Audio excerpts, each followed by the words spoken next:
The HUNS Esports, the Mongols, and Guangzhou Gaming. These names have solidified themselves as the three-headed dragon of East Asian MLBB. But by the end of the night, only one of them will secure their MSC 2026 main stage slot and be crowned as the best team in East Asian MLBB. This is MCT, the East Asian Championship Tour. My name is Renmar. Gani's here as well. We're going to be your casters for the day. Gani, you see the stage. The beautiful Michelle is opening it up. How are you feeling? I am excited. Renmar, and of course, Michelle is here. And yeah, two best of fives. And we might see a potential repeat here of the upper bracket finals. And let's see, of course, we will get some action between the, again, a Mongolian team going up against a Mongolian team here in the lower bracket finals, ladies and gentlemen. 狭路相逢，勇者胜，全力突围，奔赴终极赛场。待上半场鏖战落幕，万众期待的总决赛也即将重磅登场。两大顶尖战队已经形成淬炼，脱颖而出，巅峰实力正面硬碰，全力角逐，至高荣誉。从绝境逆袭突围到巅峰，王座争锋，谁能冲破阻碍，胜顶争锋呢？一举夺得我们的总决赛桂冠。答案即将揭晓，那我们的精彩比赛也即刻上演。 The teams that we have here today have already secured their slots. Again, welcome everyone. We are here for the East Asian Championship Tour. We're going to be your casters for the day.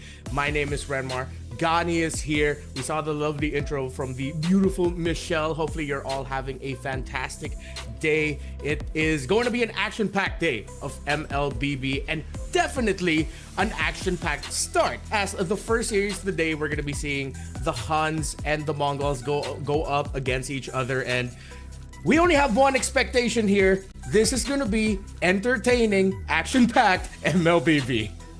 Again, we can expect a little chaos, maybe a lot of chaos here, and because we saw what you guys did, you know, the players did yesterday and even the day before. A lot of action indeed, so I expect nothing less today. Remember, the team that is going to win the first match straight to the grand final. So again, both teams, they will fight to death. Yeah. It is an elimination match to open up here, the lower bracket finals of MCT East Asia. Of course, just to remind you all, we have 3 teams already playing for today. It's the HUNS Esports and the Mongols from Mongolia and Guangzhou Gaming, who are waiting at the grand finals after defeating the HUNS Esports 2-1 in the upper bracket finals. And again, just as a reminder to everyone, in case you missed it, they are going to be fighting for the crown of East Asia and most importantly, a slot on the MSC 2026 main stage. But the teams that you are seeing today, and of course Sunset Ravens as well from Japan, have already secured at least their wildcard slots. It's only the champion who's going to be getting the main stage slot. Before we go on over to talking about MSC, talking about Guangzhou Gaming in the discussion, we have to start off first with HUNS and the Mongols. We know these two have already a very storied history. Mongolia is a very prideful region of MLBB. They've faced off against each other already in the opening match of this leg of the playoffs. And HUNS got their revenge, man. Mongols, they look like the better team in their tournament in Mongolia, but here, it seems like HUNS continues to grow. They got the better of Mongols from at least from the early stages of the playoffs here, Renmar. And again, you mentioned the 3 teams that will have some MLBB action, but yeah, I think Mongols, if they don't change their sort of play style, right, I think they're too familiar with each other. And the thing is, HUNS, they brought in spice again. Kenny, right? I think a standout player is got to be Kenny as well here. Yeah. And it will be solidified with Yuki, OU, still meta, and as well as Ban Kai on the EXP lane. On the other side though, yeah, you see there Mongols, K, Ox, Meiki, ZXora, and Mumu. For Mongols, they are a team that definitely exude that aura and vibe of we know we're better than you. We just have to deliver that result at the end of the day. So it might come as a little bit of a shocker to them, the result from their match yesterday, if I'm not mistaken, where the HUNS were able to take them down and they had to crawl through the lower brackets, which is why they're meeting here in the lower brackets. You mentioned Kenny on the side of the HUNS. If I'm gonna pick out one player from the side of the Mongols, I think I know everyone expects me to say Zexora, but I think the pressure has to fall onto Ox, man, as the roamer.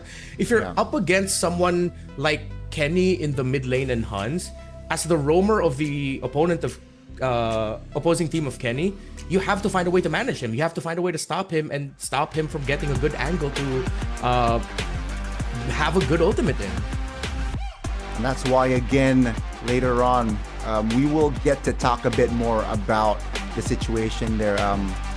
The pairing between the roamer and EXP, I feel like they gotta go a line here, especially going up against Kenny in the mid lane here. As we welcome you onto the stage, this is the HUN Esports, man. They're ready to create a mark, and they already defeated the Mongols earlier on. Can they do it again?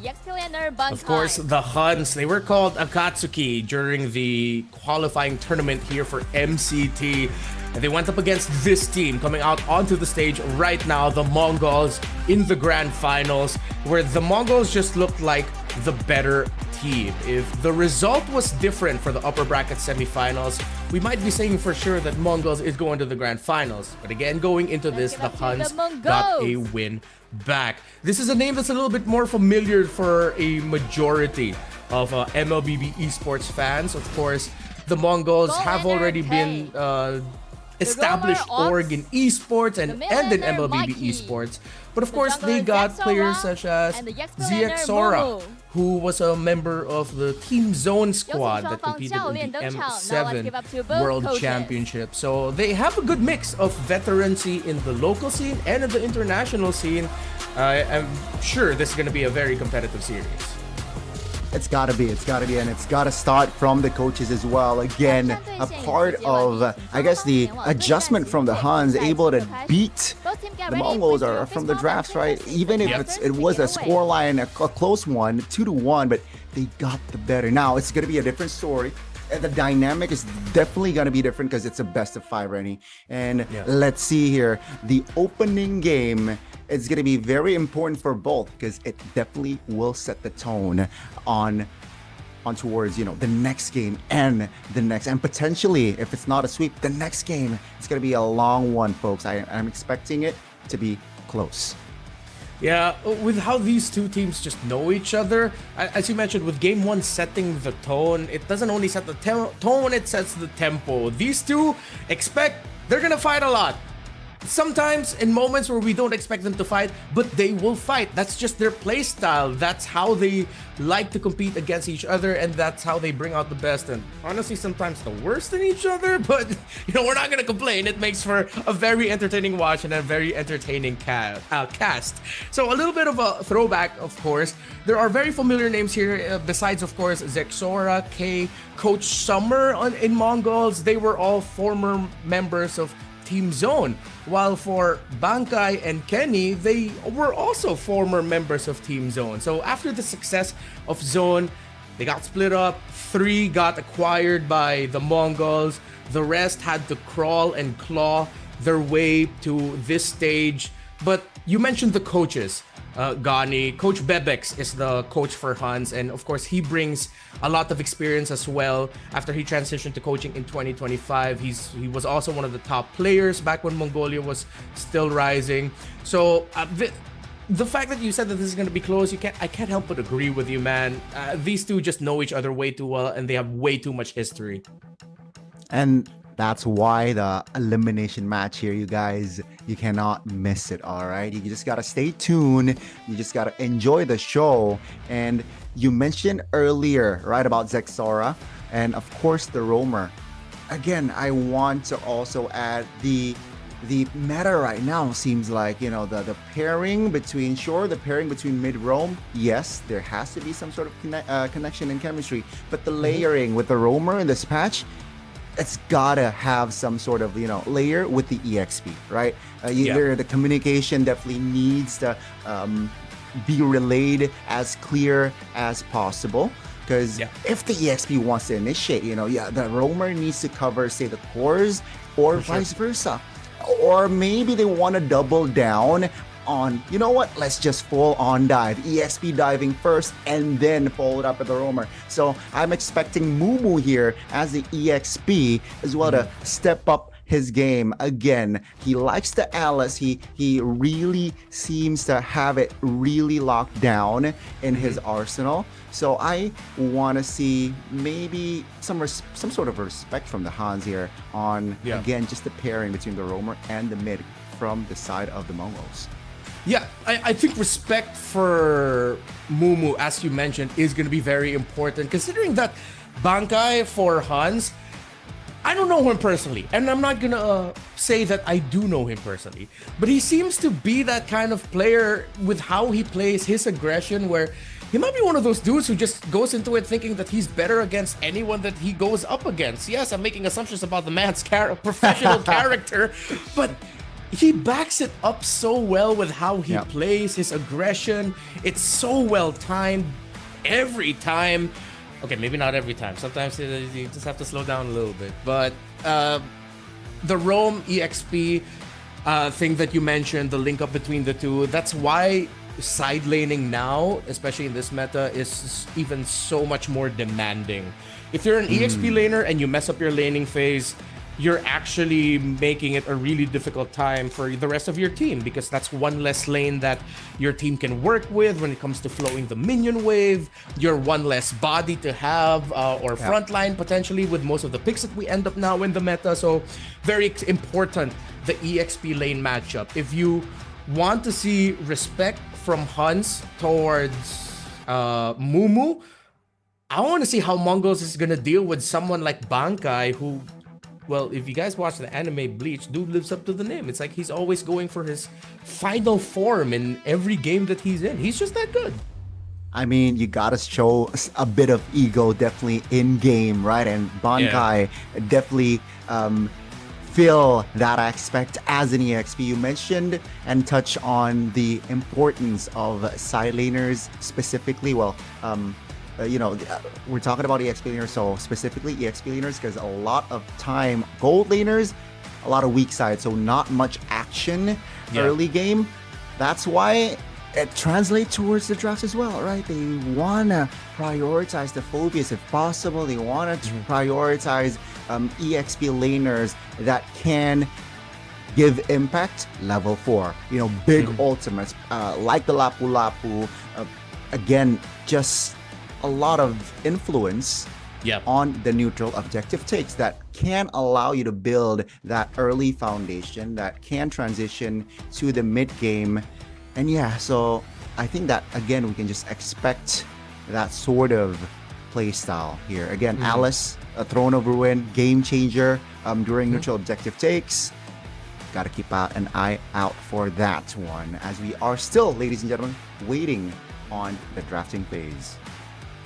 Yeah, with the big ticket ultimates available for majority of the EXP laners, looking back at the drafts of the HUNS and the Mongols from the opening match of the playoffs, the HUNS, I like that they decided to put priority in the Uranus as their EXP lane.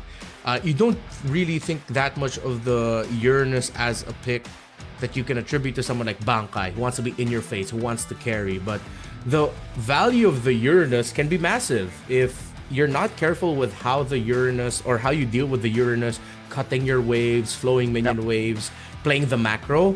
You're gonna get punished.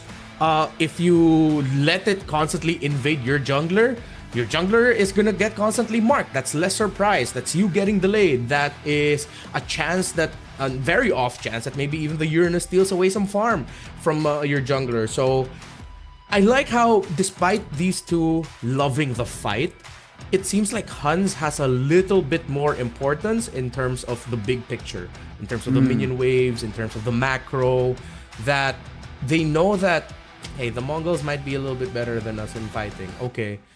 But sometimes the Mongols forgets about the map. They forget about the minion waves and they don't get to take care of it. I think that's a good approach to start.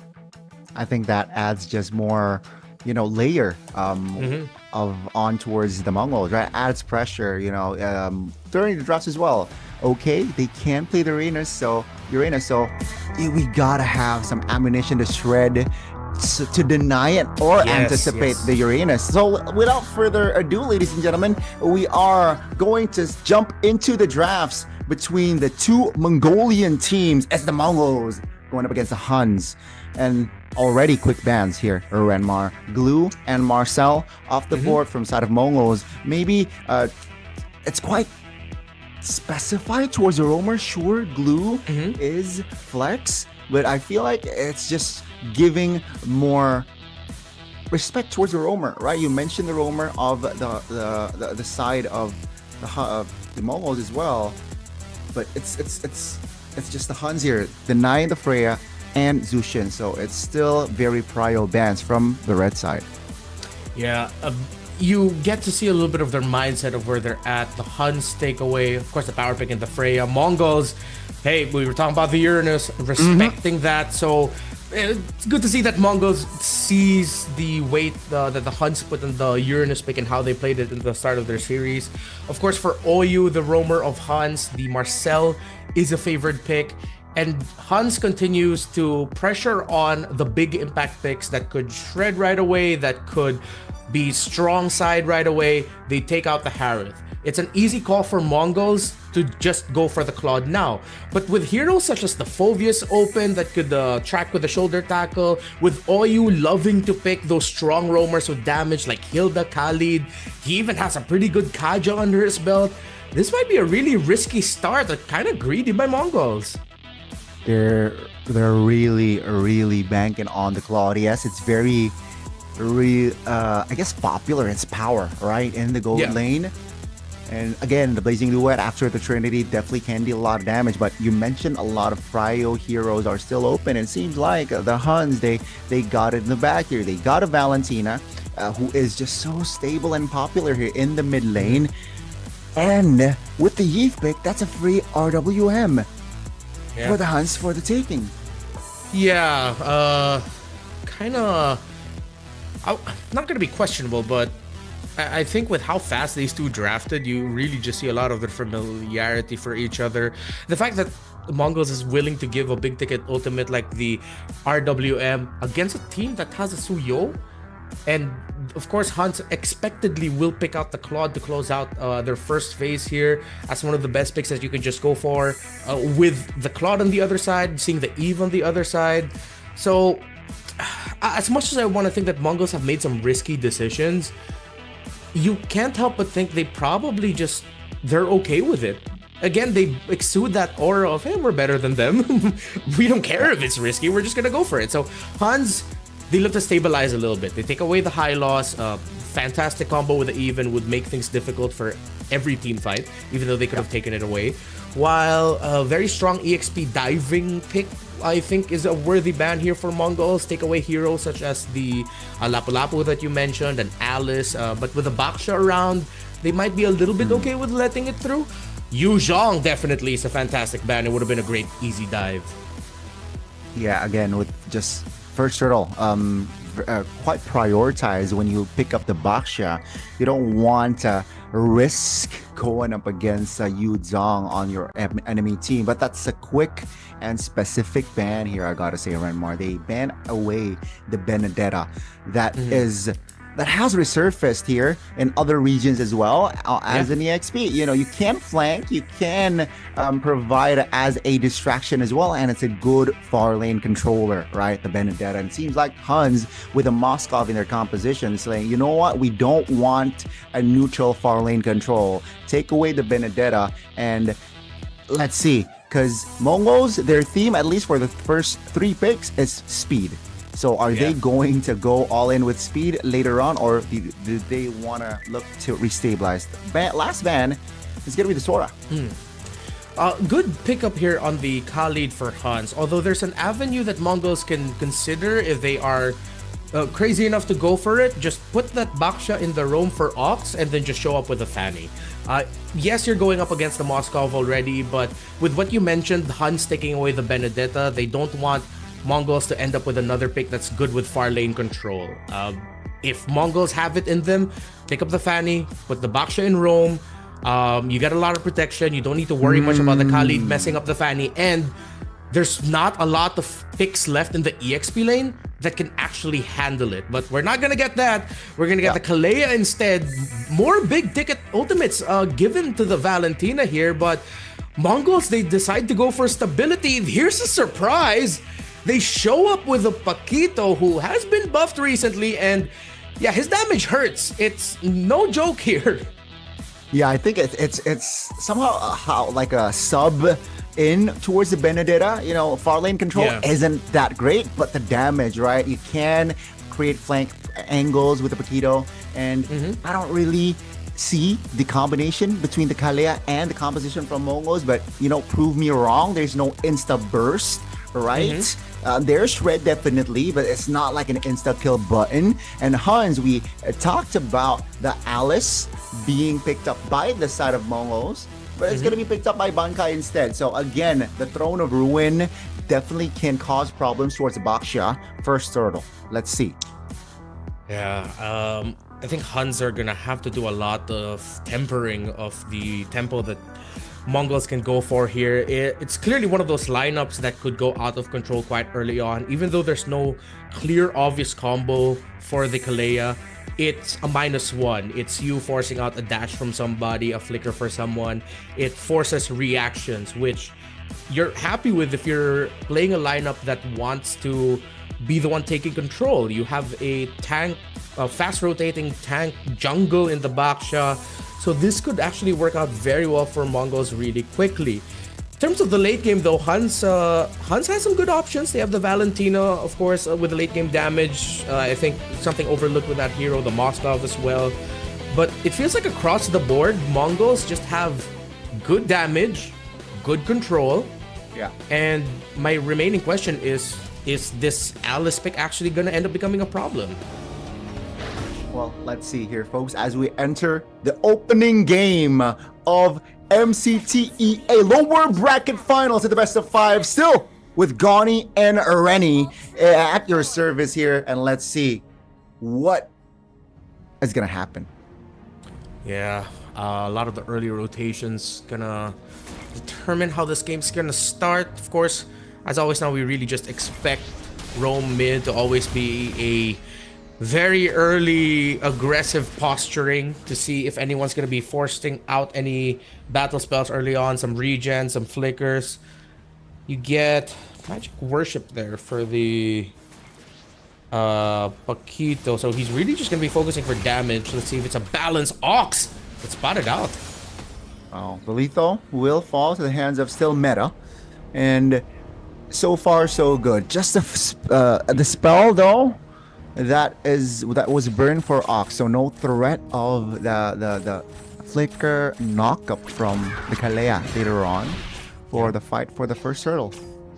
Of course, the Kalea just trying to man mark Oyu, who will be able to rotate much faster. ZXR is here, he's safe, he doesn't have to worry about getting invaded. Still a lot of posturing in the river as expected between these two. The connection was not there just yet. That was a good attempt though. You know, HUNS understanding that the Suyo is very strong and has a kill threat early game. OU getting spotted on. That's gonna be the Shield Unity. Almost connecting, but the Shield Unity actually just invading and getting the orange buff. Here comes the backup. Will they find the kill? That's going to be the stun connecting. Now Kenny dealing the Terrify, dealing damage as well. On the other side, you can see first blood will happen. Ox not having the flicker will be the first one to fall. All right, good spot out there. I had to also double check. It seems like the orange buff still ended up for still meta, but that forced the retribution to be used. But ZXR also used his in an attempt to steal it away. They'll both have it back for this turtle. Ox just trying to get back into position first, but it looks comfortable for HUNS. Yeah, not level 4 just yet, Ox, so it's going to be very tough here to find an initiation. There comes the knock up. Oh, on the other side of the map, that's gonna be Purify. That's a solo from Yuki in the early game. Now, in the mid lane, 2 real world manipulations already happening here. Mumu and Bankai stuck in the box. That's gonna be the Paquito power showing a kill, but Kenny finds a clap back. Both EXP laners and earlier EXP laners went down. Yeah. HUNS gets 5 kills to open it up. Yuki got a solo kill, not the start you want to have if you are a Claude. So K needs to revisit how he's handling this laning phase. That's not a good sign for the gold lane of Mongols. While for HUNS, they look like they're still continuing their momentum from the last time they faced off against each other. They get the turtle. They got the turtle, they got the kill, they got the early lead. Almost at a 2K gold lead here, folks, and if they are able to transition later on to the second turtle, they might double their gold lead. Now Momos, that's really looking for some compensation. Maybe this might be it here in the mid lane. Has a Tsunami Slam, but still holding on to it, knowing that Kenny rocks a Purify, doesn't really want to waste a big ult just yet. Yeah. So HUNS knew that they needed to match the aggression that Mongols can show up with, because if they didn't take it to them, if they didn't respond to the early posturing and invading that Mongols did, then Mongols will be able to bully them out of the jungle eventually, bully them out of the first turtle. So it's good that we're seeing this level of aggression from HUNS early on. It shows where they are mindset-wise. They already know that they beat Mongols. They can beat Mongols, and they want to continue that momentum with aggression in-game. Ox trying to defend, but oh, he gets punished! First damage, of course. Now it's a 4v3. You take a look at the composition. The real world relation locking 2 members down. Immobilized. Down goes still meta. So no roamers on the board. That spells disengage for HUNS. HUNS are looking for blood. Still meta jungler. My bad. Yeah. Still meta. Although we're still getting used to these two as well, but they are showing the familiarity between each other as the aggression continues. We knew and we set up that we'd be seeing a lot of kills early on, but not even 5 minutes in, we're already 9 kills deep. I think that's gonna double by the end of the series, maybe even triple. I wouldn't be surprised, because again, with the type of heroes that you have for both squads, with Oyu even packing the rush on the Thunderbelt, this Khalid would want to be aggressive, get those stacks early on. So we look at the Paquito, also looking for aggression. With Lethal Ignition on him, he got the rush on the Hunter Strike, got the basic boots, but here comes an entry. Yeah, with Tsunami Slam and the real world population coming down. 2 members from the side of HUNS is actually very low, but Bankai, the last big value comes into play. It will be a trade for roamers, and the Mongo is like, we focus on the Lord. HUNS looking for an angle to find a connection here. Yuki comes in. Yuki with the jump. Bankai misses the stun. Take a look at Kenny. Very low. Mumu wants some action. Wants to kill. Kenny though will secure it. And Sora will be the trade. Yuki! The gold laner will not be able to survive, but still meta finds a quick 1-2. And they got the turtle earlier on. A lot of trades for the bodies, but the major objectives go to the HUNS. Seems like still meta has to dance so much in every objective fight, but Mongols cannot keep up to the tango that he is dancing. While for HUNS, they are matching the steps that Mongols want to take. And if I'm Ox, I'm gonna slow down my attempts with pickoffs. It seems like every pickoff he goes for, HUNS are just gonna jump on him immediately. They burst him down. And 4 deaths this quick on the Kalea, you're gonna have to slow down your tempo, Ox. Play around your team, wait for them. If you have to, commit your flicker to get out. Stop using it to initiate. I think that's definitely gotta be one of the adjustment from Ox to be more influential in this game. Top lane is a 2v1. Paquito though will have the power to clear, but the dive will still happen. 2v1 overwhelming Mumu on the EXP now, looking for compensation. They will commit a fight. Khalid, defensive raging sandstorm.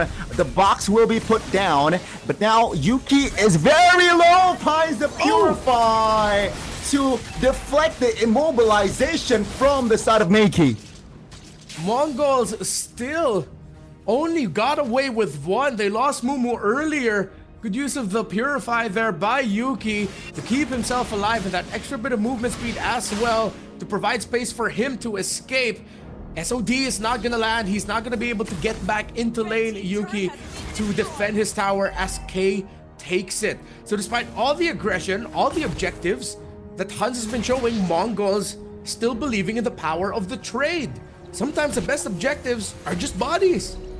I'm talking about MLBB, nothing else. 7 minutes in, and you mentioned the kill might double. We are definitely on that way. That's gonna be the Tsunami Slam on towards Bankai, who is a little bit out of position, still able to get out though. And HUNS is saying, you know what, we don't care about the third turtle. We see no angles, we have no tempo, and we will not force a fight. Bottom lane is looking very juicy there, and Yuki's already shoving it. Minion waves are going to be able to take it down. It's a cross-map trade. Mumu won't be able to defend it. He gets chased down. Here comes the XR to try and provide help for the Paquito, but the damage is relentless. The chase is unstoppable. Mumu gets taken down, and still Meta gets his 5th kill in the game. Hey, 8 minutes in. Oh, an off-cam kill in the mid lane. Makey, perhaps out of position there, overextending, punished. He popped the flicker, but he was still able to be taken down. So now all of the tier 1s from the side of Mongols are off the board. Renmar, they got the turtle, but the chain reaction here seems like for HUNS, the wave manipulation from the Mongols needs to be better. Yeah, HUNS have been controlling the minion waves. Mongols have been forcing themselves to get kill trades to help balance out the gold, help balance out a little bit of control, but that can only take you so far. That's one of the big factors we talked about heading into this game. Despite the Uranus getting taken away, we know Alice to be the sexier Uranus with a stun, who can almost do the exact same thing that the Uranus wants to do, and even with a bigger impact. And HUNS are just taking so much better care of minion waves. Yeah, they lost a tower at bot, but you saw how quickly they went into an opposite map side lane push, taking down towers there. Mongols is gonna run out of room eventually. Oh, Raging Sandstorm. That's going to be 2 members stunned up just a bit. That's Throne Ruin already committed now. OU taking very low. Sandstorm healing will not save you. K finds the kill. Makey will be the trade, but still Meta is going crazy in the river. That's going to be Zexara in no man's land. They got the roamer, but HUNS finds 3. If you have any questions if Suyo is still good, he is still Meta. 9 kills, 1 death, 1 assist to start things off, and they will get this Lord without a problem. It'll be way too risky for Mongols to try to steal it, way too greedy. Mumu and K know they cannot get close enough. The Moskov will continue pressure towards the bottom side of the map, and Mongols look outpaced. HUNS always seem to just have 1 more rotation ahead of them. It is definitely evident that is the case, Renmar. And I dislike still. I mean, I personally touched on the Kalea pick, and I quite dislike with this composition. And I don't know, it shows, right? No insta-kill. See Tsunami Slam on towards Penny, but nothing to fruition. Now they are in trouble. Great there, actually. I spoke too soon. Through the ruin, finds 1. Yuki jumps in. That's a stun in the no man's land in a good position there. That's gonna be Bankai though, holding all the damage until he falls. Will be traded with the Baxia. So at the end of that fight, it will still be a 2-for-2 while the Lord is charging top. Yeah, I think that's one of the biggest problems with this Kalea pick. Other than what we mentioned, there being no obvious -1, they're playing it as if they have that obvious -1. You see Ox, he's going all in, very aggressive, expecting that, okay, we're gonna take down this guy that I just decided to Tsunami Slam. No, he gets punished right away. Yes, it ended up becoming a play. At the start, it looked good for Mongols. Makey had a good entry with the real-world manipulation. But then HUNS has their own real-world manipulation. HUNS has their own longer team fight. Which, again, if you look at the Mongols lineup, you see the theory behind it of how this could have been good from early to late. But they just haven't been executing it well enough that HUNS, again, taking control of the minion waves, being a little bit more disciplined, that little bit of extra discipline is what's costing Mongols. Definitely the discipline is more towards HUNS. And so far, Mongols, they have yet to find momentum. And Rennie, I gotta add that they have not picked their battles here. It feels like they are always baited on towards a fight, that HUNS are in a better position, or at least has a better say. And now they're behind almost 6k goldie. That's a full 2 items if you add, right? Technically. Yeah. So they gotta reassess here. They gotta reassess the situation, especially the Lord is coming up in 25 seconds. They gotta pick their battles, and I feel like they have toned down the tempo here. Not baited easily should be their play. So far, HUNS. Oh, you. This is it. Tsunami Slam. Real Worm Inflation already put down. The stun K off the board first. Not a good sign for the Mongols. And the collapse for HUNS is looking deadly. Still meta, wreaking havoc in the back lines. One member, that is Bakito, is isolated. Moo nowhere to run. Bankai's on you, and that's gonna be the Alice dealing damage. Here comes the shred from Still Meta, and suddenly OU is the only trade, but Mongols again, they lose 3. Too many stacks on this. So Yuki almost found ZXora, but he's able to get away. But they're not going to be able to get away from the inevitable fact that HUNS will get the second Lord of the game. Mongols have just lost it, while HUNS just look like the better team so far at the start of this best of 5. If they cannot get Still Meta down, it will be close to impossible to win a team fight. And here's the thing, man. I'm sure he's rocking the Sky Piercer already, and he's on 12 kills. Only one that can only spell one thing. That's a full stack Sky Piercer, baby, on HUNS' composition. And with the Lord, second Lord, mind you, no holy shields to play with from the side of Mongols. If they find a pick off HUNS, it's gonna be a game-ending push with the Lord. Let's see the execution. They do it. Great flow of the minion waves for HUNS. 3-lane push. Mongols is handling it well enough as ZXora is holding the Lord up top, but here comes the pressure. Yeah, box will be put down. That's gonna be the damage coming through. OU able to reposition. Oh, Tsunami Slam. A good one this time. Finds one. ZXora, though, will not be able to sandbag the damage. It's going to be a trade, a jungler for EXP. Now, another way is pushing top. Still Meta with a full Sky Piercer stack is definitely going to eat all of the members. All the turrets now down for side of Mongols. HUNS are way too dominant. The Suyo had too great of a game. We might just be delaying the inevitable here, folks. It's still 90 plus seconds until the next Lord spawns, but I don't see a world where Mongols will be able to take that comfortably. They're gonna have to commit some trades. Speaking of committing some trades, the entry by the Alice earlier of Bankai ended up being perfect. It looked greedy at the start, but it forced out the real-world manipulation. It forced out reactions from Mongols that it gave HUNS that extra bit of space and extra bit of time to turn it into a full clear of the base turrets. Mongols no longer have any map to work with. They're just desperately gonna try to look for picks, maybe something like this. Oh, that's gonna be Tsunami Slam. Again, Ox still. Oh my goodness.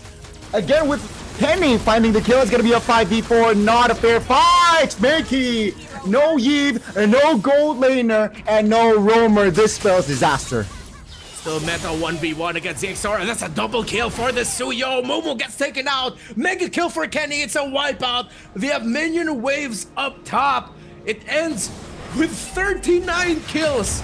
In less than 17 minutes, HUNS takes game 1 in this best of 5. Oh my goodness, Rennie. What a closer. What an opening, rather, from the side of HUNS.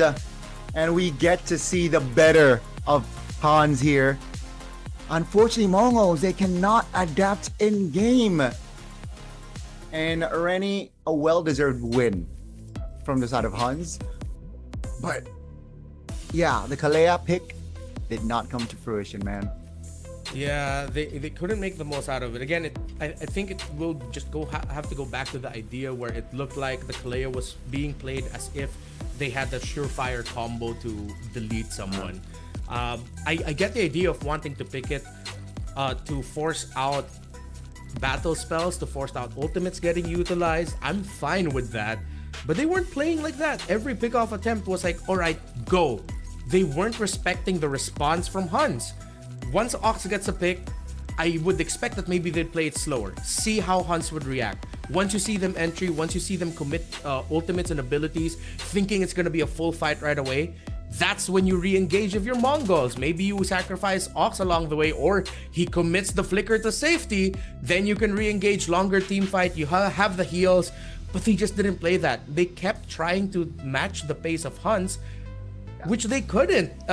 It's a Khalid. The Khalid is known to love aggression at the start because he deals a lot of damage and he can heal himself while doing that. That's the thing.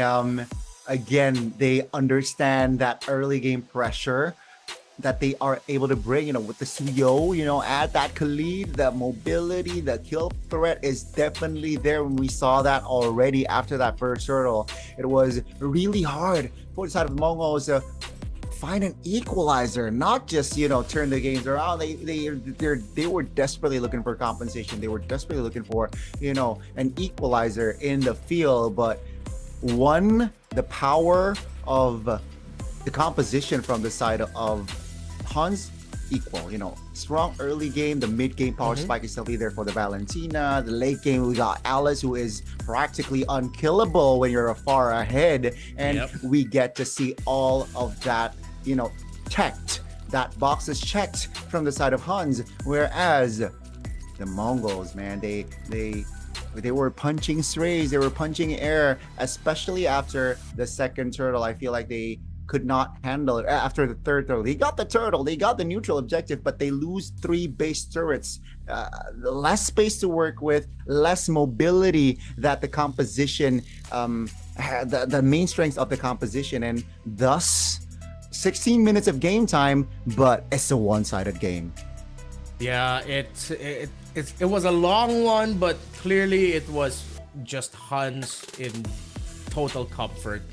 There were a lot of trades early on by Mongols, but again, this is one thing that we were talking about behind the scenes, where there are moments where when you take a fight, you have to check first, how does my minion wave look in the opposite side of the map? Is there a minion wave nearby that I can work with? So that if ever we get kills, how can this result into a big win?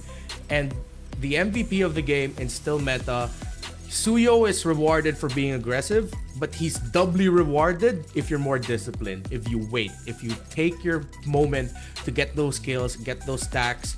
It's wild to see. Again, the storyline here for still meta, he did admit that this is gonna be his last tournament. We're not sure if that also includes MSC, because I'm sure the man wants to go to Paris. But we are seeing still meta near the end of his career for now, because he needs to get back to his academics. Respect for him for that, but I appreciate that he is showing off some just really great gameplay on his way out the door. And the MVP Suyo, Mongols really have to restructure their draft. They have to start putting a lot more respect towards the jungle and towards the Roman trio.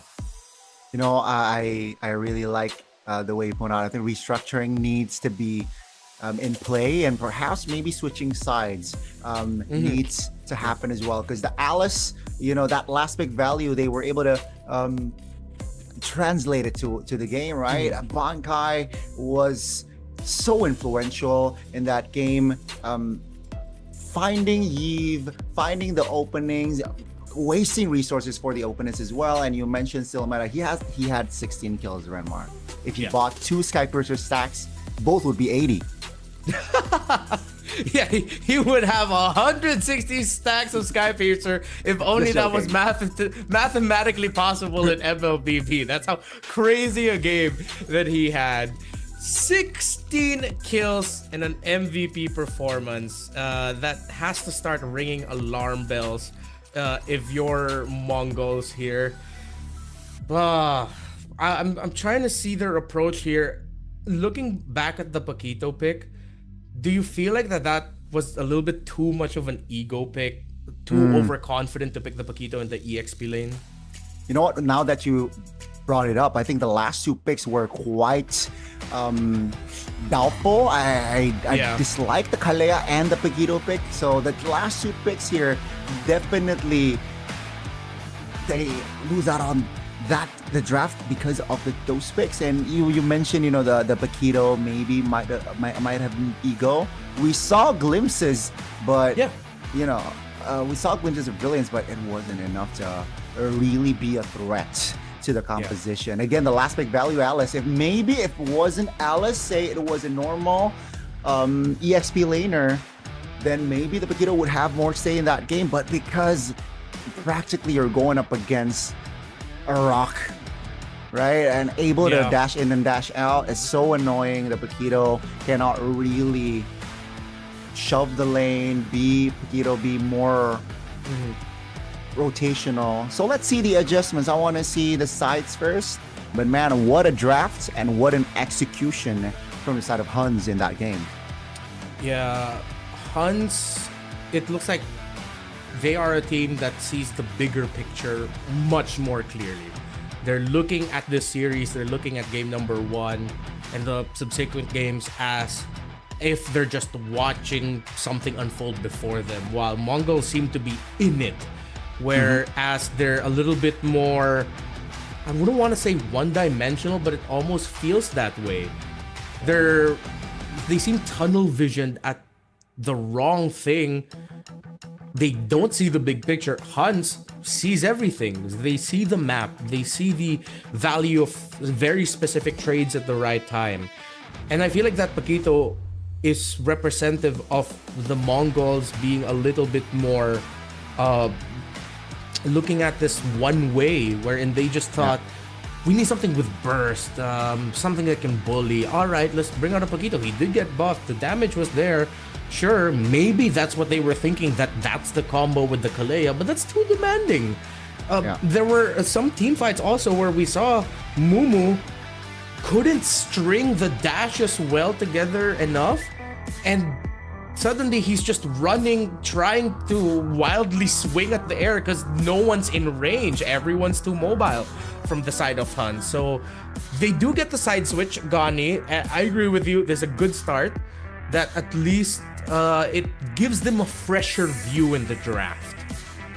They definitely need it. And again, we mentioned about the tone for that first game. HUNS got it. Now I want to see the follow-up, right? That's definitely a morale boost for your team, execution-wise. Now let's see the follow-up. If HUNS is able to find a clean draft and execute a clean game, we might see them sitting at match point. Let's see from the side of Mongols, though, adjustments. Zushin and Freya will be banned from the side of Mongols. And HUNS now sitting at blue side. They will respect and deny the Suyo potential pick from the side of Mongols. So intelligent play there. The Harley is left on the board. Mongols still do not want to give the Marcel. It is a comfort pick and a great one for Oyu. Very disruptive. But as long as heroes such as the Khalid and Hilda are left around, you're not really going to be stopping Oyu. If those two are gone, then expect that a high loss is going to show up for him, because that's his playstyle. He's disruptive. He wants to get up in your face, read your rotations, and give that info for the rest of the team. HUNS has a Harley available, as we mentioned, but of course they're keeping in mind the presence of the Phoveus and the Harith. Yeah, so I think Harley would be the safest bet. I think it would be a little bit too ego if you still pick up the Harith with the Phoveus left open. Oh, this adds even more again to the story for HUNS. They see something that maybe we don't. They rush the Uranus right away. It was banned, ladies and gentlemen, in that first game. Now that is open in the second. They will instantly take it away. Now, do I like it? 7 out of 10. But hey, if the HUNS is that confident, prove me wrong, right? Mongols, yeah. Again, the Phoveus is on the board. Again, to shred the Uranus, maybe the A Claude is also up and available, but Leomord locked in. So no Harley. Yeah. Oh, they go for the Harith instead. Well, damage-wise, they will have it, but this Leomord is dependent on getting a good string of kills in the first two objectives. By objective number 3, if you're clearly not in the lead, it's way too close for comfort, and there's still a chance the opposing team can turn it around heading into Lord 1. So they don't pick up the Harley. They're worried about the Uranus invading and its presence, so they pick up the Leomord instead. And they know of course, the comforts of OU wanting to be high invade, high pressure. They're thinking, all right, let's pick a jungler that can protect itself.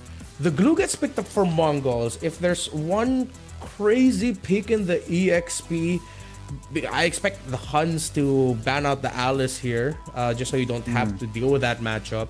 There's one pick that showed up in MSL Thailand quite frequently, and that's the Esmeralda. If you can get a good side where you get early invades with it against the opposing jungler, and it just makes it static. So we mentioned some of the best picks here for for HUNS, excuse me. They take away the high loss. They still have a decision between banning out something like the Khalid or the Hilda. I think that should be the approach. And you also touch on the Esmeralda. Definitely can come into play. Do I feel if the Esmeralda is a greedy pick? Yes, but does it work? For sure. It might work, right? So let's see here what's going to be the approach for side of Mongols, who will have first pick second phase. Just focus on the roamer. Khalid was one of the factors why they really got the control, but instead the Khalid, another hero that is also very oppressive and has high mobility. Hilda will be taken out. Okay. There's one pick, though it would make the lineup awkward for HUNS if they don't end up picking up the Khalid. They can go faster and pick up a Cho. The problem is you don't really have strong lockdown crowd control front through your EXP laner because you're playing the Uranus, which would mean that your mid laner has to be something equally annoying or equally fast and bursty, which might be too much of a risk. Still looking for a mid laner for both sides and a EXP for Mongols. I think they can save their mid laner pick. They get their EXP. Oh, they get the Deeroth. Okay. One of the picks that rose up as a response to the Uranus. Expect this Deeroth to just be able to shred in lane. And again, the shred you mentioned, combine it with the Leomord in a perfect ideal world. The Bongos definitely will run the composition of HUNS. Let's see though, will that execution come to a realization here? HUNS taking their time here for the final two picks. They need crowd control. Yeah, if there's a crazy pick and they need crowd control, consider the Atlas and pick up a... Oh, wait, no, they're not going to pick up the Atlas. There's a Valent. Oh, no, Valent's gone. Maybe Atlas, Zetian. No, they'll still go for the Khalid. Okay, nothing too spicy. Still a great way to close out the draft. And it's a Kimmy as a last pick for Mongol, so they still get some more constant damage. They already have burst in the side lanes. They need that continuous source of very strong damage coming out from the Kimmy. While for HUNS, it's a lot of pressure on OU to make this work. I feel like Mongols have some very unique ideas that could work, but so far, again, if they don't take care of their timings, if they don't take care of the map, all these unique ideas are going to be wasted. Exactly. And another thing to add here, Renmar, is the composition from the side of HUNS this time around is slightly lacking in crowd control.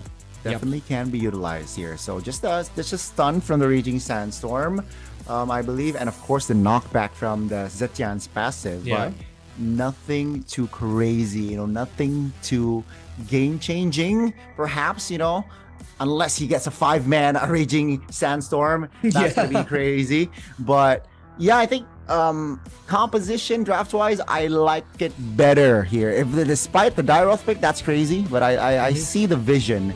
So hopefully a better execution here for side of Mongols.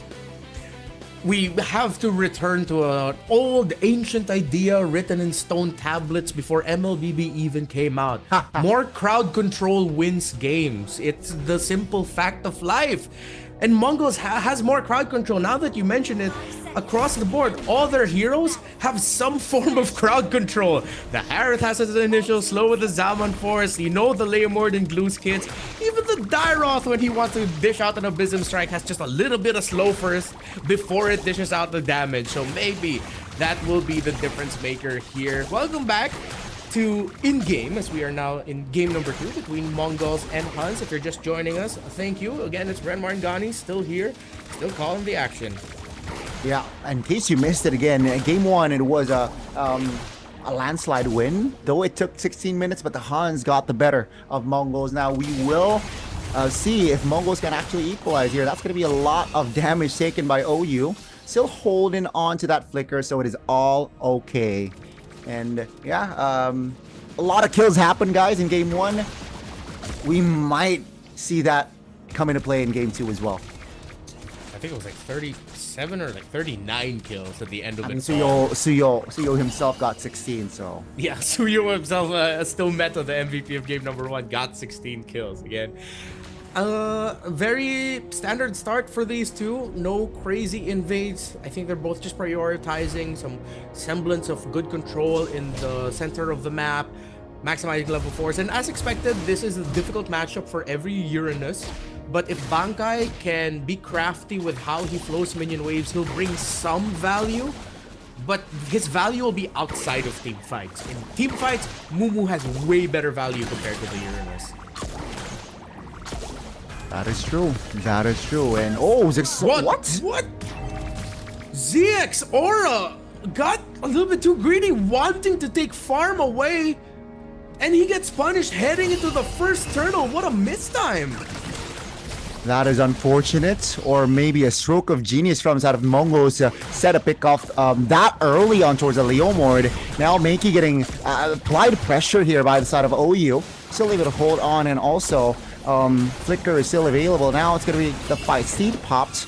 Oh, that's the Fury of the Phoenix doing its work. Bankai actually deals enough damage on towards Makey. That's going to be Mumu now in trouble, but the two-man immobilization might be a game changer. Still meta off the board, but the composition from HUNS is too stable and too durable. They take 3 members in that fight.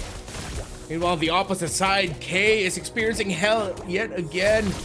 Yuki still has his number in the lane. It seems like that death by Zixora, though he was able to get back in time, made it awkward for HUNS to fight into that. Another one breaks out. Ox trying to get away from this split just to play a little bit safe for Mumu and Zixora. Dragon, the Lord Ox goes down. There goes the roamer of Mongols. Makey and Zixora get forced back. This Uranus, whose value was questioned in the fight, is showing hella value early on, as Mongols has a high damage wall they can't break through. Mumu falls, Ghani. What a crazy sequence indeed, Renmar, and they go for more. Zixara taken very low. OU wants to close the distance, doesn't really find the connection, but he will be able to take Zixara down. Folks, twice already Zixara is taken out in this game, and we haven't even touched minute 5. What is going on, Mongols? It seems like HUNS is just completely in their heads as another fight breaks out in mid-fury with Phoenix. It's not going to land. Makey able to sidestep, but OU applying the pressure on him. He's under tower, so it looks like he'll be able to get away safely. Ox trying to run back. ZXora shows up with the Phantom Steed. Wants to go after, still mad up, but he has some space escape to get out of there. It resets for both. This early game, Renmar, is crazy. You know, just 4 minutes in, and it's 7-1 already, you know, and it's crazy to see again the Mongols now already still starting to crumble, man. This is not an ideal early game, definitely with this sort of composition, you know, with a Leomord. Only good thing, I guess, is K. Yuki got a kill, so that's 200 gold extra in his bag, but K his farming hasn't really been disrupted. That's, I think, the main agenda from HUNS now. Already rotating towards bot. Oh, you just said it. Don't tell me we curse K. K is still trying to escape. He survives. Yuki gets taken down. That's gonna be K. Taken down. So both gold laners off the board. We low-key jinxed it though. K Yuki was able to be taken out as well. Aux now. Ooh, 1 HP. Able to get out. Oh, the burn. Blow your screen. He's like, oh, but Kenny, did he use the Fury of the Phoenix just to kill the glue? Oh, that is insult to injury. They get the kill, Mongols lose the roamer, and they are completely out of their own comfort time. HUNS, this looks good for them for the turtle, but ZX Aura is close by, Gani. Yeah, it seems like they want to restabilize and they want to assert dominance here, taking control of the river and the turtle spit. Mongo says, you know what? I have enough firepower now. K is already in the mix as well. That's going to be the steed popped. Still meta, waiting for the right timing. That's going to be a mount. Zixora finds the turtle. Zixora with the steed now. Trying to provide damage. Blazing Duet!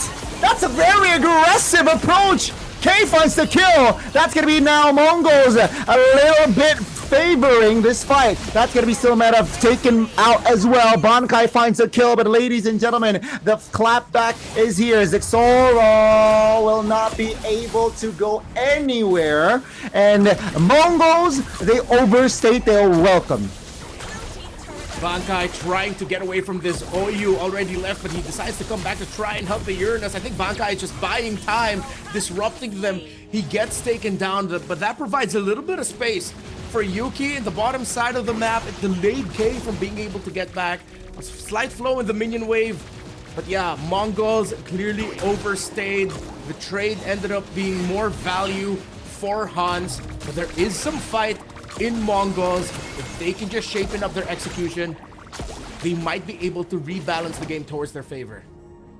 This is a very equal at the end of the day. You know, a turret top or a turret bot. The gold lead is just, it's barely at 1k, so it is still anybody's game here entering mid game. That's going to be a mount. The flicker was committed. Bankai already baiting Aux's position. That's a two-man stun with the Raging Sandstorm combined with the Fury of the Phoenix, but the follow-up damage from HUNS isn't quite there.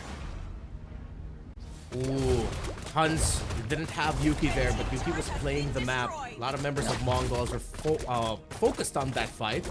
The Kimi and the Harith are in the bottom lane and are going to be able to take that tower down. So we are 2-2, dead even in tower takedowns. Meiki is going to be the Sky Piercer holder for the team. Let's see if he can string some kills together to get some stacks to make longer fights more difficult for HUNS. Turtle spawns into in the bottom side, being handled well by Bankai on the Uranus, sitting at a 5, 2, and 3 KDA. That's a healthy stat. Oh, in the mid lane, a little bit action here. Oh, for members actually occupying and able to take Kenny down, and they go for more. Here comes Bankai. Here comes Zixora as well with the steed, taking a turret in the mid. That's a lot of value for the Mongols as the Lord spawns in the bottom quarter. Yeah, they timed that well. We questioned their timings, but in that instance, it was perfect by Mongols. This Lord looks good for them, Gani. Bankai will be bursted down. That's going to be a pullback from the glue, and K gladly will take that kill. Now the Lord is open, ladies and gentlemen. A different story here in the second game. The Mongols mid-game is looking hella strong. They got the tower. They did it at the right time. Turtle turned to Lord, and tower turned into a Lord push in the long run for Mongols. Despite some questionable decisions early on in executions, it is the mid game where they found their spike. Phantom Seed for the pressure. Traction Pulse forces Yuki to BMI out of there. Bankai trying to cut the wave. OU from out of nowhere with a Raging Sandstorm and a flicker. Meiki goes down, but Mongol still has members to fight through it. The glue has latched on to Kenny. Kenny zoned out, but that's a double kill for still meta. Zixora will be pushed back, and HUNS will be able to stop the Lord from getting close to the turret. It gets pulled away. Their holy defense still stands, but K is opening up the map for Mongols up top. The overextension, Renmar, from the side of the Mongols was punished by HUNS, and they took that beating hard. They got 2 kills. The Lord was irrelevant for the side of Mongols. Holy shields from all lanes are still active. The only good thing from that, push from side of Mongols is they got tier 2's top and mid.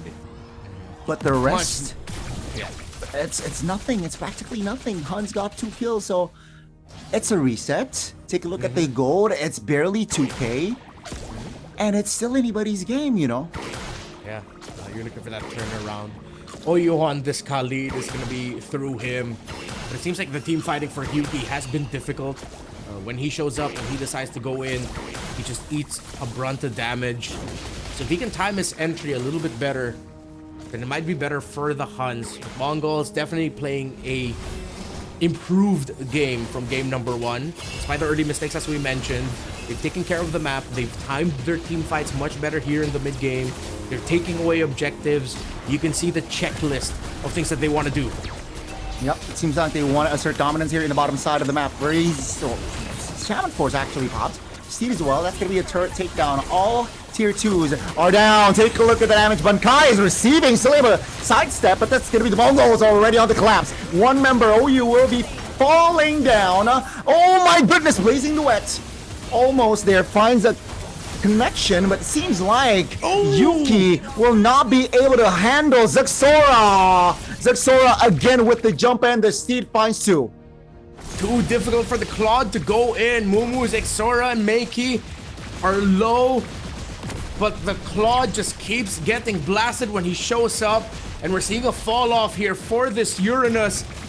Yes, he can take the damage, but a lot of the value that the Uranus could bring against the specific lineup that Mongols has been diminished as they are no longer in control and haven't been so for a while. Mongols look to rush this Lord. HUNS, they even show up in the pit. It looks like the answer is no. Second Lord goes to the Mongols. Second round here. Another attempt for the Mongols to claim victory. Now, when the Lord shows up, the Holy Shield top will not be active.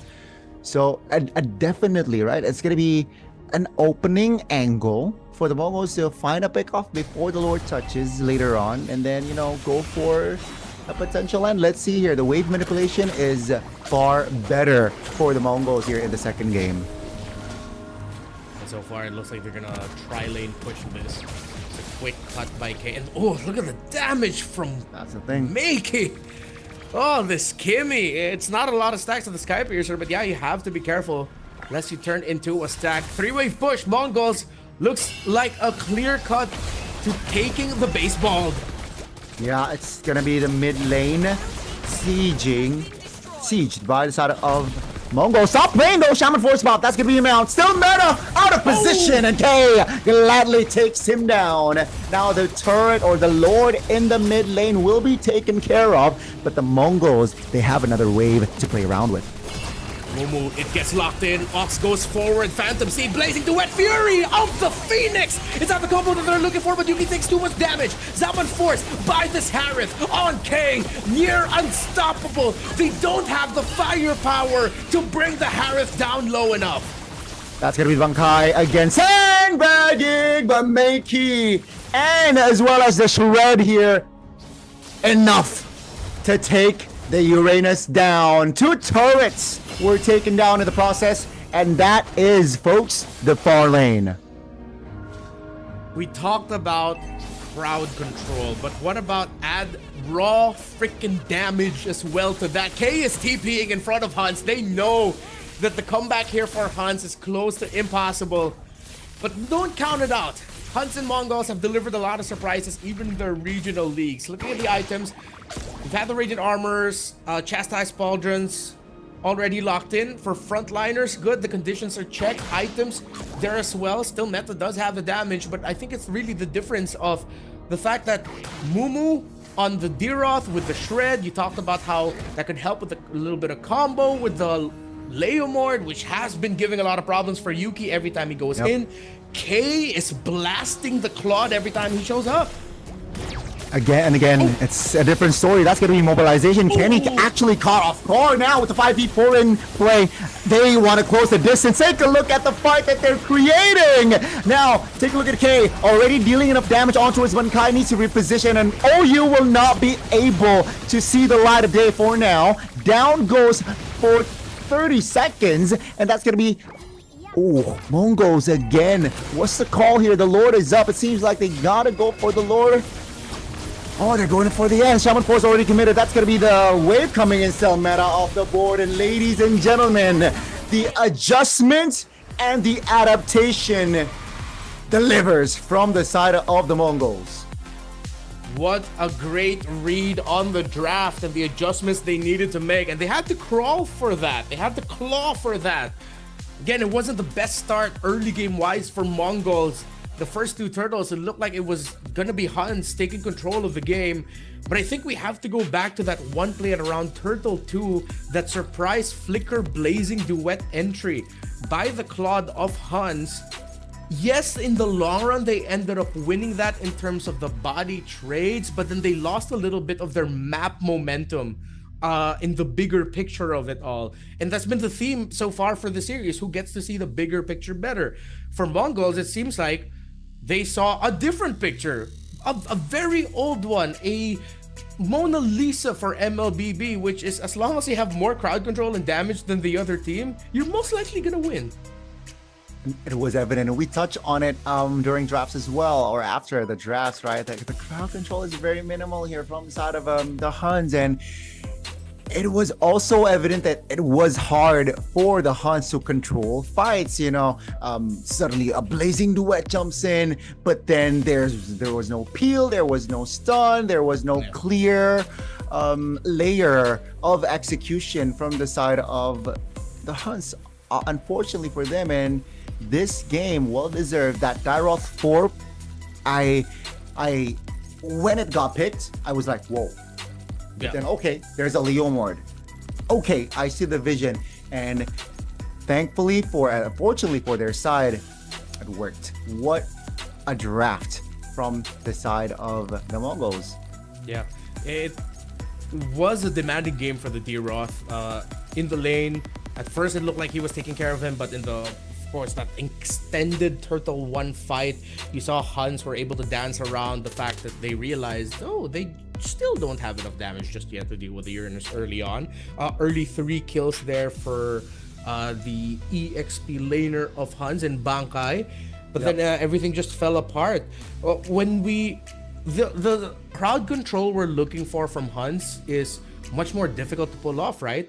It's through a Raging Sandstorm and Fury of the Phoenix, and there's like charge up time with that Fury of the Phoenix. It's not going to be the easiest combo to be able to execute. While for Mongols, they don't even need to think about combos, man. They just have to think about throwing out their skills. Again, almost some of the biggest abilities on the side of Mongols already compact with crowd control as well. So it's like you can just somewhat autopilot the game as long as you're playing alongside your team. Your comms are pretty good. You're all gonna land some big crowd controls, and because of the extra layer of peel that they have, the raw freaking damage that they can do to burst on the Claude, it's the Harith that ended up standing out. K is our MVP of the game with 8 kills and 9 assists. And he delivered as a Harith right this time around. Different story. His first game on that Cloud, but man, what a redemption this game. He was always Johnny on the spots. You know, when needed, he was able to make plays. And of course, after getting the Holy Crystal, he was that confident to provide damage to his team. The crowd control was there. You mentioned the peel also being a main factor for the win, their success. And of course, the AOE with the Shaman Force comes into play as well from the side of K this time around, man. It's just so close. They were the grand finals in their respective in their region, and they went to see in the early stage of playoff. It's 2-1, and ladies and gentlemen, in the best of 5 right now, as it stands, it's 1-1 between the Mongols and the HUNS. Yeah, and the big results of it all is a little bit more what we expected. Again, actually, even heading into the game, a lot of our initial takes ended up becoming some of the biggest themes so far of the first two games. Who gets to see the big picture better, who gets to handle their minion waves better, their timings. Our expectations of there being just a buttload of kills in this game still stands true. Close to 40 or maybe even around 40 kills for that second one. So with that, as much as I appreciate the Uranus pick, HUNS needs to keep in mind that they need a bit more crowd control if they want to go for that. Yes, the Zetkin and Khalid are a clear decision to cover for that fact, to bully exactly, to get that crowd control. But again, it's about ease of execution, how easy it is for you to get crowd control. That's why I was a little bit more crazy with my suggestion of, hey, why don't you consider picking up the Atlas? At least with all of the dive, I feel like could have been good. It has risen up as well as a surprise poison pick. Did it get did it ever show up in MPLID this season? It showed up like once or twice in PH. Oh, did it win? Yeah, it got the dub, I believe. Yeah, it got the dub. Once played by Keyboy with the Onyx. Yeah, so Atlas definitely. And also we got a couple of Kufra games. We were talking about, the classic initiation roamers. We got to see action from Kufra and also Atlas. So yeah, a very understandable and sensible approach. We might see that later on, hopefully from the side of either of the Mongols or the HUNS. Yeah, but it's not to say that the HUNS had a bad game. Oyu was fantastic yet again on a Khalid, a really great KDA. But then with the Raging Sandstorm gone, there was nothing stopping Mongols from just diving and fighting. That's why I was looking for the Atlas, because the value of the Atlas isn't really on the Fatal Links for me. It's that little bit of freeze, right, that he can dish out. It's really good in longer team fights against lineups that have like a lot of dive. We're back on the stage. Of course, the beautiful stage in Shanghai right now. And you know what? Gani, I wish we were there, man. The place looks awesome. and the crowd looks great too. You know what? I really wish I was there. But I will share something. I am going to go to Shanghai. I'm going to Shanghai, but not for MCT. Cool. For a vacation. But unfortunately, the timing isn't right. If I was there right now, I would, I would go through. I would jump in. I would jump in. Yeah, to see. Maybe like a surprise guest on the Chinese broadcast, maybe. I mean, Michelle's there. She can help translate for you, of course. So that'd be great. Oh, it's cool. If you're gonna be going to Shanghai, then are you gonna be going to HQ? You're gonna be able to see the Moonton HQ. You should ask, man. That's what I am also in my personal itinerary. That's in my personal agenda. I will ask, but I will not expect. If that the green light, it will not hurt to ask.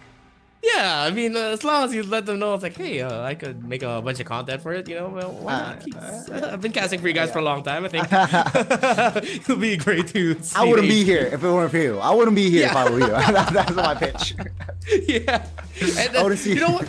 If I was the big wig and making the decisions in Muton, you have me sold. Gani, we're getting you a ticket. we're bringing you into the HQ. But again, thank you all for joining us here. We're still in the very first series. Guangzhou Gaming is waiting in the grand finals. Our grand finals later tonight will be a best of 5, similar to this series. So whoever wins this, they still have to win one more game. It's a race to 3, of course. If this is your first time ever watching esports or sports in general, that's what a best of 5 means. The lovely crowd in Shanghai looks very stoked to see the action. Waiting for the draft as we are. Any expectations you might want to share here for game number 3? I think, again, it would be more clear if I know the sides already. But what I can expect, and the theme has been so far for 2 games, Red side has been winning games. Again, the last pick value is you're right. is just so high nowadays, and at least for teams that are able to utilize that last pick value, it's good, right? And it's a step ahead of the opposing team. Now, it's going to be a very important game here, Renmar. Why? Because whoever wins this game, they're at match points. We can expect.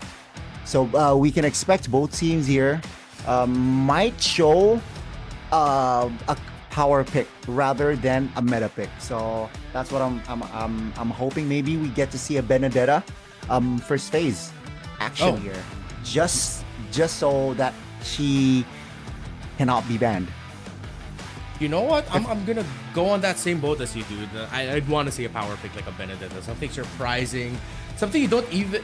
It's also not a pick that you answer directly in the draft. You're forced to try and deal with it with just better gameplay and better execution. So hopefully that does show up. I would also like maybe another surprise in the Rome. I asked for the Atlas, please, maybe somebody. Valentina got banned out in the second game. He got picked up in the first.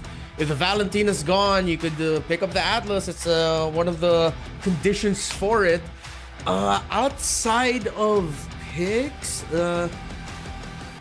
I'm glad that you touched on the fact that whoever wins is at match point, because there's always that tendency the team who's up and at match point will almost always, I'd like to think maybe like 95% of the time, pick a lineup that is just so overly aggressive that they could snowball out of control and win it. And whether it's Mongols or HUNS, I expect them to lock into that idea. Whoever it is who gets to match point first, right? Exactly. And this is why, again, I think both coaches need to both be zen and also be they gotta deliver as well. They gotta, because I feel like game one, it was a draft issue with the last two picks coming from the side of the Mongols, which was they look lost in why they look lost in that game. And second game, we also touched on, they went a little bit greedy from the side of the HUNS, not taking more crowd control components. And let's see, they will switch sides again. So the HUNS this time around will have the red side again, like game one. All right, in game number one, Mongols on this side banned out Glue, Marcel, and Uranus from the side of HUNS. If I'm the Mongols, I think I still wouldn't be completely okay with giving the Uranus. It was impactful in the first game, and with the information from game number two, I wouldn't be surprised if HUNS acknowledge that, they were lacking a bit of crowd control, and if the Uranus is open for them, they'll just add more crowd control to be more okay with it. So as expected, this is going to be a constant ban here for Mongols this entire series. They aren't really a team that also pick up the Marcel. It's not really their style. I think the golden hour to them is just a waste of time. It's like, why would I want to use an ultimate that stops the team fight even for me? That's not my tempo. So just take it out. Take it out from OU as well, who's fantastic with that. But here's the first adjustment for Mongols on the blue side. They ban out the Suyo. Yeah, I think after getting, beaten down in the first game with the Suyo, who had 16 kills. True. That's a direct, of course it forced a direct adjustment. But I expect more, I guess, stable draft, but also, I don't mind a flare. We touch on, Benedetta maybe taking first phase. Just because it was always banned, man. Game one, it was banned in the second phase. Game two also banned in the second phase. So if they really want Benedetta, they gotta pick it up first. They got red 3 now, HUNS. Yeah. We're just waiting for the draft to make a reappearance on the screen.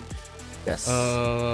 Be patient with us, folks. Of course, our marshals in the arena in Shanghai are doing everything they can to make sure everything is good. It seems like the draft may have taken a pause for now. It looks like let's see if there was maybe any ban that wasn't supposed to happen. Maybe the Suyo wasn't the intentional ban. We're gonna get an update for you once we have it. Again, thanks for tuning in to the East Asia Championship Tour with us. Of course, the Championship Tour is one of the newest elements of a global MLBB esports. From East Asia to North America, all across the world, we're seeing more of these pop up. So it means a lot to us to show your support for this. Kind of got a question for you. if you're Guangzhou Gaming, if you're the Yes. coach of GZG and you're watching Yes. the series right now, Yes. what would your reaction be with everything you've seen so far? Generally speaking, my reaction would be, I would.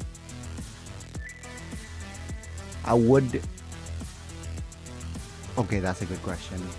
Okay, so to be fair, we only got two games at least for this series, right?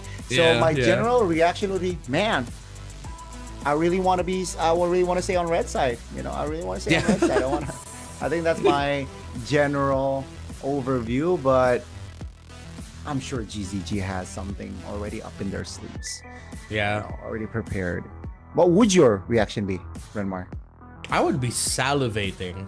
Mainly because I feel like I'm already seeing a lot of things to expect. And even heading into the tournament, if let's say I was going at this with the right mindset, a lot of my initial thoughts about the Mongols and HUNS have just been validated even more seeing these two fight again, and especially in this series that it seems like it would be much easier to come up with a game plan now, especially with you can just double down on one thing, get a good row mid, and play for a flexible EXP. You can slot whatever in the jungle, slot whatever in the gold. EXP can be a surprise pick, row mid, as long as you're getting priority. You've already ticked out a lot of the boxes. You allow so many things more for your team, and you stop a lot of what the Huns and Mongols want to do, because clearly these two center so much around the rotations of their row mid trio in an overly aggressive fashion. Not that I'm knocking on it. Again, it makes it entertaining. There's so many team fights breaking out, but it's also in some ways predictable. Like, what's about to come towards your way, right? Yeah, I think for the most part, we have a great idea. We're able to read out the drafts very well. What could happen, what would happen as well, with that sort of composition, such as game 2, Han's not able or having minimal crowd control. They would struggle during big 5v5s, potentially the 4v4s. And we saw that in that game being displayed. Folks, the ambience, the environment there, it's crazy. I feel like again, what a venue. I like the venue. It's cool. I like the mood board. I like the concepts, the color scheme of MCTA this season, man. Crazy. Of course, it is the first MCT East Asia tournament ever. Of course, as we mentioned earlier, MCT being a new concept for this year of global MLBB esports. Remember, these teams that you're watching here today alongside Japan's Sunset Ravens have already at least secured their slot for the wild cards. But whoever ends this day as grand champion numero uno, number 1, will be the team going to the MSC 2026 main stage in Paris. I feel like that's also something we have to think about with global MLBB esports now, especially for qualification for wildcards and MSC, that it seems like it's an extra bit of motivation. Yeah. Like who wouldn't want to go to Paris to compete MLB? Bro, I didn't think we'd actually see this for another maybe 5 years. Or maybe 5 years. I know we're already going to Turkey most likely for M8. Yeah, it's already been announced. But Paris for MLBB, bro, what a time to be alive. What a time to be alive indeed, Renmar. And again, it's not it's game changing, right? It's for the players as well, and that's why they really want to compete. They really want to have that same chance. And same here, Sans, when he got the official, announcement, he stood up and immediately started to, I really want to go. He was firing himself up. I really want to go to Paris. I'm ready to go to Paris. And crazy scenes indeed. Here comes the drafts again, folks. Thank you for your patience. But yes, let's see again the journey for these two teams currently sitting at a 1-1. Who will take match point here in this game? Valentina first pick this time around. First game, folks, it was the Claude that was picked up first. So there's an adjustment immediately. Yeah. Interesting that they didn't ban the glue, which means that they're thinking about picking it up themselves in the first phase. But then obviously HUNS needs to get the Claude, which the Claude is very okay with going up against the glue because you can quickly get Art of Thievery stacks through the little mini glulets, the longs, as we read in one patch note. But man, interesting decision in the trade. Or are they trying to bait HUNS into rushing a glue? I don't think HUNS should do that. There's so much more other picks that you have to watch out for. They get the Claude as expected. They get the Leomord instead of the Harley. So HUNS doesn't want Mongols to be aggressive, and they want to make sure Zexora ends up with something that's a little bit more assassin focused. But the Baksha is still open. The Baksha is definitely still open, and it was picked up by the Mongols in that game. So now, do they want to go with that same approach, or do they want to spice things up a bit? You know, it's good going up against the Leomord. I like the Baksha, but in that game, or in that first game, at least the Mongols wasn't able to utilize the Baksha properly. So maybe a different approach here. Ooh. Here comes the Yusun Shin. A mid lane. Okay, sorry. Phobius maybe, but no. They prioritize the mid trio, right? I expect this Yusun Shin to be in jungle. Yeah. I mean, there's a possibility. Yeah, there's a possibility one, though. Gold lane, because it's a Claude. It's going. It's a winning lane. True. Up against a Claude. Oh man, that hurts. The Yuzhong right away. It will be a lot of struggle here for this Yisun Shin. If that's gonna go into I think now that definitely has to go in the jungle, and you're gonna have to pack another carry in the gold. So at least you'll have the double carry set up. But the obvious risk here is that HUNS might take a lot of the early objectives through their Yuzhong. I also appreciate that they're respecting first the Guinevere and still the Benedetta getting taken away here as an option as well for Mumu. So now HUNS can really just focus on dominating. Turtle 1, Turtle 2. Mongols might not be completely online as far as until like Lord 1. Which at that point, HUNS should be activated, especially through their Claude. If he doesn't have his Trinity yet, is at least very close to it. Okay. So yeah, with that being said here, HUNS really like their first 3 picks again, man. Renmar, it's if they can add more, I guess I don't mind a good utility mid here, picked up for Kenny. I think it's good. It's good. So the Valentina, I don't mind the Eve. Sure, it gives a real world motivation, but no, they delay the mid lane take, and instead they want to be more oppressive. Man. Yeah, you said the perfect word there, oppressive. All this 4 picks. Okay, maybe not the Claude, but if you just look at the Leomord, the Yuzhong, it can. There is a lot of oppression coming out from HUNS right now that I don't think a poor little high loss is going to be enough to deal with it. So a really good EXP laner here needs to shine through. A classic Therese, maybe? Yeah, something solid and stable I think would help them out.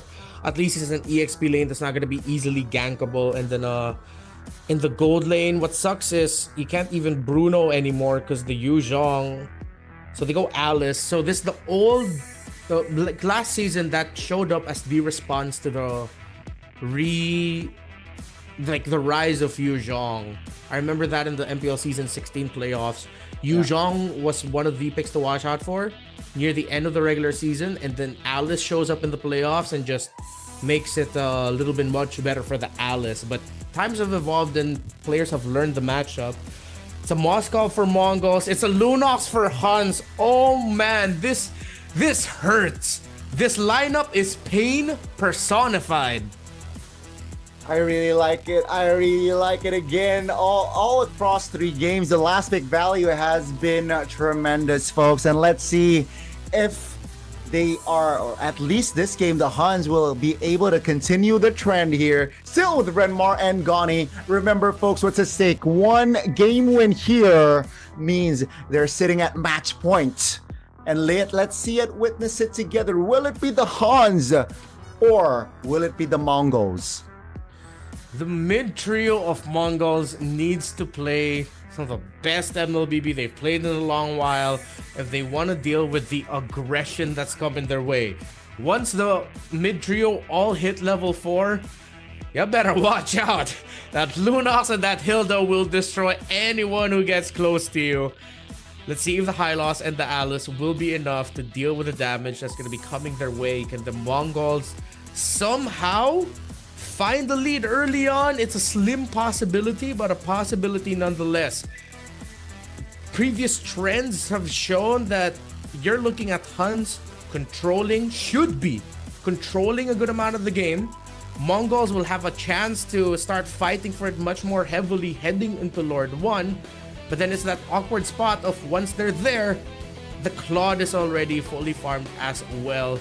Game number 3, Mongols and HUNS, 2 of Mongolia's finest. Storied individuals and organizations fighting it out for a slot in the grand finals where China's Guangzhou Gaming is waiting. Welcome back to the Land of Dawn, y'all. Let's get it. Let's get it, Renmar. And wow. The Lunox went for Wilderness Blessing. That's, again, sensible. So the mid here, both teams actually went for, wanting some extra rotations. But other than that, Master Assassin will be chosen by K on the Moscow. Yeah. Wants to increase his chance that he has a better dueling against the Claude. Oh, you a little bit overstepping! Ox and Meiki are standing up to the challenge. Oh, you might have been overzealous in trying to control and be aggressive in the center of the map early. The overextension again needs to be calculated here, Renmar. Not a good start for HUNS, but the Mongols here, they cannot get complacent because of killing a roamer. That definitely sets the tempo.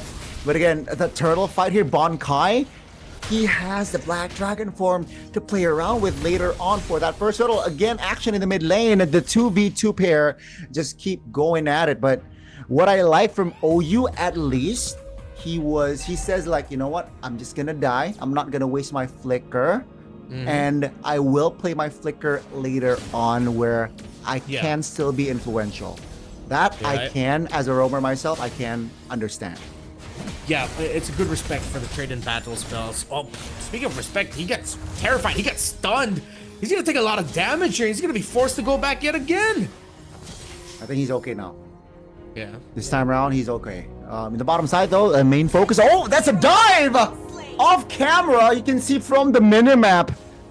Petrify wasn't used by Bon Kai, but the dive 2v1 of Alice and Yishun Shin, where I believe he used the Mountain Shocker, was enough to take a kill. Seems like that little trade mishap in the center of the map ended up being bad for Bankai as there was no information. Here comes the Phantom Steed! A surprise turnaround! Will HUNS be able to eke it out, but still Meta gets punished? Here comes the Dragon, fresh from the respawn. A dive onto Zixora. Bankai gets the kill, but the gold laners have joined in through an SOD, through BMI and Blazing Duet. All hell has broken loose. Just for Turtle 1, Mongols has 5 kills over 1 on HUNS. We get to see a different story here, folks, from game 1 and 2, where the blue side will have more control in the early, and that 5 kills is looking very good. They get the turtle, and they are moving more. They want more. You mentioned the mid trio before. Has to play their perfect game. Renmar, it's coming to life. Exactly. They just knew because of OU going down early. There's no vision on the river to supplement Bankai and letting him know that there was an eventual dive from the YSS coming in. SOD committed by K? Maybe he could have saved that for later, but you know what? It didn't result into anything bad, at least. That's fine. Nothing too crazy.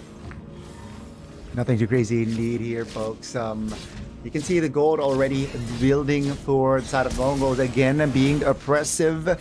Mongols. Now we touch on oppressive being the composition of the HUNS, but it's in the Ramadan, it's different now with a jump onto it, still meta. No steed! That's a free kill. They understand the execution, and they will take down the jungler. Not a big miscom. Darkness by Kenny, and he'll get stunned.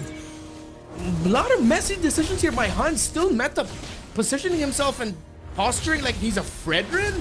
I understand you're a Leomord, sir, but that is a single target lockdown roamer that you have with you. And look like OU wasn't ready for it. Mongols, the Roman trios right now is just out executing the HUNS. Definitely messy here for the side of HUNS. Now they will try to dismantle more. They find OU. Black Dragon form committed now. Revitalized pop by Moon just to restabilize. Still meta. Again, still able to sidestep, but the displace from the side of Maiki and Zixora is able to take the Leomord down. Ladies and gentlemen, still meta, who had 16 kills in the first game, sitting at a 1-3-1 this time. Man, this game has went completely opposite of what we expected HUNS to execute through, and it's just, we asked a very tall request of Mongols and they delivered. Best game of our lives in recent memory for the Roman trio? Yeah, easy enough. They're making it look so easy. They continue the aggression. It forces still Meta to use his own Phantom Steed. He can't even farm comfortably anymore. A Blazing Duet committed there by Yuki just to force back the members of MongolZ. Zixora gets punished. The Alice, though, still alive. Kenny falls, and Ox goes down. It's a 2-for-1 trade, but still Meta has lost his buff. OU falls. Maiki gets taken down by Yuki. Mongols might have just given HUNS a light of hope unintentionally. A lot of opportunities definitely now for HUNS. What I like from HUNS there, Yuki being he was cheeky about it, only getting a kill, but in the mid lane still meta, get out of position. Definitely capitalize again. Mongols is just rinse and repeat, and now they will take the mid turret. Arguably the most important turret tier 1 is the mid, and they lose that first before getting a top or bot. Black Dragon form used up. 2-man petrify, finds an equalizer. Again, just the jungler taken out. Bankai still able to find a connection there. Blazing Duets, not really in range, but that is enough to disengage. They got Zixora, but they still lose the mid turret, which is expensive. Yeah, way too expensive. You lose so much place on the map, and you barely had any space in the map to work with already. Glorious pathway in the face of OU and Yuki just to provide space for K and to stop any potential aggressive plays. But that's a little bit more for safety. They already had the info that Yuki used his Blazing Duet, so they didn't have to worry about a surprise dive. Ox with a Chastised Cauldron. That's going to delay the impact of the Claw just a bit more as well. Mongols, Ox, Mikey, Zixora, they've played a much better game here. Bankai still meta, will try to go for the trade, but Bankai is too low. You're not getting anything out of that. It's K who gets a dub. TP all you want, man. You deserve that. Outplaying Bankai. Bro, Bankai has had a long day. He's tired. He's stressed from work. That is a limp dragon. That is, and now Silmeta, very vulnerable target. A 4-man dive under tier 2 will finally claim that kill. That's going to be another oppressive now. We expected HUNS here again, Renmar. I would like to repeat. We expected the composition from HUNS to be oppressive, but what we're seeing right now is blue side. They're the ones who is more aggressive, more oppressive. The purple buff Intimidation again now will gladly taken out by Zixara. Ouch, low, taken very low. Should be a kill for the side of HUNS. Now, can they take more? Can they close the distance as the Mongols are disengaging, kiting it away? But, 60 seconds on the clock for the first neutral Lord. Now, maybe that's where HUNS looks for an equalizer. So far, so good. 5,000 gold lead is the difference here. Yeah, it's tough for HUNS though, because of how fast Mongols are moving around the map. K is doing a good job of taking care of the lanes. If he's not doing it alone, there is a member or maybe even the entire team just shadowing for him. Another fight. Oh, that's gonna be the stun. Bankai stun! Oh, you flickers out, but that's still, again, no. Dragon now, Yuki out of position, definitely capitalized by Meiki. Now, can they close the distance? DMI 2 member says hello. Yuki nowhere to go, and Zixara will gladly take his 5th kill in the game. Consolation prize, Yuki got to take down K, but that is a very small win in the big picture of it all. They've closed down the lead a little bit. It was 5K. It's a little bit closer to the 3.5K mark, but just as quickly, HUNS feels like they got a bit of room. Mongols continue the oppression. The tower takes. Again, this is why we put a lot of value into row mid trio trading. If one row mid duo just clearly plays better than the other, that ruins a lot of rotations. OU going down early meant Bankai was ganked without any information whatsoever, and that snowballed into a string of invades, a string of aggression, and a string of mistakes also by HUNS as they were desperately trying to find a bit more control in the map yet again. Kenny might get caught out. Looking to close the gap here from the side of the Mongols under the turret. SOD doesn't land, but Bankai will not be able to peel the damage. That's going to be the damage coming from the Steed. K finds the turret. That's going to be, oh my goodness, K! Looking to find the connection, and Zixara gladly claims the double. Looking for the triple in the Hilda kill, but Ox will not survive. Kenny flickers out of danger. Zixara again. So deadly. Ladies and gentlemen, he is level 15. Now, 10 minutes in, that's a lot of experience coming through from the veteran Zixara. And maybe that's the difference maker here. Talk about all the compositions you want. Oh, Mountain Shocker! Forcing Kenny to use the brilliance to survive. The Lord will continue its march down bottom while Mongol still has some more minion waves to work with. Holy defense in the bottom lane is going to get popped. No more for any of the base turrets. Yeah, the mid is looking very juicy. That's going to be the siege. Steed will be triggered as they got the clear for now. Another wave is coming top.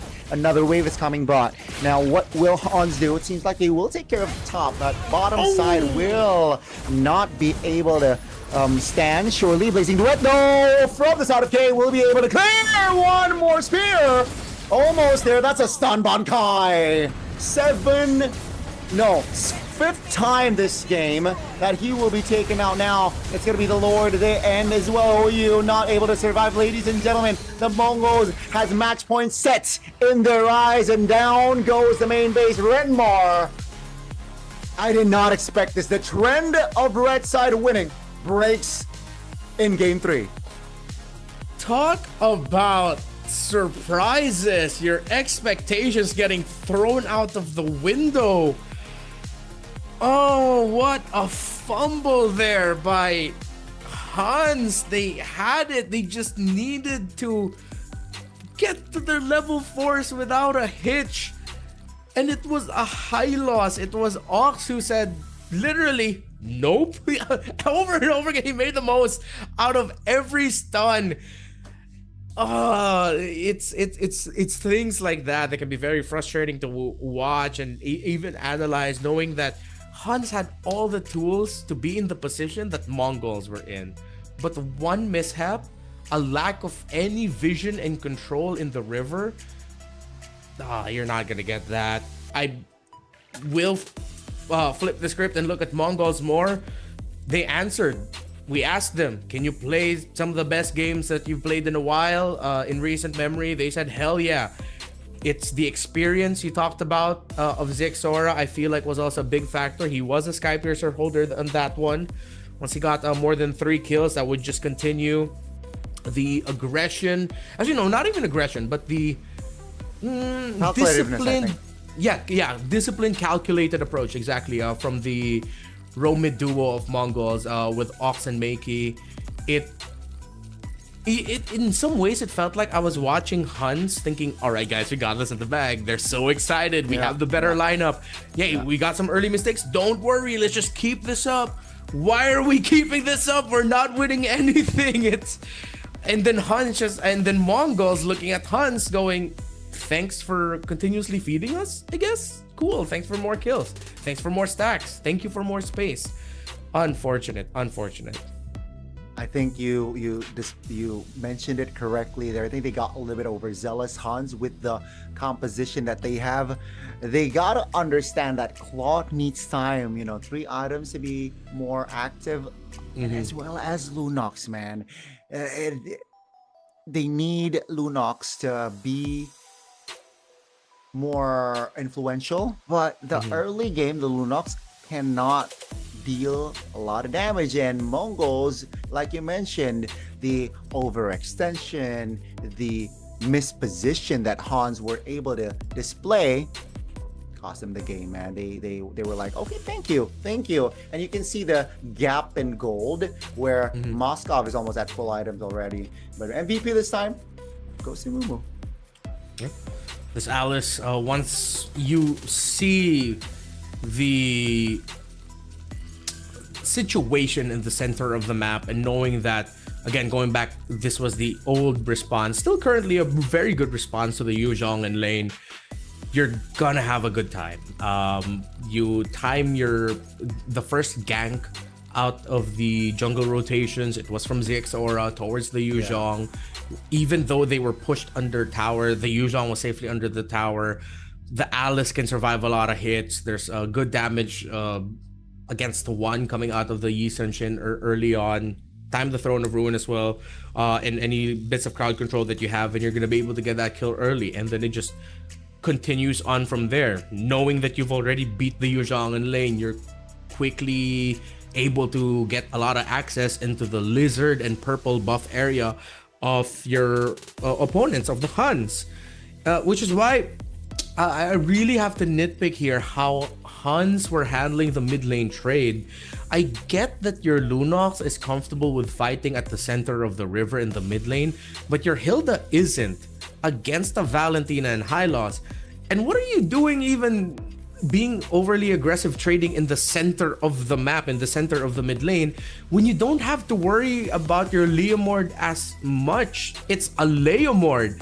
The Lunox and the Hilda will be able to clear the lane eventually, that even though Mongols would threaten a very early invade towards the Golem? Is that what they were worried about? This is why I have to lean towards the idea that maybe they just got a little bit too overzealous, excited about the potential of their lineup and their picks being better in the early game, that those little things they forgot to think about. Definitely gets foggy after minute 4 there. Their calls as well. I don't think it was aligned in that game. It was quite evident in the game where I remember when Leomord was suddenly all alone, pops the steed all alone, and then getting jumped on by 3 members of the Mongols with no backup, with no cover, with no peel. Yeah, again, the communication wasn't aligned there forward side of HUNS in that game. So I guess that should be addressed right now here as we speak. Game number 4, it is not over yet for the HUNS, folks. In case you don't stop support the HUNS, but the Mongols, man, they are at match point. One more game to seal the deal for the grand final spot here, Renmar. Yeah. If I'm the Mongols and I've seen how HUNS play, I think I'm willing to run the YSS back. I mean, they clearly already showed that even though it was a terrifying lineup for the Yi Sun-shin to theoretically fight against, it just looks like they are in that zone right now. They use that veteran experience. They use that aura that they have, knowing and thinking that they're just better than their opponents. It's game 4. End it here. Maximize what little break time you're gonna have, because you still have to fight a best of 5 grand finals against GZG. Our schedule's gonna get pushed back just a little bit. Maybe they'll get an hour break if they're lucky. I don't know, but if I'm Mongols, they have to close it out here, because any bit of advantage you give to GZG with even more info, with less time for you to rest, it's gonna be bad news for you in the grand finals. And that's the thing. I'm sure with the momentum, that's what they're, hoping for, to close out next game and get more rest, Renmar. I think that's going to be very important here for the grand finals. And for the side of the HUNS, man, now that I think about it, it's easier said now. But yeah, I think they went a little bit too greedy, with the Hilda pick for Red 4. Sure, it really amplifies the composition, but then they went for the greedier route. They went in for a little bit too, one-dimensional sort of play, and definitely it costed them here in that game, where the Mongols, they drafted themselves a very I gotta say, it's more complex, it's more complex to execute, but with composure, and then of course the slight mishaps, the overextensions that Warriors given, they were able to capitalize very well. Again, I want to see now what's gonna be the change for Zixora and of course HUNS here. Renmar, I gotta ask you, what's your expectation for a potential final game? I think for starting it off with Mongols, I don't think they should fall back to getting a Boxer here for Zixora. Clearly, they're much more comfortable with him being aggressively active with damage. Though the Boxer still fits the bill of aggression, I think just pack him on something that is more of a traditional carry, something that can surprise and lift the team through damage. Again, that's why I said I don't mind the Yi Senshin coming back if they can build around that really well. They obviously have to play fast, something that scales up a little bit quicker. I don't think the Claude is going to do it. I think they're more okay with giving the Claude, run it back with a Moskov or run it back with a Harith if you can and if it's available for you. Meanwhile, for HUNS, I think that's 2 games now where it feels like they sort of tunnel vision on a very specific thing, wherein they had a clear idea of how they were gonna win, but it was either too demanding or they just messed up the one very important thing that they needed to do. In game number 2, it was too complex. The Zetian and Kali, that's their only main source of crowd control. Oof, they tunnel vision too hard on the value of their Uranus. And then in game number 3, it was cool, we have the better lineup, but then did you smoothly transition it to level 4? That was the requirement for the Hilda, the Lunox, and the Leomord. Comfortably hit level 4. Even if you don't get Turtle 1, once you're level 4, you can string together a bunch of kills, surprising the Valentina, forcing the high loss back. You create space for you in the river. You create space in the opposing team's jungle for you to invade through. So it seems like the checklist for HUNS right now might just be a little too complicated. While for Mongols, it's simple. End it here. Play aggressive. Use your best picks. Get an assassin. I think that's a good approach there for the Mongols, who, again, very direct, especially after getting a win earlier on. Momentum-wise, it is on their side. You can see smiles. You can see just the composure. Now HUNS on the other side, you can see based on their facial expressions, more on the serious side. They know what's at stake here. Just one game away for the Mongols to take that slot to the grand finals. And again, both coaches, they gotta think clearly here. They cannot overthink. They cannot also underthink. They cannot again simplify the approaches as well. But man, oh man, I am quite nervous here actually for the HUNS. After game 1, they started to grow on me. But let's see here the adjustments from the Huns, because the Mongols, man, this guy right here on your screen, Zuxora, a lot of aura already inside of the game as well. Yeah. Man, I think he's locked in. He knows that his team is so close to getting to the point where they want to be at. If I could put myself in the mindset of the Mongols head coach, of course, Coach Summer, I think I would go away from the idea of looking at the macro a little bit. I think I'd be okay with giving up some map control and just playing through unabashed aggression. Right. As greedy as it sounds, I think they'll work out for them better, because if you know the opposing team knows that this is match point. That if they lose this, they're eliminated. They're still going to France for the wild card, but they're not going to be able to fight for a main stage slot, a chance to be called the best team in East Asia. So you apply that pressure from the get-go. You draft a lineup that makes them go, oh, this is going to be tough in the early game. And the opposing coach is going to have to say, like Coach Bebex is going to have to tell them, yo guys, don't worry. Just be conservative, be disciplined. We'll win it out in the late game.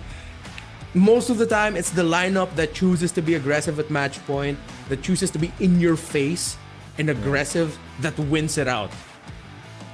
Yeah, I think that's a good way on bringing momentum as well, right? You know what, momentum's on our side. Let's go and quote unquote go all in. There's definitely something to lose, but if you have that, it's nothing to lose. We're 1 game away, and they're 2 games away. Sometimes it can go to your favor, And let's see here again. The Huns here, their facial expressions is quite, they're I don't know. Hopefully he's fine, but he seems that there's a lot of pressure in the players here. But Renmar, seeing 3 games of MCTA. I like the dynamics. I like what they're, at least based on the 2 teams that I've casted for MCT. I'm all for it. I like the adjustments already. Both teams throwing haymakers in their respective games, and we might see another one here. Even though we haven't seen GZG yet today, in the series yesterday in the upper bracket finals, the Huns were able to take a point away from them. So it also speaks of their quality as a team. Guangzhou Gaming, of course, clearly the favorites here. We do have to put a little bit of a disclaimer there that in the game that the Huns was able to take away from Guangzhou, they tried to get a little experimental and risky by packing a Hellcurt in the roam paired with a Baksha in the jungle. Didn't work out for them, but we still cannot discredit the efforts that the Huns needed to deliver to get that win over GZG. Match point here for Mongols. We're in the draft. Huns no longer want to give that Valentina to respect ban towards the mid lane. Yeah, and this again, Valentina, a very popular mid lane pick, I gotta say, where it's just so tough for opponents to deal with Valentina. You can draft yourself a big ult, but then it can be taken away. And thus, Huns is saying, you know what, I'm just gonna ban it away. I'm just gonna take it away and take a look at the mind games. The Yisun Shin after Zexora gets 15, still in the 10th minute mark. They're like, you know what, let's not deal with this Yisun Shin. I'm okay with it. In most cases, I'd be questioning it, but I did suggest Mongols to consider running the Yisun Shin back. So I get it.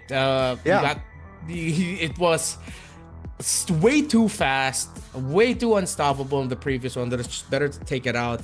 And of course, what better to try and end the game quick than picking up a Harith in the gold lane? So Han says, no chance that we're gonna allow your team to get it. No chance indeed. And that's gonna be Zushin being the final pick. Oh my god, Han's like going for power and comfort here, Renmar. The hero that got 16 kills on the first game for Mr. Still Meta. will again be played here in our potential final game. This is a good way to start, not gonna lie. Mainly just because it uplifts HUNS even more. Like I'm not even looking at it from an in-game perspective. I'm looking from it outside of the game. Knowing that you got the power pick from game number 1 that got 16 kills, that's a really good start, man.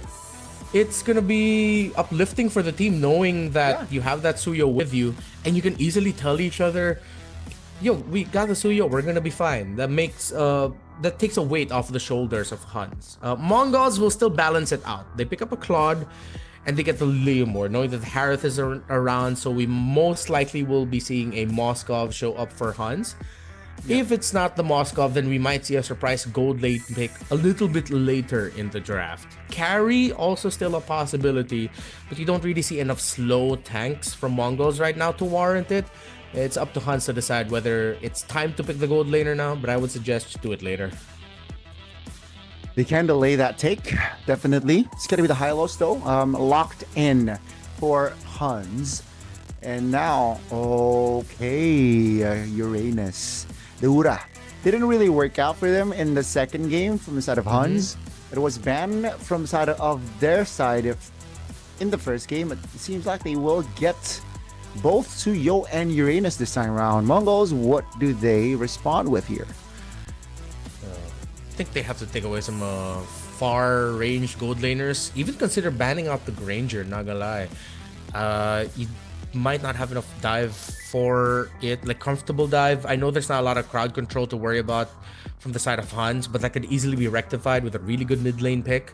And then just pair it up with a high loss. You have to consider an Eve ban as well, or pick it up for yourselves now, then considering that the Valentina is no longer available for HUNS. Lots of routes, but they decide to go, this to me is quite out of left field. I did not expect the Gata Kacha to come out now, but they both get revitalized roamers, so I guess that's what they were just leaning into. Yeah, if you know HUNS has yet to pick up a roamer, I slightly understand, but because they have locked in the Hylos, I guess what they're saying is they just want to control more fights, right? And of course, with the big avatar of Guardian in play in his kit, I think that's going to be a big possibility. Paired with a Blazing Duet, that's a lot of area of effect that the Mongols can definitely play around with during big 5v5s or in 4v4s. And thus, you know, a hero that has surfaced here in the series, Moskov, a good far lane controller as well, will be denied in the hands of HUNS. And a quick to respond, the Alice will be off the board as well. Moskov gone, Granger still up on the board. Mongols need not ban it. They, okay, actually, all right. Would have destroyed the Claude in the lane, although would have provided even more damage for HUNS and a quicker way for them to end it. They need a far lane mid laner right now, something with artillery, either the Eve or the Farsa. You don't have to worry about something like a Yuzhong showing up anymore. So they get their Deroth in the EXP for that shred for the matchup against the Uranus. HUNS is left to either just a Granger or a carry as some of their best picks. If they want to go kind of gila with it, kind of crazy, an Obsidia, but I would like the first two that I mentioned just a little bit more. Yeah, I think that's a good shout right there, Enmar. The carry, one of the heroes that you mentioned earlier, will surface here, and it's good up against the Gatot Kacha. Now paired with the Yiv, I like it, right? It's a good strong mid pairing or the HUNS. Now what's a good response here? No Valentino, no Zushin, and no Eve, of course. They still have the Zetian and Fox available, but I think Zetian is more popular currently, and it's even more chances of you getting crowd control. Oh, Gord, right? They're not playing pickoff though. They do have the front line to help peel for it. Don't have to worry about it getting chased. Okay, I'm alright with it. there's not a lot of dive to worry about. The gourd might actually be undisturbed for a good amount of the game. Yeah, let's see though. The only threat for this gourd is definitely that Tsuyo, who again just as we saw what again not meta, still meta is able to do on that Tsuyo, and it's just anglings, right? So again, the positioning for that gourd needs to be prime here. If the Mongols wants to continue the momentum, carry it forward for their potential grand final slot. Let's see, folks. It is 2-1 between the two. Let's see if it will be an equalizer or will it end here in this game. Match point. Mongols. They are so close to the grand final, so close to meet up with Guangzhou Gaming, a team that they have yet to meet in this playoffs for MCT. We're heading into the Lanadon to the potential last game. You can take some early conditions. I think I'd be a little bit more conservative here for HUNS. You got a good lineup. Just hit your level 4s first, man. Just get that comfortably and then do whatever you want. Outside of that, forget about it. Hit your level 4s cleanly and you should be fine. Definitely, they got to pick their battles here early game, as it's going to be an early talent show again. Tenacity, of course, for the Uranus and the Hylos. And Claude this time around wants the Master Assassin and the FOB from Carry just to have some sort of sustainability with the basic attacks. Of course, a very popular pickup now for the Carry. Actually, quite surprised that it's a Master Assassin for K on the Claude. Mostly it's been Festival Blood also for Claudes. For raw sustain also, once you have your Blazing Duet, makes you really difficult to take down in fights. K not picking up the Purify. Let's see if it's gonna work out well for him. I know he wants to pick up the Flicker so that he gets to Kenny a little bit easier if he's gonna be the one diving that Eve. But then now there's a threat of you just getting quickly stunned by the high loss once you go in. You don't have the safety of that Purify. So he might be a little bit more conservative with when he uses his Blazing Duet. Hopefully so. Ox and Makey lose the initial trade in mid and will get a bit of vision for the row mid duo of HUNS. But Yuki, his Flicker got forced out early on. Yeah, that's already a loss there, trade-wise. And again, I think Makey will not get 4, right? He missed a minion earlier on. You mentioned it losing on the rotation. So let's see the aftermath before for that turtle fight. It's going to be a skirmisher. Seems like a 3v3 potentially, but no, HUNS, like you said, they got to play it chill. Even though they rock the Tsuyo that really wants a kill early, they got to hold their breath first. Yeah. Zixora, level 4, both junglers in the right spot. Yeah, not level 4 there, Makey. Yeah, it's gonna be tough for the board. I think Mongols will have to play this conservatively and not heavily contest for this turtle, but I think they have other plans. Yeah, that's gonna be again the Gatot Kacha taken very low. Revitalize will be triggered. Real world manipulation, great placement. Zixora still able to find the retribution now. Do they fight? That's gonna be the Mystic. Gosh! With the damage from the Leomord, able to take the turtle and will be able to take a kill as well. Still in meta, not able to use his retribution. Mongols, it could have been really risky for them. That was a well-placed real-world manipulation by Kenny, but just a little bit too far at the edge of his RWM. Enough time and enough space for Zixora to retribution the turtle away. Good start for the Mongols. Again, it's just one of the comforts here of playing with a gourd. The Mystic Projectile, I know everyone thinks about the Gush, but it's the projectile that really brings so much value. Definitely locking people down as well. Ooh, misses the stun there. That's, again, a tempo that will be reduced by both teams. Just a kill between them this time around, 3 minutes in. So a different color of the two in our fourth game. Yeah, much more stable, right? Even Mongols, they're not overzealous, they're not over aggressive. They know that their timers will come in just a little bit later. They have to do what they can to smooth out the transition into the mid to the late game for the Claude, but here comes still Meta, spots Ox, here comes the Phantom Steed, and it looks like HUNS might be able to get punished here. The Revitalize keeping MongolZ alive, but under the real world manipulation, it might be too tough. Zixora misses the dash, but here comes the projectile and Gush from the gourd. Makey shows up to turn it towards MongolZ's favor. Oyu falls to K. Hey, again with the finishing touch, man. 3 members off the board from HUNS. That's not a good sign here. And then the Mongols, they definitely will build and establish a healthy early game here. The foundation that was needed for the Mongols definitely ticked, right? Definitely ticked their box here, as it will be a smooth transition to the next turtle. And I'm sure that HUNS will not contest. Take a look at the gold gap already. It's a level between Zixora and still meta now.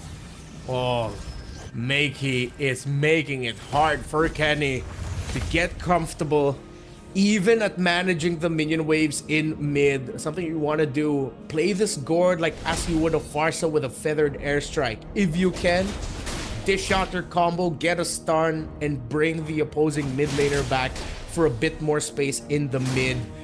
Seems like HUNS are kind of jittery right now, knowing what's at stake, and MongolZ, they look comfortable. The veterancy that they have showing off. Zixora! Uh-oh, again, just the displacements and the resources spent so efficient. Zixora finding another kill in top. Oh, that's a jump. AOG and the Gush, 2 members suddenly off the board from HUNS. Yuki still top and still meta, so the ball is still rolling. And take a look at the chain reactions here, Rennie. The mid turrets taken down. That's a stun. They want to fight again. Oh, you! It was just 1 kill 4 minutes in, and now hitting the 6-minute mark. This is already at total 8 kills.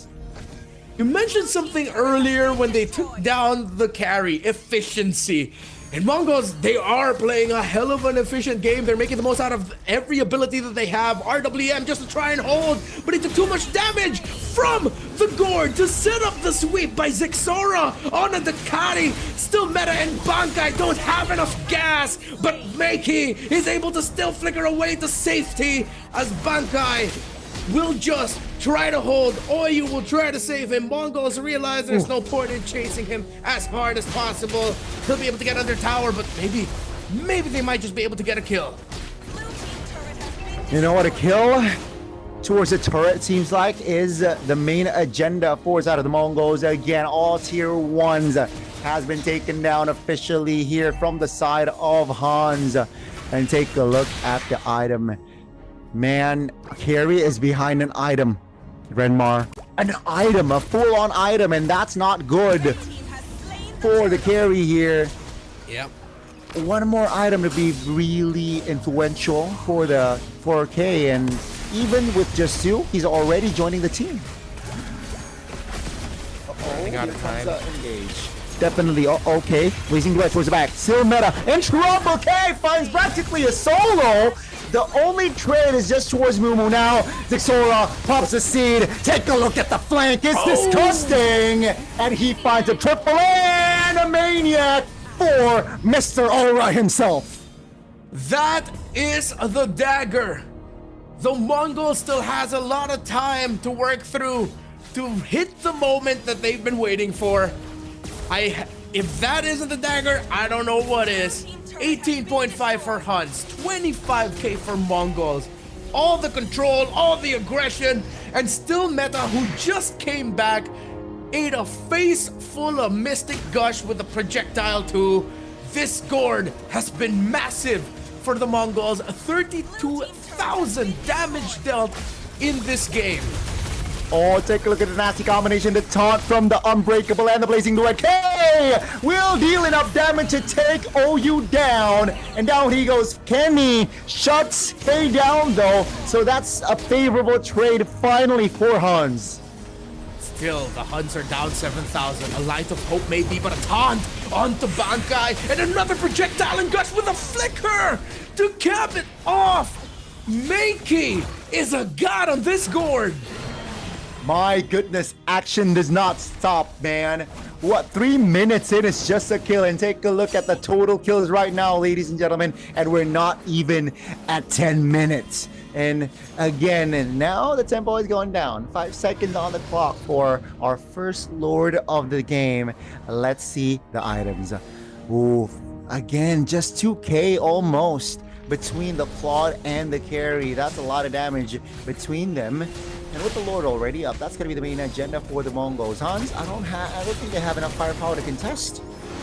Yeah, it's going to be way too risky if they try to. They just have to see if Kenny is enough to clear up the minion waves. Even wave clearing for Yuki isn't going to be as clear-cut. There's a huge risk of you just getting dived on, eating a layer of crowd control and getting blasted. HUNS have to play around their Eve smartly, except that maybe they'll just walk away with a kill or two. But Meiki starts it off out of nowhere. Call that an athletic gore. Naisu would be proud. He doesn't get the kill, but it's forced reactions. Again, force spells will definitely, cause problems. AOG onto his back. Real world relation popped by Kenny. That's going to be the, Ox a little bit out of position here. No minions to play around with, and that will be, again, a kill for HUNS. Now, the 6-man will be the no 6-man no more. No Gatot Kacha. Now will the Mongols stay oppressive. Steed pop top. That's going to be the damage. They want to close the distance. Kenny, they're keeping tabs on the flickers, and they got the kill. It's in their name. The Mongols want to show that they are Mongolia's finest. Oh, you gets taken down. Bankai brought down really low. Still Meta gets a start off, but Mumu is able to flicker out. But the damage of the pokes coming out from Meiki pushes them back. K goes in. BMI blazing to win. Takes down Bankai. ZXORA brings out the Ducati. Forces Yuki back. And Mongols look like they want to end it here. Yeah, they got the mid turret, they got the bottom side turret. Mumu opening things up. Take a look at ZXORA in the back, just dealing enough damage. That's gonna be a trade only on towards Mumu, ladies and gentlemen. It's a full-on wipeout. Only the horsey is in play, and it will not be an equalizer here in this game, ladies and gentlemen. The Mongols have done it. They got the final slot to the grand finals. Guangzhou Gaming awaits, but this is the Mongols' moment of glory. I'm sure they're happy, but they know that the job isn't finished. If they want to secure their main stage slot, they still have to go through China's finest. But for now, you can definitively say, this is Mongolia's brightest sun. Great effort by the HUNS. A great showcase between these two. The respect, they know each other very well. Former teammates for some of them. But the Mongols is on top. They definitely are. They definitely are on top. And ladies and gentlemen, again, congratulations to the Mongols. And in a bit, we will have an interview here at Mark. Yeah. Wow, what a moment there for the Mongols. But you can tell that they can't just completely be very happy, super happy just yet. They still have a best-of-5 grand finals to deal with against JZG. But that is a way to end the series. I think that is momentum you can definitely ride on. We were talking about it earlier. If you're the Mongols, you end it here. Get a bit more rest time. Ride through momentum. Show GZG that despite the great showing of HUNS, that you can still dominate them. They ticked all of those boxes, so it looks like they're in a much better spot now. Mentally, in-game, mechanically, they look ready. And bro, that Gord game was out of this world. Meiki was way too good on it, dude. He was pseudo mage, but towards the end, he was an initiator, Renmar. Yeah. On the stun, and also provided damage. He is Mr. Do-It-All. Definitely Meiki a hero that needs to be, looked on by GZG, Discord. Yeah. Oh, man. And it's how Ox also played into it. It looks like he was also ready to cover with Avatar of Guardian when needed. And if it wasn't a big AOG, honestly, just him showing up with the Revitalize at the right time, a good taunt, is more than enough to set things up for Zixora. Mumu handled Bankai in lane really well. Again, expectedly, they handled the first objective much better. Oyu and Kenny, they were just victim to really good gameplay. I wouldn't even think that there were a lot of errors here by HUNS. It was just more of, you gotta accept when the opposing team is better. So Mongols, mid trio, everyone just better across the board, played a better game. Still don't want to discredit the effort showed off by HUNS. They've had a terrific run in this tournament. They're still going to be showing up in the wild card for MSC 2026. But MongolZ is going to the grand finals for a chance to fight for an MSC 2026 main stage slot, skipping the wild card stage altogether. And we are going to witness that match in a bit. Before we do, though, we got to talk about the overview of the last game here. 22-5 before under 11 minutes, Renmar. We talked about it off broadcast where, you know, this playoff for MCT, the theme has been kills. Mm-hmm. And in this final game for the series, it's just that, kills. Yeah. And it's cool that even the K acknowledged his own lead. I'm pretty sure that he built the corrosion scythe there at one point. Maybe there was a strange little buy and sell as to why he ended up with just a winter crown, but that's how ahead he was, where he could afford to do that. They already know the type of lead that they had. Even Ox here didn't get the full build and item. He just built a bunch of components. It was just the raw damage getting brought out by this Gord. The setups that they had for Zixora. It was a row mid trio game definitely for MongolZ, when in the previous game that also ended up becoming the biggest reason why MongolZ won. They had the lineup that was maybe a little bit more difficult to pull off against what HUNS brought out, but because the row mid trio executed better, were a little bit more disciplined, then they took the cake and they ate it twice. Makey, 4 kills, 16 assists. One of the best Gord games I've seen in recent memory, and I'm not sugarcoating there. That was just really that damn good. I agree, and that was a sort of a clapback, right? 16 kills for Suyo for a still meta first game, but they got 16s. He got 16 assists for the Gord to close the series out. So a different contrasting figure there. But man, the scoreline, Renmar, it's 3-1. So it wasn't that close, at least for this series. But again, after that first game, the quality of the Mongols, they definitely shifted 2 gears, not just a gear, 2 gears were shifted from the side of the Mongols, where the clean execution was shown. The communication was also gone through for the side of the Mongols. Come through. Yeah. And again, they needed to show a game like this heading into the grand finals against GZG. It shouldn't have been, and it couldn't have been, the messy, sort of everywhere, kind of scattered, chaotic gameplay that we've seen for majority of the run here of the Mongols and even the HUNS. One of them needed to get it straight together and just show off like step A, step B, step C with a little bit of flair, just the right amount, and that's exactly what they delivered. Now, if Guangzhou Gaming is thinking about this is going to be a walk in the park against the Mongols, they've already lost the battle. They cannot belittle Mongols at this point, because I'm sure Mongols is looking at GZG like they're looking up at a giant. GZG just needs to go to work here. No funny business. Same thing for Mongols. I hope we get to see the grand finals that we deserve for the East Asia Championship Tour, the first tournament of its kind for East Asia. Seeing all these regions get together for one big international. China, Mongolia, South Korea, Japan as well. It's a great moment in MLBB history, and I hope that the ending is great in the long run. And if I'm not mistaken, I think now we're gonna go to stage for an interview.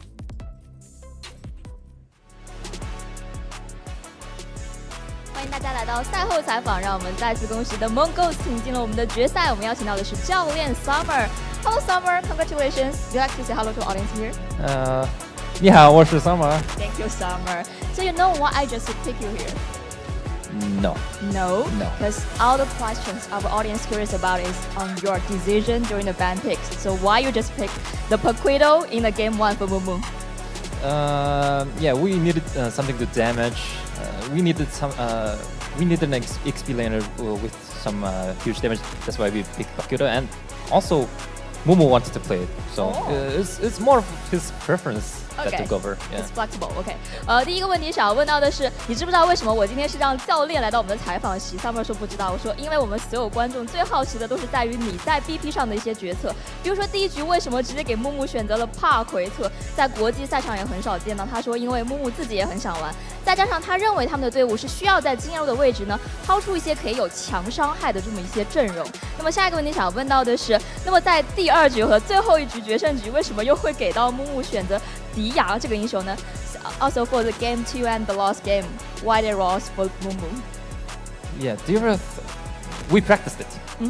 Yep, and we don't want to reveal our secrets about it. So Guangzhou Gaming is probably watching this because that's why I don't want to talk about it. So yeah, we want to reveal our secrets for now. For sure, OK.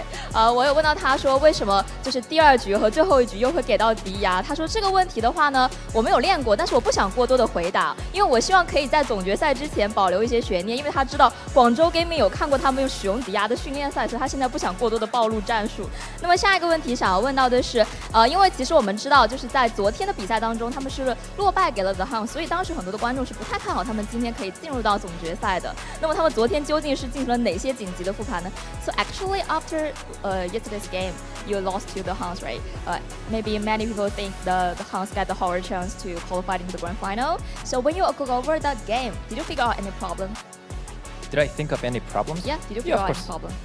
There were many problems, including individual decision-making problems, and also there were some, of course, micro skills, and also luck was very included, which we have no control over. So, yeah, it was just a very off day for us. That's why we lost, I think. Okay, for sure.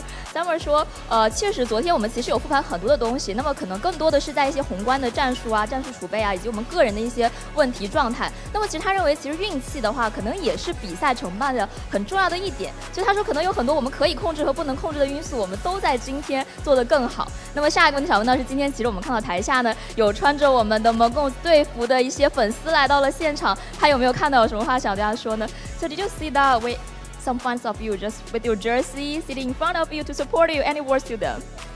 За, ирж байгаа дэмжиж байгаад баярлалаа. Шанхаад сурдаг, амьдардаг хүмүүстэй, фэнүүдтэй дэмжиж байгаад баярлалаа. Тэгээд тэр хоёрын за баярлалаа. Тэгээд баярлалаа. Өстө баярлалаа. Тэгээд тэр хоёрын jersey өстө гоё харагдаж шүү. Тэгээд HUNS, can I say something to HUNS? Yeah, for sure. Тэгээд маргата чи ML болохгүй заяа. Чи ML болохгүй. Тэгээд та wild card-аас гарч ирээд биднэртэй цуг ахаад Парис явна за. За баярлалаа. Тэгээд дараа тэмцээнд намжилтсан тоглолтууд намжилтсан. Тэгээд фэнүүдтэй хэлэхэд дахиад тоглолт байгаа. Тэрийг дуустал үзээрэй. Тэгээд бид нарыг хүний нутагт тэгээд ирээд дэмжиж байгаад маш их баярлалаа гэж хэлмээр байна. So what does it mean total? Can you translate in English maybe? Oh, yeah, of course. I thank them because we're in another country, playing against the hometown heroes, and our people are coming to watch us is something very touch you, right? Yeah, touching. Okay. How about the words to the HUNS? Sorry? You just say something to the HUNS, right? Oh yeah, I asked Still Meta to still play. Okay, thank to you. stay. Okay, just stay. 然后我刚刚有问到他其实除了有对我们的粉丝说非常感谢你们，因为其实我们没有想到，就是可能我们是在异国他乡举行一个比赛，然后会看到有来自我们家乡的粉丝穿着我们的队服在台下支持我们，因为可能台下更多是支持本地的一些战队的一些观众，他觉得非常非常的感动。另外呢，他也有对The HUNS 就是刚刚他们的对手说一些话，因为同样是来自蒙古赛区的兄弟战队嘛，他们说希望你们可以不忘初心，继续保持战斗下去。那么接下来就要来到比较严肃的话题喽。怎么样预测一下下一场总决赛对阵广州 Gaming 的比分呢 ？What is your prediction about the next game, the grand final versus 广州 Gaming? 3-2 would be nice. Oh. 3-2 would be nice, but we would prefer 3-0 tonight because we want to rest early. Okay, sure. Summer 说，3-2我也可以接受，但是我们肯定更希望是3-0了。最后有没有什么话想要对广州 Gaming 说呢 ？Any words, any trash talk, be more spicy to 广州 Gaming? No, but I wanted to say that we don't mean any harm to Guangzhou Gaming. We're just playing games. Oh, okay. Yeah, we're just teasing. You know, it's not real life. I just want to say that we have nothing to you guys. OK， Summer 这句话呢，我来帮他翻译成中文，就是他要说，广州 Gaming， 我其实不知道要跟你们说什么，但是我想说，没关系的，这只是一场游戏，赢了输了，希望你们都可以接受，就是如果输了也不要太较真。其实还是比较凡尔赛的一句话哦，希望广州 Gaming 接受他们的信心，并且做好准备，备战到我们稍后的总决赛。非常感谢 Summer。那么接下来呢，我们有一个重磅的好消息要和各位分享，让我们先来看一段 VCR。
在这个激动人心的时刻，我非常荣幸地向大家宣布，不同科技将携手蒙古本地重要合作伙伴 eSports Network， 共同为东亚冠军巡回赛 MCT开启全新舞台。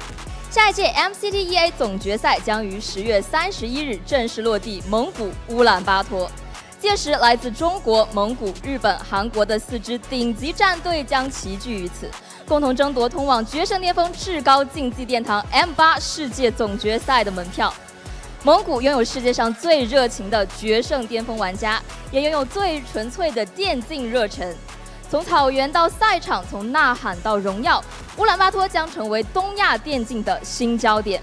下一站，让我们相约乌兰巴托，见证东亚新王加冕，见证通往世界舞台的下一段征程。而现在，让我们把目光重新聚焦于今晚的舞台，冠军的归属即将揭晓，属于 ACL MCT 的巅峰时刻正在此刻上演。让我们一起继续享受这场东亚最强战队之间的巅峰较量吧。我们也可以先稍事休息一下，精彩的比赛马上回来。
South Korea, Japan, Mongolia, and China. These countries have hosted qualifying tournaments for this first ever MLBB East Asia Championship Tour.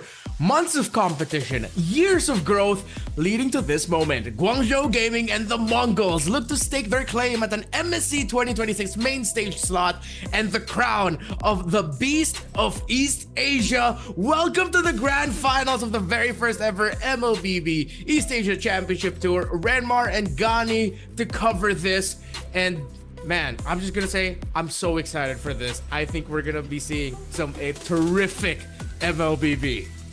Renmar, likewise, right? Especially after seeing what we saw earlier on. I am excited to see what the Mongols will bring to the table. Now, if you guys missed the interview with the coach of course, the Mongols, he said that we still have something under our sleeve. So expect to again, maybe surprises picks. We saw a Dairoth earlier on paired with the Leomord, and it worked well for them. Let's see what GZG will bring as well to the table.2026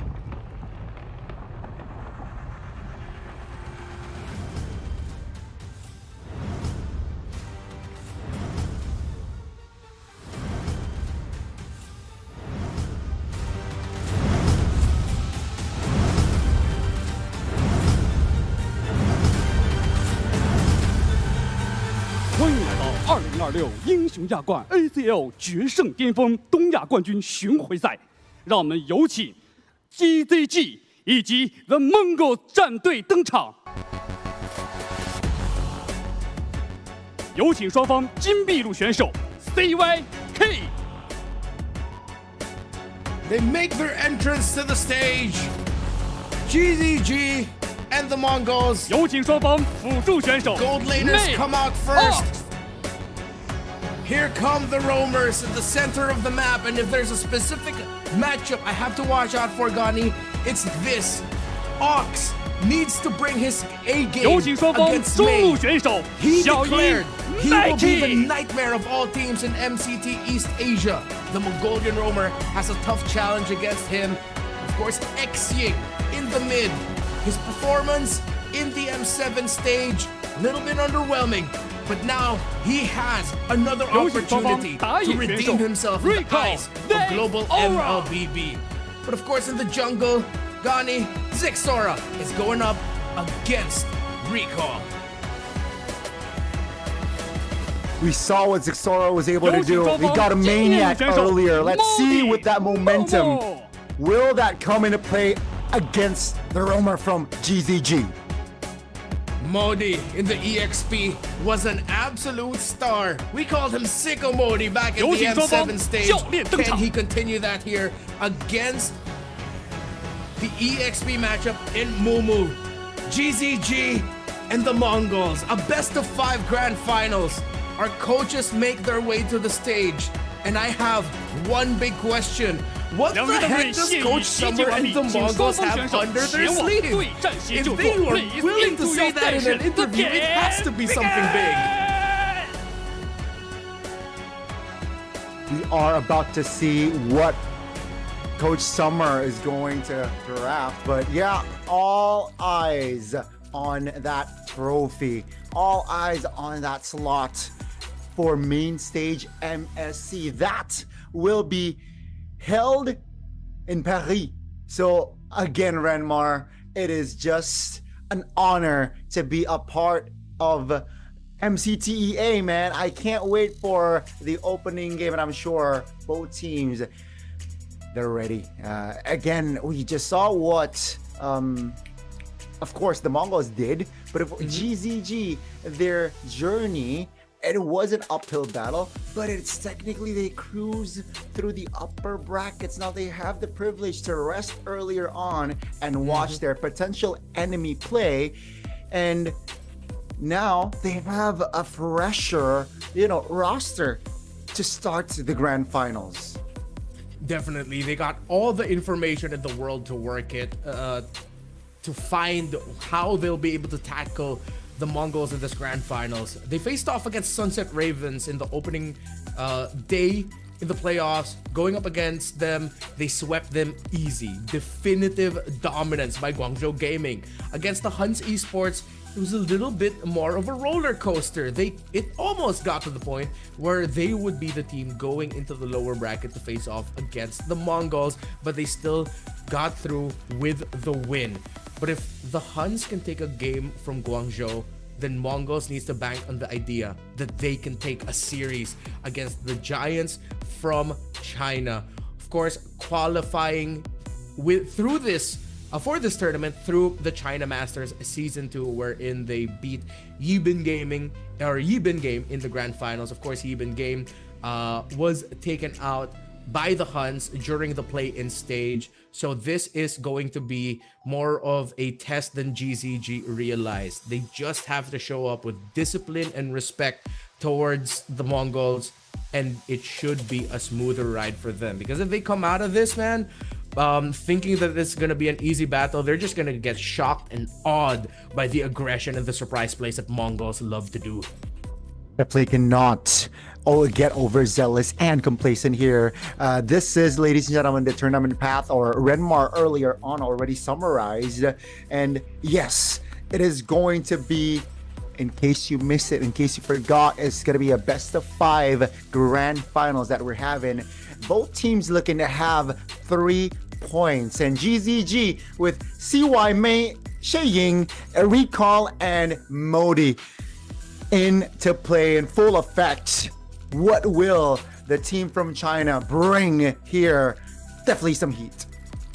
Mongols need to re-deliver the heat they showed off, especially in that final game against the HUNS, where Ox and Makey were on demon time, and they need to keep that up here against GZG. Again, to reiterate, the roamer May, confident in himself that he will be the nightmare of all teams in MCT East Asia. And so far, this tournament, he has been dictating the tempo, making it difficult for every opposing team to take control of the river and find any lead. But CY and K, starting it off with CY, as we've seen more performances from K today, he had to take over some very heavy shoes as Al, one of the former players of Guangzhou Gaming, of course, now in MPL Philippines with Twisted Minds, left the team, and his partner in Cananeo, that used to be the duo in GZG, Cananeo and Al together, the Canon-Al tandem. But CY and Jorge, now renaming himself Recall in the jungle, have shown to be really good. Fun fact about CY, he's an MDL Philippines Season 3 champion, and we have the exact same birthday. This man is a Taurus May 10 baby. Wow, so 2 weeks ago, he was celebrating his birthday, or more or less, and alongside with you, Renmar. But yeah, that definitely another lane to watch. That the gold laner, of course. Yeah, gonna be a very interesting story. The carry was his most used hero. Now, will it resurface here today? Most picked heroes, let's talk about it. It's gonna be the Claude here, folks, for this playoff run. A lot of Claude games here. 19 times already. And the gap between the second, that's 7 games. Yeah. And you see here why we put a lot of importance for Roman mid, especially here in East Asia, MCT. Because look, Hilda, Khalid, Hylos, Valentina, all up there. It becomes a big point sometimes where, yes, most often than not, you will be getting one of those heroes, if not both. But who you pair it up with, how you handle the early trading in the center of the map can have big implications. We saw it earlier today. Those implications can bleed all the way into the gold lane where Sai needs space. CY has been terrific. I've asked a few of our friends from China. They were very happy with how he showed up in China Masters Season 2, and it's as if Owl never even left. And in some cases, for some of the talents there, some of the people there, it's as if Owl got even better. CY is a better version of the gold laner that they had last time. So the evolution, or not the evolution, but the change definitely is positive. You mentioned the change name in Recall. Now he looks ready. You know, we saw X Ying earlier on, and of course Modi. What do you call it again? The Modi Sicko Modi, bro. Sicko Modi. That was a good shout there. Sicko Modi. Again, and you can see the fans from GZG there. This is their home court, folks. Their home court advantage indeed. And let's see, with that ambiance, will they be able to cruise through the grand finals? Because they're up against a tough opponent with momentum already in play. Ox, I am looking at him and just thinking about how is he gonna handle Makey. At least he's there Gord to help back him up. Gord, yeah, I hope he gets the Gord again. I really do, because I think if you're GZG, you're gonna have to test and see if you can handle the Gord early on. Because if you can't, at least now you have to remember, okay, we have to be ready for it or we have to ban it. If you can handle it, then that's like one less thing to worry about. You don't have to overcommit thinking too much about the Gord, considering banning it out, because you've already had that one game to tell yourself, hey, we can actually be okay with this being through. I think early on, these two definitely have to take some risks in the draft. Allow picks you don't usually allow to come through. See if you can handle it. See if your answers for it, if ever you prepared any, are good enough. And if not, then at least that's a step-by-step process. At least for 2 games, take more risks. Once you head to game number 3, you really have to find your solid strategy and continue that all the way up until the end. Strategy is definitely going to be needed here. Again, a potential 5 games, so we will see a lot of layers come into full effect. And as we get to see the players get ready here, folks, let's talk about the Maniac again from Zexora. We gotta refresh our memory, because earlier on in the lower bracket final, Zexora on the Leomord was able to equip and claim the Maniac. Yeah, that's crazy. One more would be a Savage, but unfortunately, wasn't. He got away. The opponent got away. Yeah. For GZG, I think they can also approach this similarly to how they approach going up against HUNS. You know that there's a lot of power coming through in the jungle for Zexora. Treat it as if you were going up against HUNS, in the sense that no matter what side you're in, you're banning Harley, you're banning Suyo, you're banning the Marcel. And then you consider picking up the Leomord early on, or you pick up the Baxia.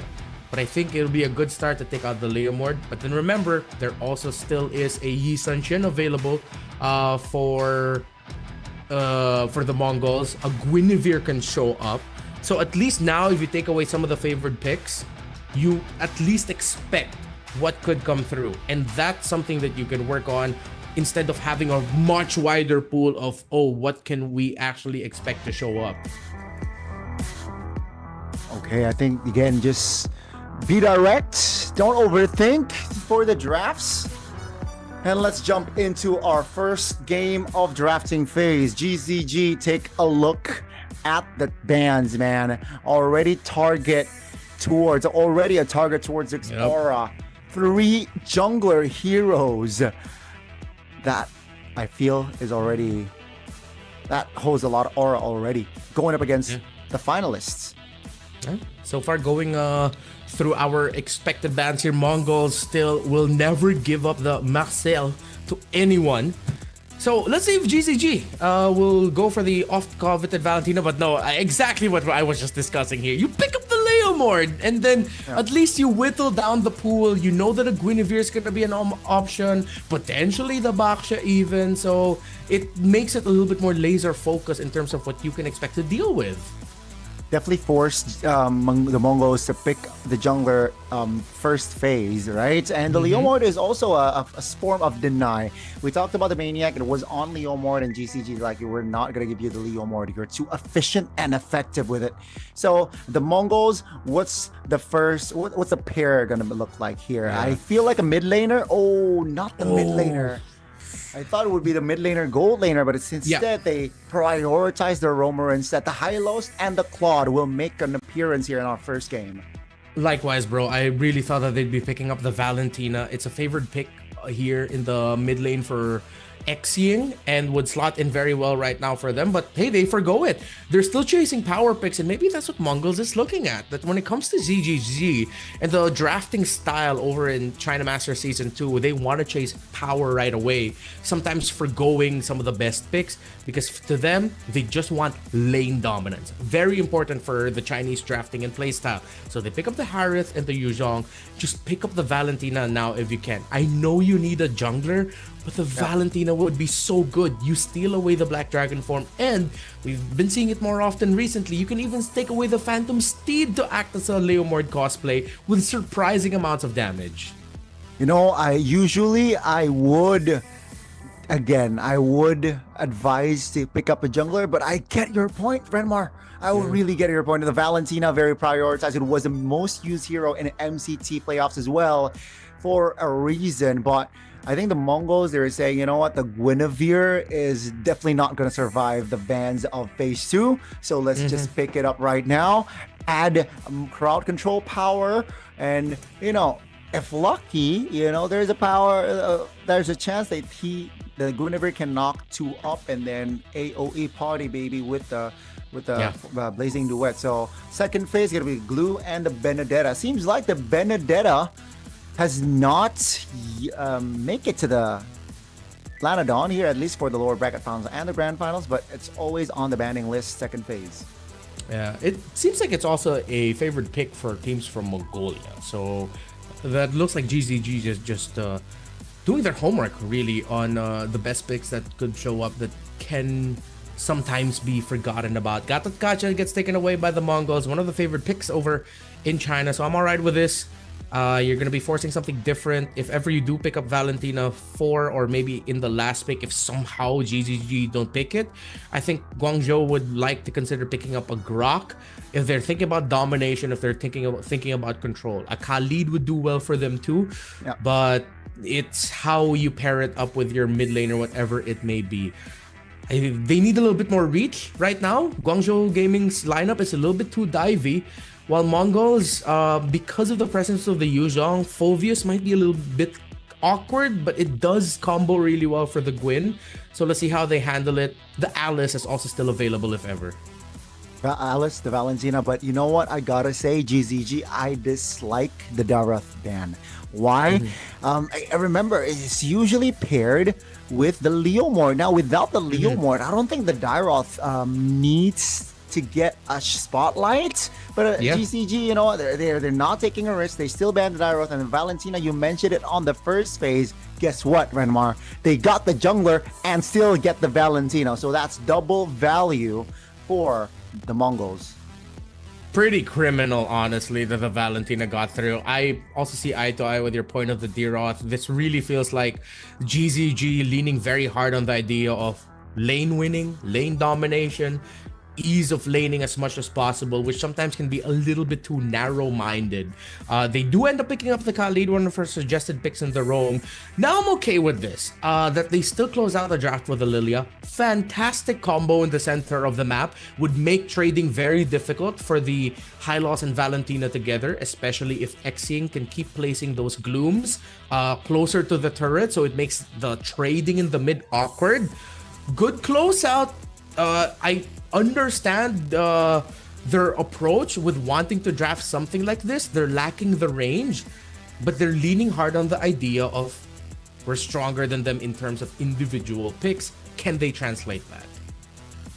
Let's see. It's going to be answered later on. Now, this is interesting because when you see a Lilia, you usually sway away towards the Phoveus, but the Mongols is either they're confident enough to pull off a Phoveus in front of the Lilia, or there's no other better picks, right? I think it's either that or the other. The Mongols and GZG, they have set the heroes that will be deployed into the Lanadon, Renmar, for our opening game of the grand finals.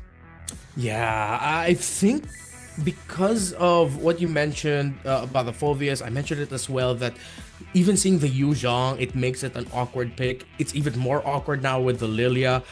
They had a choice here. if they went for something like the Sora, since they have the Valentina with them, one, laning wise against Yuzhong can be very awkward as well. And in terms of the initiation, there's a good chance that the rest of the team might not even be able to join the Sora because there's a Yuzhong on the team already diving on them, or the Khalid is there, or the Leomord's already there. So that's out of the boat. Same idea with playing Lapu Lapu. Lapu Lapu would have been all right, 50-50, but then the same problem. So they go out with the Phobias so that it's a little bit more frontline minded, extended team fight, someone who can dish damage while holding the front line, but still a very awkward thing. So demanding for Mumu to play, I gotta appreciate what GZG did, drafting the Yuzhong at blue 2-3.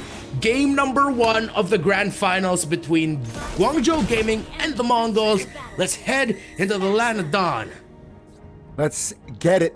Let's get it indeed. And again, right, I gotta say, I think that Lilia pick might just give them the edge here in this game. And if they're able to execute it well, that pick itself can secure them game 1. Let's see how the Mongols will be able to handle this one. Already early mid action here. Oxygen very low. Oh my goodness, this is the power of Lilia. We just talked about the value of Lilia going up against melee heroes, close distance hero, and we get to see it here, not even touching minute 1. Yeah, as expected, it's going to be a very awkward laning clearing phase for the roam-mid duo of Mongols, but ZXORA will get a knock-up out of nowhere. Mei brought down really low, but no one bites the dust. But the Revitalize already committed there by Ox. He gets dived on. This might be the bad time for the high loss to commit, but it becomes a roam for roam trade, but ZXORA's going to get punished. GZG are starting this off hot. Hot is an understatement. They definitely are hot, very, very hot here. And now, oh my god, that's almost a solo recall, securing it again. Just the utter outplay, again, just the utter sheer dominance here. GZG already, take a look at the gold, already 1,000 on its way to 2 before minute 2. Guangzhou Gaming knows. They've seen so much info from Mongols, how the mid lane trade is handled. The Lilia pick putting too much difficulty on the Valentina and high loss, leading to ZXORA getting an early death. Now with the turtle spawning here, not looking too good here of a situation for the Mongols, and definitely GZG will take no time. They will cruise through turtle. Ox here taking a poke, will be able to get away, and that's going to be a free one for GZG. Again, far from perfect start here, but it's just so ideal for GZG. This is crazy. Yeah. I mean, that's what we were discussing in the draft. For China Masters, teams from China, it's all about better matchup, better than you, being aggressive and showing that. They don't want to give any ounce of control to each other and their opponents. So the bottom lane, K is doing what he can to send CY back, but quickly here's a rotation by Mei. Uh-oh, that's going to be the 3v2. Okay, taken very low. Still able to deal damage, though. Here comes Meiki also from the back. That's going to Violet Requiem, locking Mei down. Now Mongols finally get a winnable trade with K staying alive. A great use of the flicker to sidestep the Raging Sandstorm of Mei. But Mei has done his job. He was able to keep CY alive. And in the EXP lane, as expected, just very awkward for Phobias. Add to that, the Lilia, it's almost way too tough. It is. That's a good terrify. That's a good knockup. That's going to be Moni taking very low. Uh-oh, ZXORA still able to dash in and dash out. No Violet Requiem still now. Here comes Mumu. He's very low. He has to make a decision. Recall or fight. Ox now closing the distance now with ZXORA taking very low. They should disengage, but here comes Mumu with a very low HP, stunned up with the shoulder bass and jump. He will fall. That's a double. I guess Mumu Skull should just go back. Too much damage. These trades are getting a little bit more closer for Mongols. Doable, but in the long run, the Khalid and Lilia together is still too much. Recall has now started off this game, this series, with 5 kills, 0 deaths. That's a lot of pressure. That's a lot of kills already. And we have yet to reach minute number 5. He has already on 5 kills, folks. That's a jump. That's a good sidestep with the Furious Dive. Modi pops the Black Dragon form. Here comes Recall looking for his 6th kill of the game. 6 aura, but Requiem, but the damage is enough to take them down. It's a monster kill, and here comes reinforcements. Moo shoulder bash, Infernal Pursuit, nothing to fruition. Catching strays here as GZG again is just finding the right connections. Even Mongols trying to find some control of the map, some semblance of control as K double lanes, but CY is there to cover. And this turtle, second one of the game, will go to GZG. 7 kills already for Recall. Not 5 minutes in just yet. Ox is gonna get caught out. This Hylos had too difficult of a time. This is why we were so surprised that the Hylos came out as one of the first 2 picks, red side.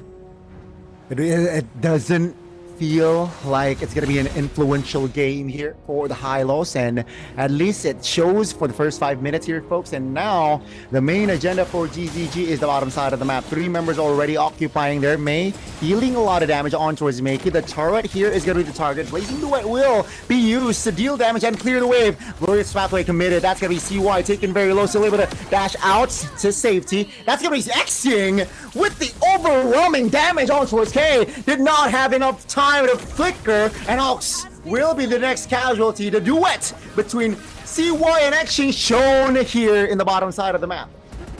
All smiles here from GZG. Even Modi earlier after that play, you saw him getting heated, and now he's just trading recalls with Mumu. Guangzhou Gaming understand with how they drafted, with their playstyle, with their familiarity after all the results that they've seen Mongols pull off.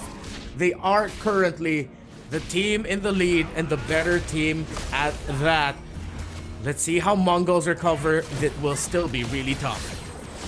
Uh-oh, about Requiem already on towards the Khalid here, taken down first. Black Dragon for fights a 2-man petrify. Mumu goes down, Modi again.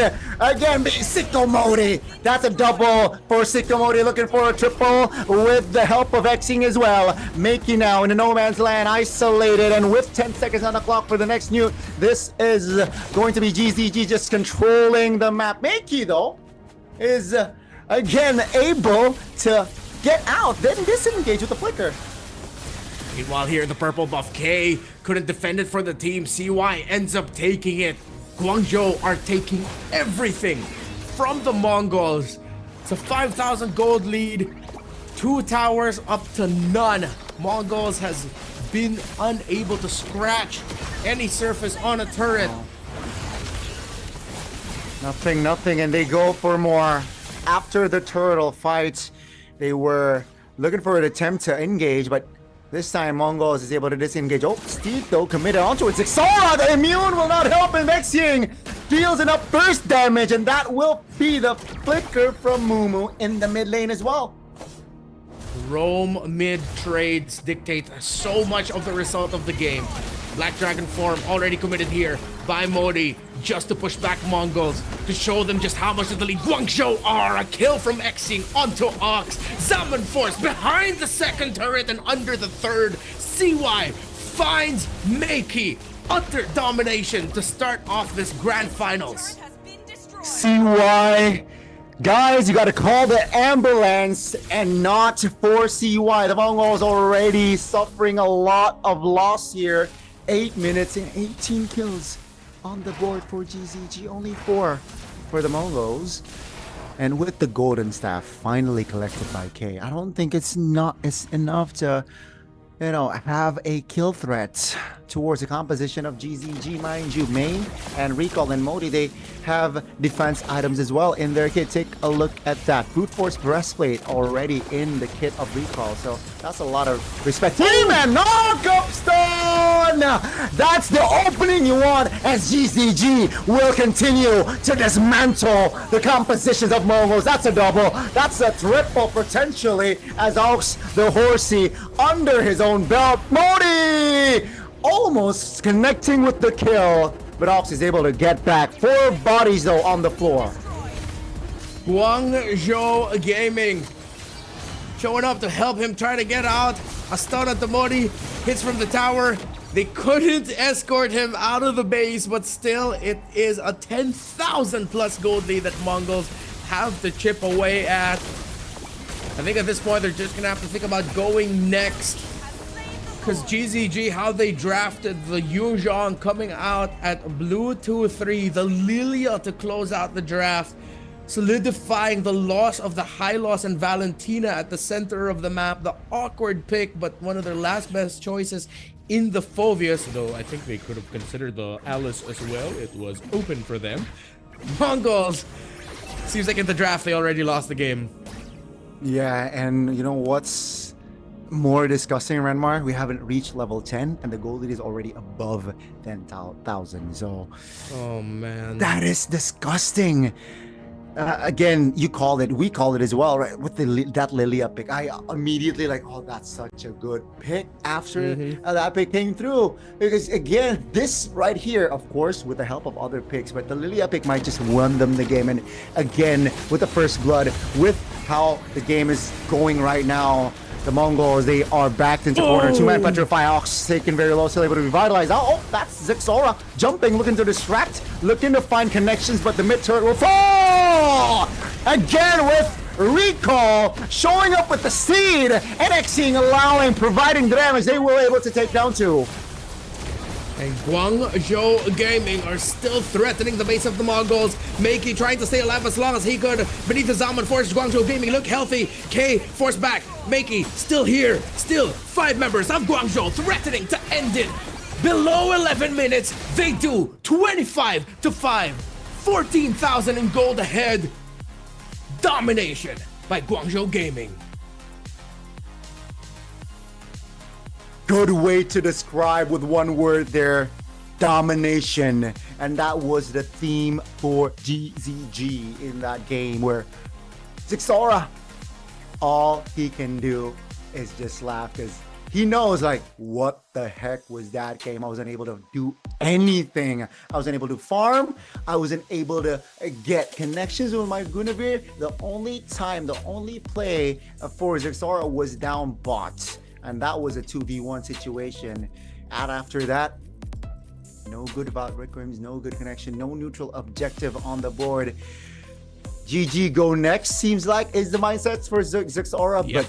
But Renmar, what a strong opening for GZG. Yeah, that is one hell of a way to start the grand finals for sure. You put now all the pressure onto Mongols because it looks like GZG have done all their homework. You appreciate, again, they put so much respect onto Zixora. Again, that's the philosophy of MLBB in China. Whatever the comfort is, we take that out. Whatever your strongest picks are, who your strongest player is, we're targeting them. And they've done everything they could perfectly in the draft. They ban out YSS to Yo Harley. Most of the times, we'd call that crazy. In this context, it's perfect because they also first picked the Leomord, then Mongols, and I think this is where they have to adjust their priorities here. Put importance in the roam mid battle, yes. But then now with the presence of the Lilia, you might have to just be trading for Hilda and Khalid. Hylos might not be the pick to go for in most scenarios.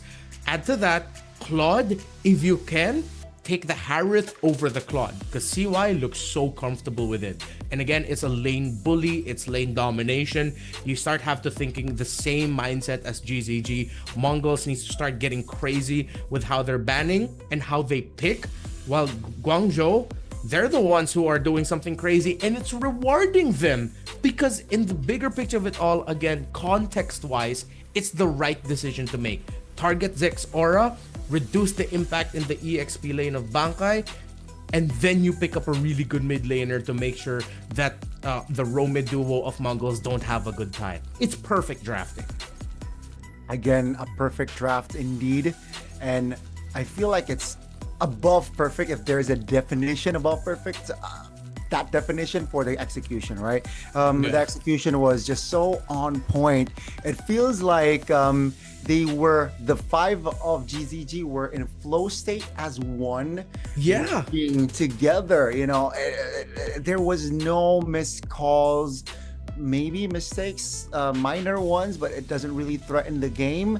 But all in all, you know, fight objective, fight turtle, fight turret, wave push, go rotate. It's all, and it feels like it one motion for GZG in that game. And the total kills was a lot. The game duration was under 11 minutes, like you said, man. What an execution, GZG. 31 kills overall, but 26 of that went to Guangzhou Gaming. It really just adds more to the fact of how Mongols completely mishandled the initial start. And that was also one of the big themes earlier of the previous series, how important that first 3 minion waves that come out at the mid are in terms of your overall jungler rotation and your team rotations early on to set up. Yeah, give this Lilia the MVP. Go get that Xing. You deserve this. 18 assists, Gani. I mean, again, we talked on the draft. We talked on, this pick might take them the first game, and he got MVP. So again, a great confidence boost for the team, right? We didn't see the Lilia in the lower bracket finals match, and GZG's like, you know what, the Lilia is such an underrated, and I dislike the response for that last pick, right? The Phobius, you mentioned the Sora, maybe that's a better play, but I think it's still nullified by the Lilia, at the end of the day, once you go down. So Lilia definitely a hero to watch second game here. I think if not denied, should be banned. Yeah, definitely a change of priorities here for Mongols. I think what's also making this easy for Guangzhou Gaming is, yes, GZG are a team that also like to ban the Marcel, but Mongols know that Guangzhou Gaming know that Mongols will always ban the Marcel. So far, it's been a similar ban pattern for Mongols throughout this day, especially when they're red side. They always just ban Freya, Jusin, and Marcel. I don't know if that means that Mongols doesn't have room to work with anymore, because I think if there's something that they can consider letting through, it's the Jusin, but then that also puts the mindset or an idea of the mindset of the team that they are hell-bent on making sure that the opposing team doesn't get the juice in, means that they don't have any respawn for it for their row mid. When we've seen, juicing doesn't always mean auto win in the center of the map. You can handle it. Maybe Mongols just can't, and that in itself is a weakness that Guangzhou Gaming has decided to capitalize on by picking up the Lilia. You know what? The inflexibility, right? Inflexibility, I guess. Yeah. For the bands here, definitely capitalized by GZG. For sure. Now let's see, will they stay on red is my question. Because if they stay on red and the bands, I think it's going to be a same pattern of picks for the side of GZG. Now, folks, I want to hear your thoughts. Put in the comments, put in the live. What do you think? Support your team, spam it. Because I feel like that Lilia pick should be denied as well. Man, I don't know how and when. If second phase again, or red side again, it's going to be tough. But let's see here. Again, the adjustments definitely needed here for Zixora and friends, who is looking to equalize here in the second game. Yeah. Looking back at it with how awkward it was for them to fight against that Lilia, maybe an adjustment that they could have made is close out the draft instead of Valentina Phovius. No, they couldn't pick anything other than the Valentina. Because if ever they didn't pick the Valentina, Guangzhou would have picked it up themselves. Still would have been really good, but maybe, okay. One thing they could have fixed, instead of a Valentina Phovius, maybe lean towards like a Zetian and a Alice. We know Alice can handle the Yuzhong well. It also might have changed the picture of the GZG last two picks. Maybe it wouldn't have been a Khalid Lilia. Khalid most likely, Lilia might also just have been a Valentina instead. But then with that close range nature, it's good for a Zetian. Zetian high loss together can just play for pokes, and it would have been alright. But let's see now if we'll see that potential shift here they do switch sides, and just as expected, MongolZ still not giving the Marcel, meaning that they are a team that don't even play the Marcel. Yeah, it seems like they're not comfortable with the Marcel approach, and that signifies weakness, I guess, from side of GZG to identify, right? Okay, they don't like the Marcel. They will ban the Marcel either or blue or red. GZG still opting to ban the Zushin out this time, so no jungler focus ban here for GZG on the approach here. On the second game, Leomord. I thought they would prioritize the Leomord, but no, the Mongols like, you know what? Let's just not pick up the Leomord at all. Yeah, they could have picked it up for themselves. With the aggression of GZG, maybe Mongols might be considering falling back into picking up the Baksha. If they ban the Phoveus here, they banned the Yuzhong. GZG are in their heads right now. Still, it looks like they don't have an answer ready for it, so you know what? I can't blame them too much for taking it out. Lots of power picks available on the board. Harith, I think you don't need to trigger the Harley Suyo trade right away.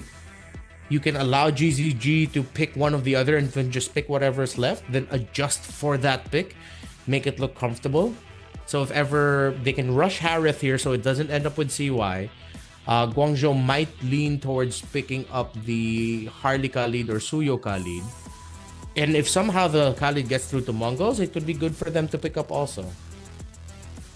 All right. Will that happen here as the YSS? Seems like it's a little bit too expensive to be let go from the side of Mongols. GZG denying it. Harith, Claude, like you mentioned as well earlier on, is definitely on the board. Mongols, which route do they go for? Or this time around, will they prioritize the Valentina rather? Yeah, it's gonna be the Valentina. So securing it first here for the Mongols. All right, stable. GZG to be a team that like power picks with big ticket ultimates. So there's a good chance there's a lot you could take. They're not a team to rush the Phoveus. I think they decide on which of the two junglers they get, or continue keeping the trade open and just pick up power elsewhere. I'd like to see them prioritize the Harith as fast as they could, though. Jungler and gold here, I think, is the right move. Take one first. Jungler and gold, as expected. Suyo and Harith here. And then they can pick up Lilia third. Lilia red side here, red 3. If, Mongols drafted a hero or a jungler that is close combat-ish. Let's see. I think they're going to lean towards the Khalid and the Harley here, or still consider going for the Guinevere as a surprise. Baksha is open for them as well. It allows them a little bit more stability in the center. That way you play through your side laners instead, but there's not a lot of power picks that you can play through the side laners, as the Harith is the best in bullying in the lane, and then the Claude will be playing weak side. Tough choices here for Mongols. I think they just have to get something like the Khalid if they could.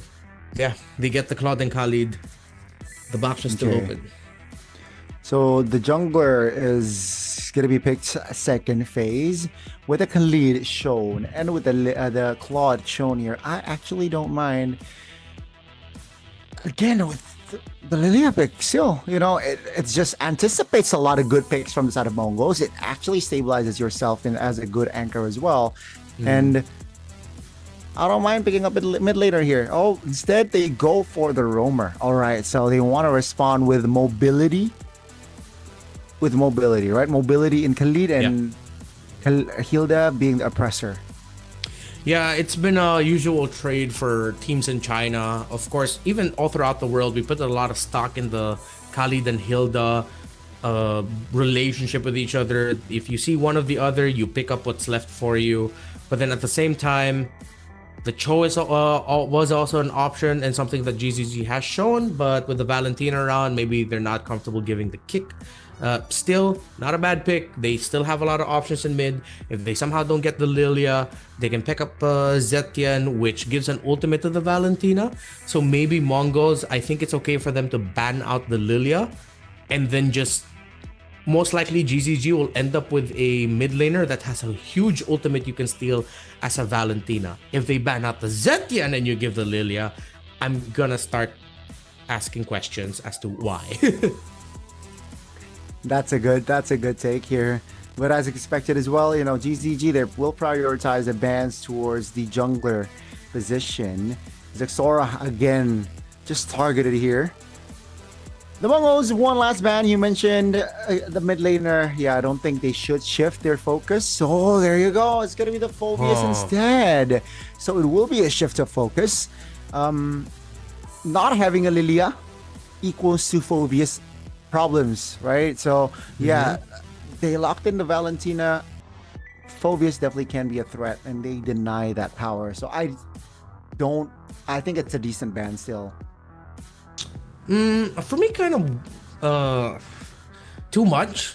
Because even if GZG pick up the Phoveus, at least you pick up the Uranus. Yeah, you're lacking crowd control and the EXP, but majority of GZG are burst based, which the Uranus is happy to go up against.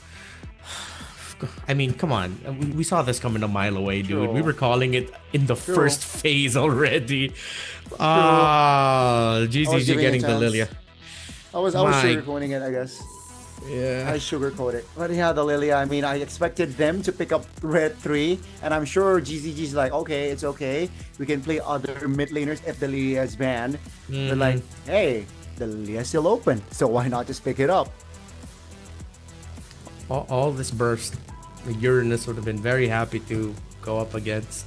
If the Valentine and Khalid actually have a great kit of crowd control, it's built in and it's a little bit more easier to dish out for them compared to it being like a Khalid Zetian combo, which is a little bit tougher in the timings. Joy! Okay. A little bit more damage. They needed magic. They have a stability somewhat in the Alice. Alright. So they didn't want to pick up the Uranus, so they pick up the Alice instead. I'm okay with this. I mean, the thing with Joy games is it's honestly like very 50-50 no matter how it's up against. This is more a question of the quality of Zexora. Can he make this work? I think with the lack of crowd control, at least so far from side of GZG, it definitely looks like a Joy angle is possible here for side of Mongols, right? So GZG, they definitely will feel that crowd control. It's gonna be the Sora though, so just displacement, not really a big crowd control, but yes, that is, I guess, one of the sacrifices you have to make when locking in a Hilda roam, right? And here it is, the 10 heroes that will be deployed. The Mongols looking to equalize. Meanwhile, the hometown heroes, the home team of MCT looks to double their lead here in the best of 5. Yeah, might be a little bit tougher for them to do that this game. Compared to game number 1, it was clear and obvious that Lilia would have already messed up Mongols before the game even started. Now that GZG still ended up with a Lilia, still could be a difficult thing there, the Roman mid for Mongols, but at least they have a tried and tested combination in mid through the Khalid and Valentina. The X Factor pick in the Joy. More than anything, this has to be a game where the Roman mid just set up for the Joy well. EXP needs to be helped as quickly as possible because that is what activates the aggression of your Joy early on. Just dead lane the gold lane, you control the center, you go to EXP, you help Alice to help the rest of your team. That is the condition for Mongols. Let's see if that conditions will be met here in the second game, folks. And again, GZG looking to double their lead. Mongols looking to equalize. Who will get it with the Joy from Summer? Coach Summer, is this the game that will take them to game 2 with a 1-1 record? Lanadon, here we go, ladies and gentlemen, for our second game of the Grand Finals, MCT EA. Still can't also discredit that Modi might just completely lock the F in on this Sora and say, I don't care about your formation, let me just go ahead to Thunder form real quick and just blast each and every one of you real quick. Oxen Makey, as expected, a little bit of difficulty here, but not as bad as it was earlier. May gets the information where Zexora starts, but at least no early deaths Right now, the Alice, a pick that we suggested could have showed up in game number 1, ends up ending up here for Mongols in game number 2, and it's handling Modi a little bit better. Yeah, I mean, no, like, I guess nothing stand out rotation-wise here from both the teams. Nothing too crazy for the first minute here. And both junglers are... in the mid lane though, that's a jump out towards Ox. Still holding on to the flicker. Xing will punish that for that's first blood. 2 games back to back. Xing finds first blood kills. I'm pretty sure Ox had the information that Mei was holding RMB. What the hell is he doing? I'm sorry, can't sugarcoat that. It's 2 games where an early first blood spells doom for what your team wants to do with this lineup. And on the Lilia again. Quick sand guard here, just to regen back up. 10 seconds on the clock for the first turtle of the game. With that kill, I'm sure GZG, they will take no time in rotating towards the turtle area. Still, Mumu is here, so they were able to take that condition at least. The Alice is here to help. And that alleviates the pressure a little bit from Ox. Jumping in. That's gonna be recall. Calm, compose, retribution, but he's caught in a no man's land. Surge way to rescue. Here's going Xing again, and Modi allows MongolZ dismantled again. My goodness, GCG. The sequence in that turtle fight was too beautiful, and it's 2 kills and the turtle now. Yeah, Recall got the win in the Retri duel against Zixora. It's not like he was interrupted or anything. I believe he also had electrifying beats up. CY doing all right here in the laning phase against K. No clear advantage. Ooh, still not as bad as the start from game number 1. Mongols definitely can find an angle to turn things around for maybe Turtle 2. They are still healthy enough. It's a 1,000 gold lead. Not too massive. It's an even spread of where that gold is distributed. In the mid though, Makey might get blasted, but he uses his own wrath there to be able to get away safely. But here comes Modi from out of nowhere. A sicko indeed. No kills just yet for GZG, but Mei finds Ox and flexes on him in the river. That's a good kill, a great addition, though just a roamer, but it shows that who is the better roamer so far here. 3 minutes in. 0-2-0 start for Ox, far from ideal. And GZG, they are starting to build the right foundation here. Again, they are starting to run away with it. Now, second turtle is going to be up. 20 seconds on the clock. Recall, closing the distance. Goodness, the calculation of the pickoffs, man. Down goes K. This is all pride right now for GZG. They're at home court. They know that they want to deliver a win for the home fans. And they've done so with a lot of respect. Targeted banning, better gameplay. Mei living up to his word and his statement that he will be the nightmare, and he is living rent-free in Ox's head. Yep, GZG now looking to contest. Unlike the first row, shifting claws on towards 2. That's going to be the damage coming through. Take a look at Mei zoning out Makey. That's going to be, again, the turtle for red side. Rose, first one to fall. Mumu isolated. 4 members is on him. Down goes Mumu. 2 bodies on the floor. Plus the turtle adds that to the board towards GZG. Zixora. Oh, a lot of kill pressure this time. This is the outplay potentially. Zixora finds 1 kill. Recall will not be able to survive that one. Zixora looking to fire back. The captain and the leader of the team has posed the challenge to Mongols. I've done my job. Now do yours. Step up. And let's see if Mongols can find an opening with this. They get a little bit more farm for Zixora.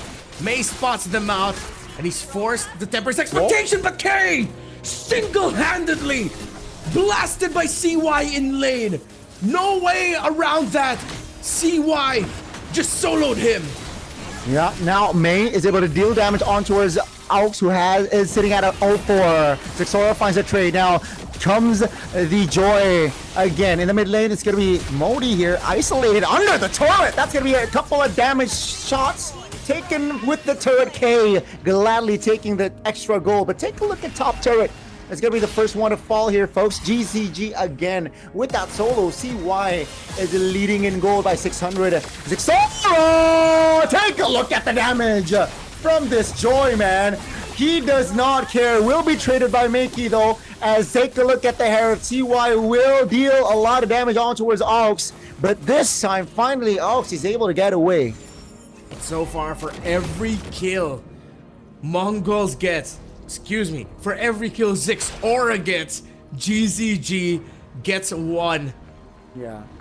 Still, the light of hope lies through their leader in Zixora to be able to carry the team. But they need to do so through rotations in the river, because CY, back-to-back games on this Harith, has just been too much for K to handle. Modi is going to be here to help out for this turtle, and this is going to look like a very awkward engage for Mongols. They have a chance here, though, to take control of the game through a better team fight here. Joy showstop. That means they pull the trigger. Shaman Force pop. Brody finds one. A little bit too complacent there with the showing, maybe. Hence, GCG is more decisive on the calls here. It's a 5v4. The turtle is touched. That's going to be May. Uh-oh. Terrified. Flicker out of danger. Zixora looking to find the stacks. X-King. No black shoes pop. There you go. That's the damage. Popped by Zixora on towards X-King. Can he fall? Zixora will find the unstoppable, but Recall is there to find the shutdown. Turtle will still fall for K, and that's going to be the trade. Moo for the turtle. Nope, never mind. It's just Zixora for the turtle. The disruption by this Alice gave enough space there for Mongols to work with. They're going to be able to bring down the tower, but Modi with the shifting skies might shift the narrative in favor of GZG yet again. Raging Sandstorm to try and get away. Suffers his 6th death in the game. Wow. GZG, they find a clapback, they find compensation, but they can't revive the turret mid lane. Mongols is going to have like the find back, the clapback, that early game is, I feel like they neutralized the situation here in Mark, right? Yeah. They neutralized the situation, and it's tough now, looking at the position right now. Still, because of the wins, especially Zixora was able to find for Mongols, the gold is still very close. Every team fight moving forward should be quite doable for Mongols, even if, for example, let's say Ox gets taken down real quick. The Alice has kept it somewhat close. The Alice looks like he can survive 4v1s, as we saw with the last turtle take, so there's a chance through that even with the Kali gone, Mongols can still fight. So now you have to watch out. If you're Guangzhou Gaming, you have to distribute resources a little bit better. You cannot blow all your abilities in just taking out the Kali. You know you can take out the Kali quickly. Don't waste your abilities on him. Do more of your big setups, most high damage abilities that you've got on the rest of the team. Because now you have to wait for that Joy entry. Because Zixora has been single-handedly, no other way around it, carrying Mongols to keep this game number 2 close. Then Mumu shows up and say, Cap, you need a bit of help? Alright, I got you. I'm here on your left. And it's worked out well so far. Still, Guangzhou Gaming have a lead, have a bit of control of the map, but they have lost their tower, as you put it. Mongols need to be hell-bent on defending this mid tower for as long as they can to have more space to clap back against GZG. Yeah, definitely the advantage, right, in the mid tower needs to be utilized here from the side of the Mongols. And man, I can't stress enough the aura that Zixora possesses in this game. It's a lot, Rennie. And I think he's sitting at a 501. Oh, he just got shut down earlier, right? So that is just one death to his name. As ladies and gentlemen, we'll have another tech pause here. Should be hopefully a quick one, as the Mongols with the tower take mid. I think it grants them a lot of avenues to again for Zixora to find flanks, but potentially to hold more bushes for the Roamer and the EXP to play around with. Let's see though. GZG, again, they're slightly ahead if you take a look at like the economy and like say the team fight capability for now, but they are far from getting out of the woods just yet here. So yeah, a lot of work to do still for GZG. As we expected as well, right, Mar? From the drafts, we expected a closer game here, second game. Yeah, and it's good that the Mongols were able to recover in a way that at least it is definitely closer. This could have just gotten completely out of hand yet again, but of course with the heroics of ZXOR to keep it close, it is expected with the draft that this should be closer. So it's very fortunate for us that we got to see that. But now I think one of the best things they really have to watch out for is number one, Modi. On the Sora, as easy as it was for the Joy to be the reason why MongolZ is back here, the Sora can easily be the reason why they're completely taken out. The entry so far of Modi has been great. So I think it also puts a lot of pressure on the gold lane of Mongols to make the most out of his abilities to escape. K, good use of the BMI. And Mongols, I think, can leverage the aggression that it seems like Guangzhou Gaming are playing and the mindset that they're in. Open up the map, play the macro. You've shown that you can do that. So far, GZG look like they're outplaying you micro-wise. So play the map. There have been moments here, not just the mid-turret, but with Guangzhou Gaming heavily taking a fight, there's a little bit of a lane push by K. He's able to flow it a little bit. CY has been doing a good job of doing what he can as the gold laner to take care of the side lanes as well. But at some points, that will hit a cap to it. So make the most out of the minion waves and the aggression of GZG. Open up the minion wave flow on the side lanes if you're Mongols. I like how you brought CY up to the spotlight here, and yes, he has been underrated in this game, right? Yeah, he got a solo earlier, Rennie, on towards the goal laner, on towards the Claude, on towards K, and that's an expensive kill because that alone sets up the tempo, and getting the early 2 items for Harith is already big. So that's already a small spike before the Holy Crystal. If after the Holy Crystal, that's a big power spike for the Harith. But before that, it's already a spike. So now, CY is able to stay active on the map. Look for fights, rotating maybe for a 1 type of deal to be a nuisance, to deal and provide the damage. Now, Rennie, I've been seeing a lot of Red Bulls now. I want me some Red Bull. Same, man. Even though it's a little bit too late for me for some extra punch, I think I need it. It would be good. But I think so far with how these two are playing, they want to go as fast as possible, especially GZG. But man, ZXOR really can't hide or skirt from it anymore. He is definitely the standout player of the Mongols, the best by far. What he's doing on this Joy, if this is the pick that Coach Summer said that they had prepared under their belt or in their sleeve, that's great. And so far it's working out really well. Let's see if they'll be able to carry it out till the end. Of course, you see our marshals right now in the arena doing everything to make sure that, I believe it is, not sure if it's on the side of the Mongols or GZG. It seems like it's on the side. It wasn't the side of GZG. Just making sure that all their tech is good. Everything is good. It's looking like it's a bit of a comms issue right now, and yeah, they're helping Guangzhou Gaming solve that. Definitely got to be more patient here, ladies and gentlemen, as we are, promoting fair fights. So we gotta, if there's an issue, we got to deal with it first. And yeah, back to the situation. It's a best of 5. First game, GCG got it. In this game, ZXOR and friends, they want to equalize, but it seems like the player is already on their phone here, Rennie. So it feels like we are going to jump into the Lanadon very, very soon. Hopefully we can continue. Because I can't wait to see what's going to happen here in this game. So far, both teams right now looks like they're just checking if everything is all good. Just waiting for the go signal to continue.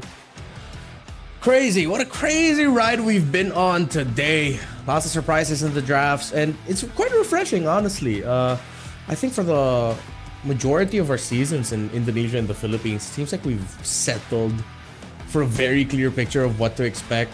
You still see those power picks and most important meta picks here, obviously, but we've been seeing a little bit more surprising drafting patterns. A lot of specific bans you don't usually see, which changes the drafts in ways that we don't even expect. So it's very refreshing to see all this. Refreshing, and also, they're just more reactive, right, Renmar? They're always reacting to one another, which can be a good thing, you know. And let's see here as what we are about to witness, folks. I think we are jumping to the Lanadon. Back to the game. Let's see what is going to happen here. 8 minutes in, 7-12 on the board. GZG and the Mongols. We resume. Holy Crystal now locked in for the Joy. So that's going to be a huge power spike. Gene Swan and Holy Crystal enough for damage to be felt. A lot of fights breaking out suddenly in the bot. CY looks like he's going to get caught, but the Raging Sandstorm turned around by Ox, but they're not going to be able to capitalize as the other members of Mongols have already backed off. The Mongols now looking to kite away, looking to re-engage. Blazing Duet with the Purify. That's a good shifting clouds, but GZG still able to hold the damage and disengage. Ladies and gentlemen, that almost potential big fight.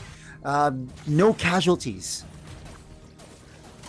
Okay, good news for both teams. Oh, Zixora finds recall away from the camera.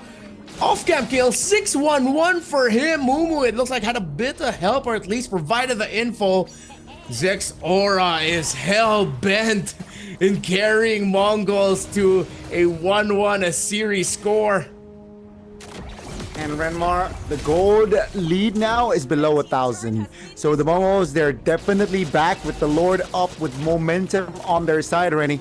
GZG, they are desperately looking for compensation now. It's going to be a fight. 5 members of Mongols already occupying the Lord's pit. Again, no angles to be found from the side of GZG though. Aux with the first one to fall. Mumu flickering out. May now trying to distract Zora in a no man's land. No retribution holder there. A little too complacent. Yay! No jungler needed. K steps in, takes the turtle, and he wants the kill. Recall. Doesn't find the stun. Still very low. Makey looking to close the distance. Still able to find it. K will not survive. CY denies it. The recall retry was too early. Miraculously, K was able to get the last hit on the Lord and extended that sequence long enough alongside Makey to get an even more substantial push. But GGG with the clouds fly out and stop the Lord from crashing through mid. But you cannot count out Mongols. They are definitely still in this. Zixora, though, now has to watch out for his entries a little bit better, as Modi has been assigned as the guy to counter the entry of the Joy. Yeah, it's definitely, you know, they got to assess that situation. I'm sure they are going to adjust moving forward. 11 minutes in, folks. Game number 1.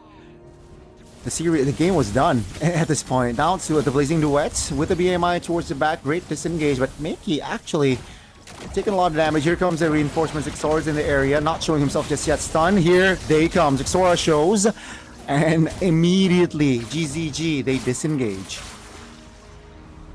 What a recovery by Mongols.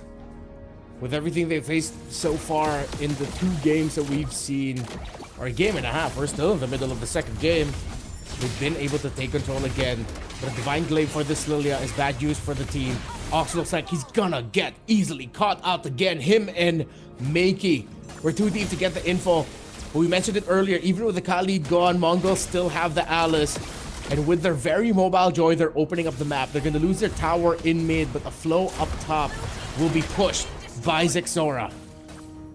Yeah, this is not good. We touched on earlier where the Mongols, they should keep their mid turret intact as long as possible, and I feel like it's not long enough.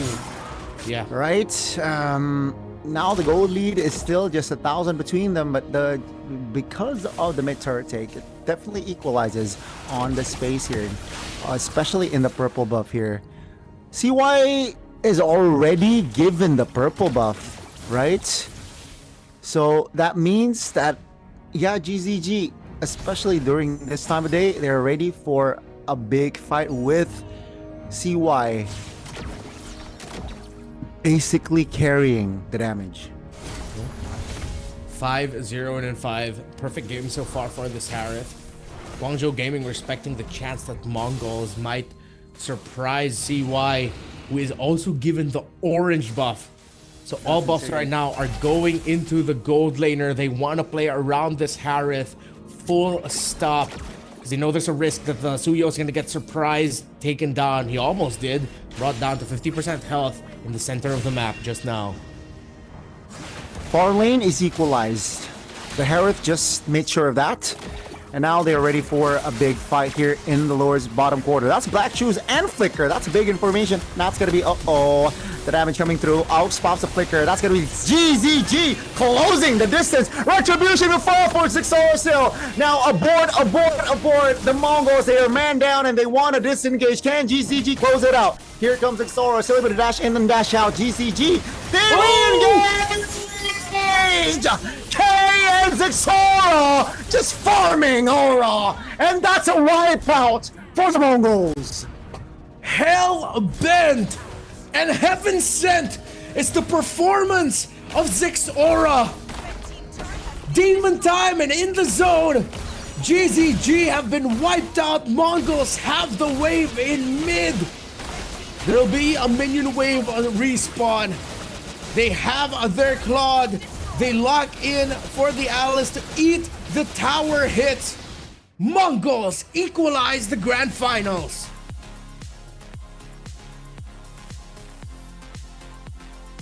What a re-engage from Zexora and K.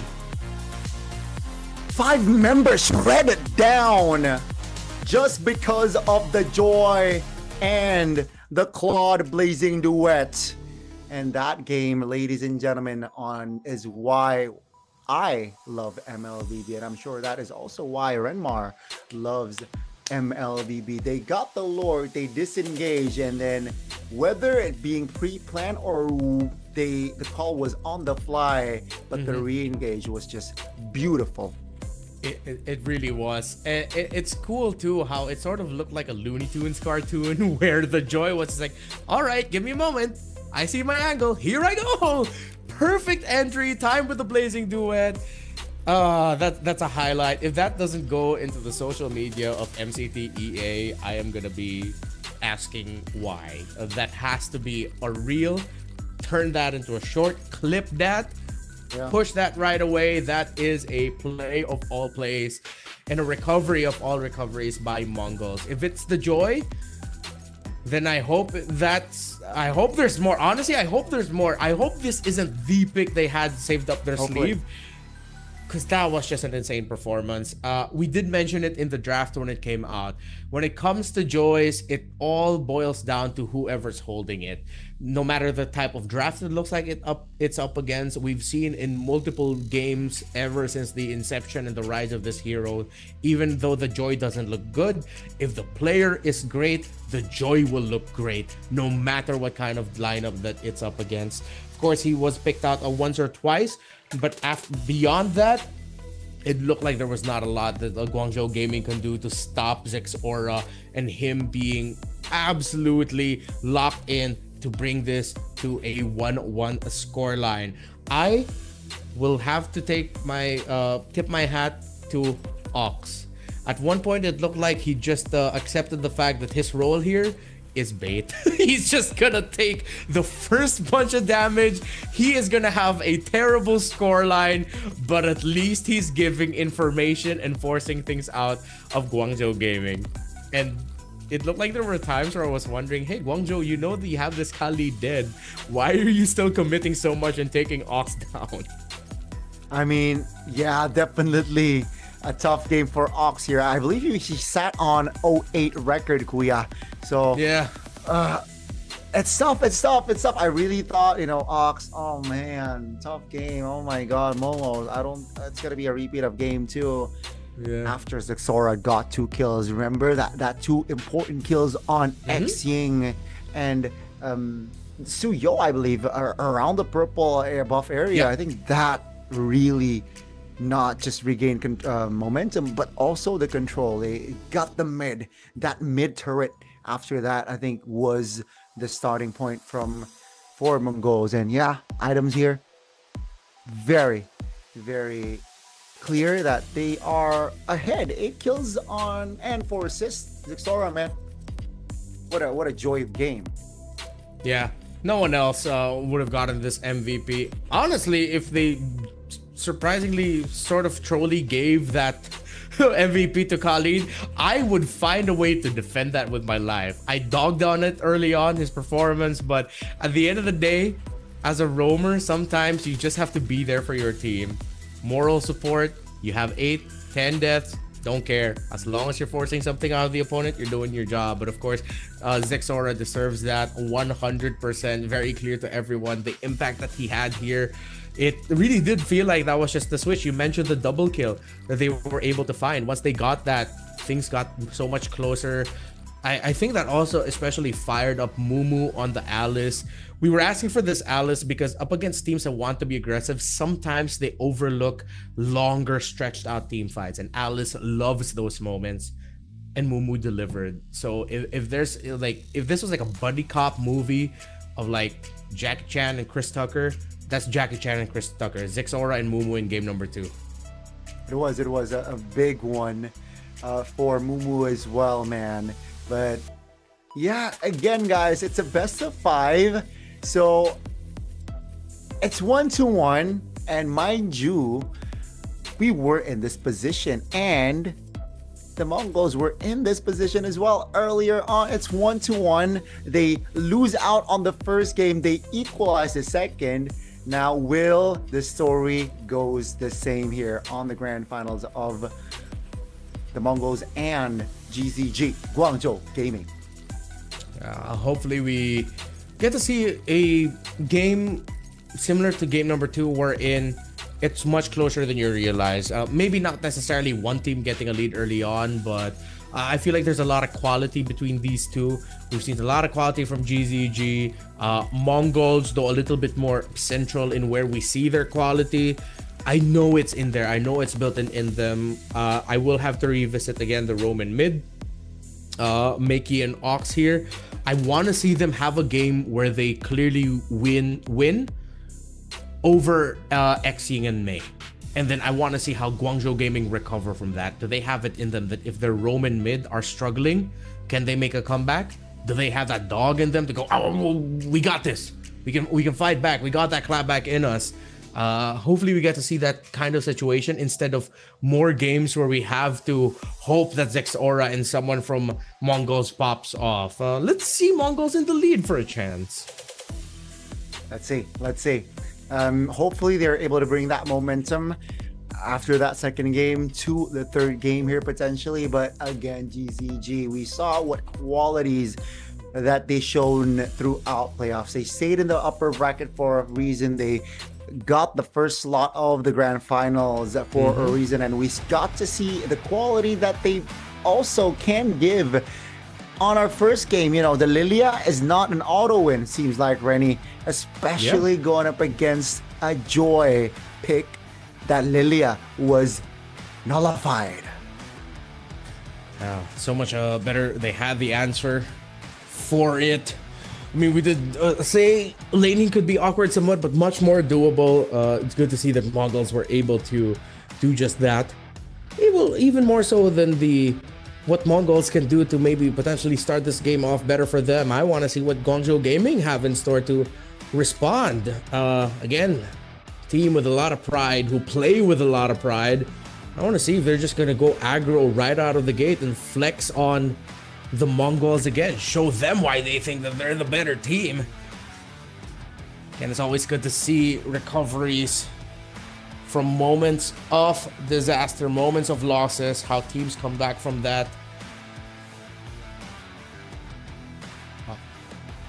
Let's see, right? With the resilience should come through as well from the side of GZG. And yeah, again, I think what we can expect here on the third game now. You know what I expect, Rennie? What? You know what? I think it's going to be instantly changed from the side of GZG. I think they're going to have less bans towards Zixora. Why? Because with that Joy ban, I think it proves that Zixora has a lot of hero pools. Yeah. And I think Coach Summer will always find a way where the draft will always suit Zixora's heroes, whether it being Joy, whether it being Leomor. So if I were GZG, I would sway away maybe on the power heroes, yes, but not all. You know, I think they can neglect the Yisun Shin now. Yeah, 100%. I agree with you there. Open up your other bans to put pressure on Roam and EXP or Roam and mid. Focus on those three roles. I think gold lane wise, CY is comfortable going up against anyone. I know that there's a potential that they might eye out respecting the Claude, but if the Claude wasn't the problem there were much more glaring problems that you had to face, one of them being the Alice. So yeah, definitely GZG needs to take their foot off the gas pedal on taking away heroes from Zixora. He has a deep hero pool. You made a great point there that Coach Summer will definitely find an angle to make sure that the draft suits him. So then, how do you face that? You take away roamers, mid laners, and EXP laners. Yeah, exactly. I think that should be implemented here in this game.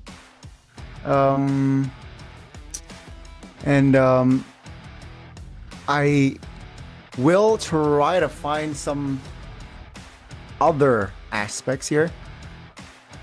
I guess what they can do here for the side of GZG is again focus on themselves and also banning other options for the other roles, because Zixora is definitely overwhelming. Deep hero pool. They gotta focus on the turtle, man. They gotta start focusing on the turtle now with the Lilia getting taken down like that. Perhaps they want to prioritize the Phoveus now, I guess. Get the Phoveus and the Lilia combination. Now that's a nasty pairing if in one composition.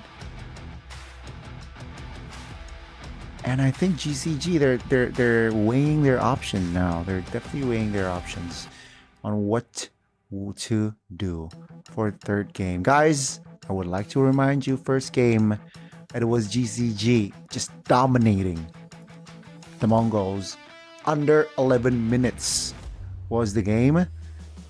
The second game, it's a different story. Again, the Mongols, like the lower bracket finals, they were able to find the equalizer on the second game.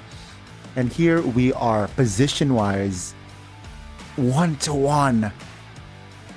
Boy, oh boy, Renmar. It's going to be a wild one. Yeah.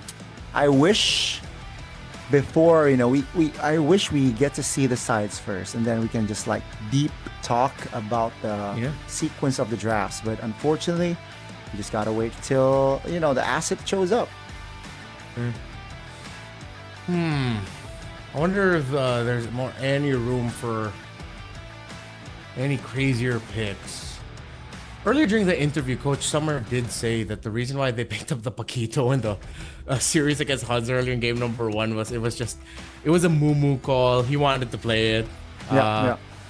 But And he didn't want to explain why the Daroth was picked as well, because he doesn't want to show his cards to GZG just yet. Yeah. Just yet.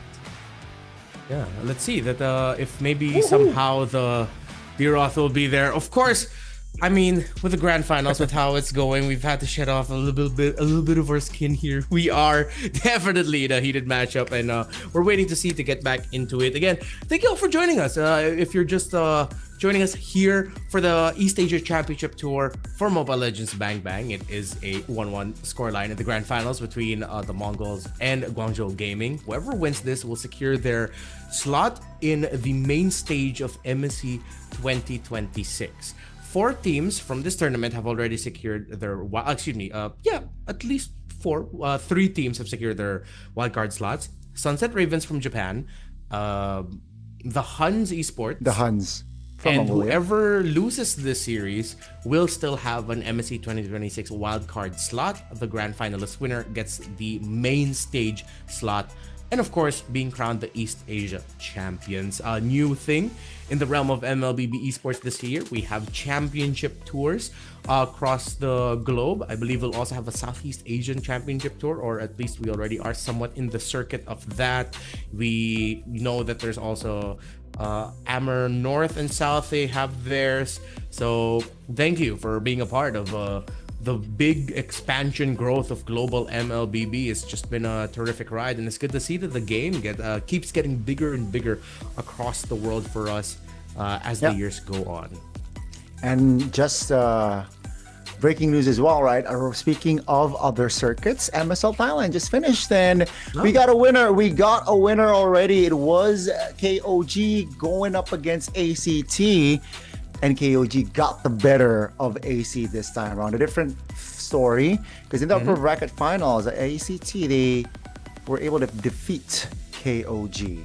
So they got the revenge here with a scoreline of 4-0 Renmar in the grand finals. That's a sweep. That's a punch in the face for ACT. Unfortunate. But hey, in this grand finals, there will be no sweeps because it's 1-1 already. Yeah. There's a lot of grand finals happening all around the world. Here in the Philippines, we have our MDL finals also happening. I believe we are already in its 7th season. I'm looking at the other leagues as well to maybe get an idea of what potential crazy picks we might see. I'm trying to confirm it and find the game, but I saw a comment somewhere that I think someone from MDL. Oh yeah, and MDL PH. There was a gold lane sun is what brought it to game 7. It's a gold lane sun with Petrify. Things that I only thought we'd see in our ranked games. I mean, in PH, it's a Roam sun with a Petrify. But hey, man, if Coach Summer has crazy stuff like that up his sleeve, I wouldn't mind, you know? Something crazy like that for the grand finals of MCT East Asia, because as great as the joy was, that isn't really a crazy pick. We've seen it here and there all across the globe already. I mean, yeah, I think if not, you know, if other teams are looking at the finals, you know, they might add, or they might, you know what? Hey, jungler, learn the joy. See Zixora right here. I want you to replicate Zixora's joy. Yeah. I'll give you a week. Maybe that's the coach. You know, if I were a coach, I'd do that to my players. I'll give you a week. If not, okay, never mind. I'm not gonna be an Irish Steel coach. If Coach Summer or the coaches from GZG are watching this, maybe they saw that clip from MDLPH and say, "Hey, you have 10 minutes. Learn how to play the sun. we're playing it in the gold lane. You're packing Petrify with it. Let's see if we can make it work." What's the scoreline, by the way, MDLPH? In MDLPH right now, it's game 7. It's 9-4, but it's very, very even. Big Fight has just broken out, and it looks good for Aurora Hunters who are fighting it out there. Of course, it's a big day again for MLBB esports. We're still waiting to see. Oh, here we are. We're finally back on a vision on the stage here in China, in Shanghai. Of course, to see the continuation of the series. Our marshals still doing everything they can. I believe usually in scenarios like this, I believe they just got a big rerun or check up on all of the comms, make sure everything's okay, make sure everything's all good. And we'd like to salute all the hardworking marshals all over the world. You know, that's one thing I wish we had more of. I wish we had more really well-known celebrity marshals. I know one time that there was this, sorry to put it bluntly, very cute and attractive marshal in Malaysia that got really popular. Never learned her name. I remember that? Yeah, I remember she was this, but I everywhere. don't remember the name. I don't remember the name. Yeah, she was but everywhere. I remember though. Yeah, like all the clips. I hope we have more celebrity marshals. Oh, interesting. Yeah, you're right. Now that you brought it up, I remember that sort of like being a thing back then. Yeah. But yeah, celebrity marshals. Let's see. Right, GZG, MongolZ going at it the third time here, ladies and gentlemen. Who will take match point? GZG, similar approach as game one. The Yisunshin still banned, seems like. Is there going to be another Juicin ban as well for MongolZ to close it out? Oh, right out of the gate. You see the reaction from Coach Summer. I think even they couldn't believe that the joy was respected. So once again, that's 3 bans. I think Guangzhou are going to be keen on rushing the Leomord here. But if they do, MongolZ will still end up getting the the Harley, if ever. So they rushed the Benedetta since it finally got through. Okay, yeah. MongolZ got some power picks under their belt. We expected this, but on the previous series, right, Rennie? Where 2 bans already instantly from the side of Benedetta. You know, let's just pick it first phase, and they brought it here in the grand finals. Benedetta banned out. Claude picked up alongside the Phobias now. They should pick up the Lilia. I like the Lilia. Yeah. It's good Lilia. Exactly. Just show them that you could do it as well. Or, there's one pick in Thailand that gets banned a lot, but it could actually be okay here.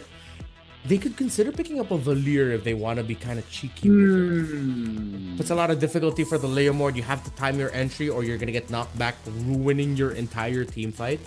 They pick up a Baksha in the jungle, which does go hand in hand also with a Valir, as we've seen in other leagues. They already have a lot of magic damage coming into the Harith. They have their physical damage. This will most likely be a damage-built Benedetta.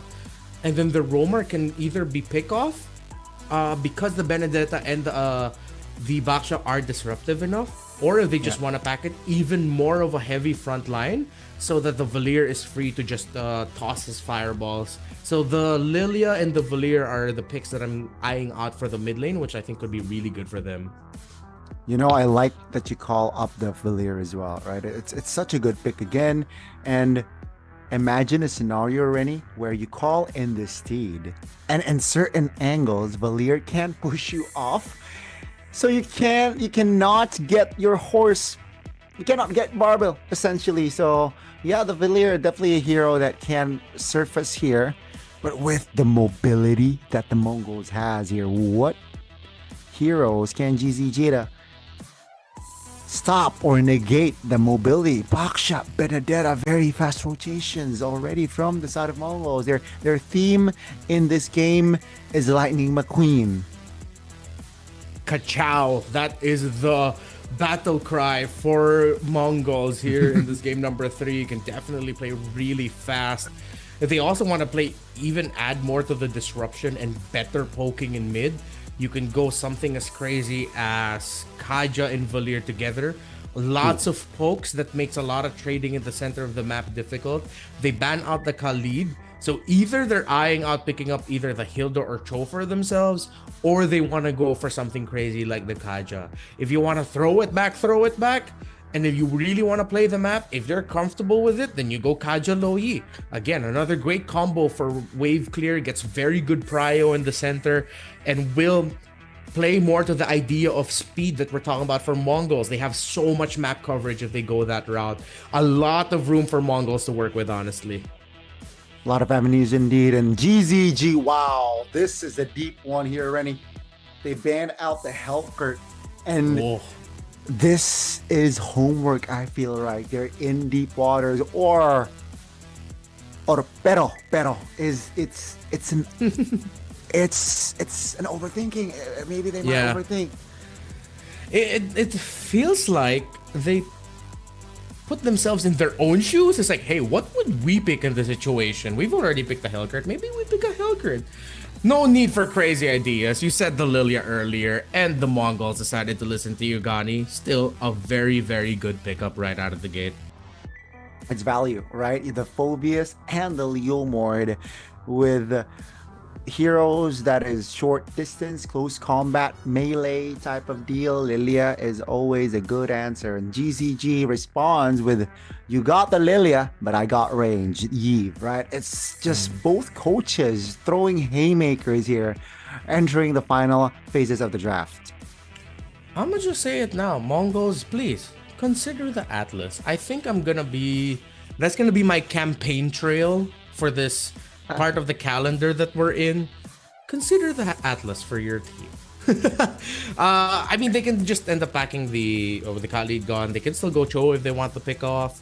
But I think if they really want to get in their face, you pick up something as disruptive and as crazy as that. Dude, you don't have to worry about Valentina. Oh, come on. Never mind. You know what? I'm gonna shut up. I'm gonna shut up. I'm kind of sad about that. Kuya Reni, campaign denied, pero I see your vision. But yeah, I think High Lows is going to be the little final lock-in here just to stabilize, I feel like, to break momentum. The Leomord and Phobius wants to get close to you with a glorious pathway in your face, under your feet. You can't get close. Ladies and gentlemen, we are about to enter the third game. It wasn't as crazy in terms of the results that we'd get, but because of the adjustments of Guangzhou Gaming, the respect towards the Joy, it finally opened up a pick for Mongols that has been constantly banned today. The Benedetta falls in their hands. And if I've ever seen, or if I look for a game wherein it demands excellence from one person, it is now. Show the world, Mumu, why this Benedetta kept constantly getting banned from you, why you would also ban it away from the HUNS earlier. Show why this is such a hotly contested pick and highly touted pick in Mongolia. 1-1. Whoever wins this goes at match point, a step closer to securing the main stage slot in MSC 2026 in Paris. But before we go to Paris, we go to the Land of Dawn. Land of Dawn, here we go. Like you mentioned, it's game 3. One win here means match point. Championship point, if I dare to say. So let's see, ladies and gentlemen, what will happen here as Aux is already getting a beating. Mind you, Aux, 2 games in, got first blood. This time around, it seems like it's a collab that will force a flicker there. And a different story already, different vibe from the Mongols. It seems like at the start here, we got our wish. Something we were talking about earlier. I'd want to see Mongols leading the charge in the center of the map this time. Yeah. Because so far in the first 2 games, it's been Aux taking a beating. He took a beating there. But of course, with this kit and the fact that he supplemented with the Lilia, he's fine, and they continue to invade. Aux brought down really low as they want to try to go for the orange buff. It looks like it's a massive punish, but the recall gets blasted. The Lilia stands strong. Zexora, though, could be up next, but here comes CY to supplement Xyang to punish down Zexora. Jungler for jungler, roam for roam. 2 for 2 at the end of that fight here, ladies and gentlemen. As we are 40 seconds into the turtle later on. CY, better trades here. K very low, and CY is holding on. Ooh, they're playing very, very dangerously here in the bottom side, especially K, knowing that he is very low. CY wants to shove though, but yeah, it's 2 for 2. It's all equal.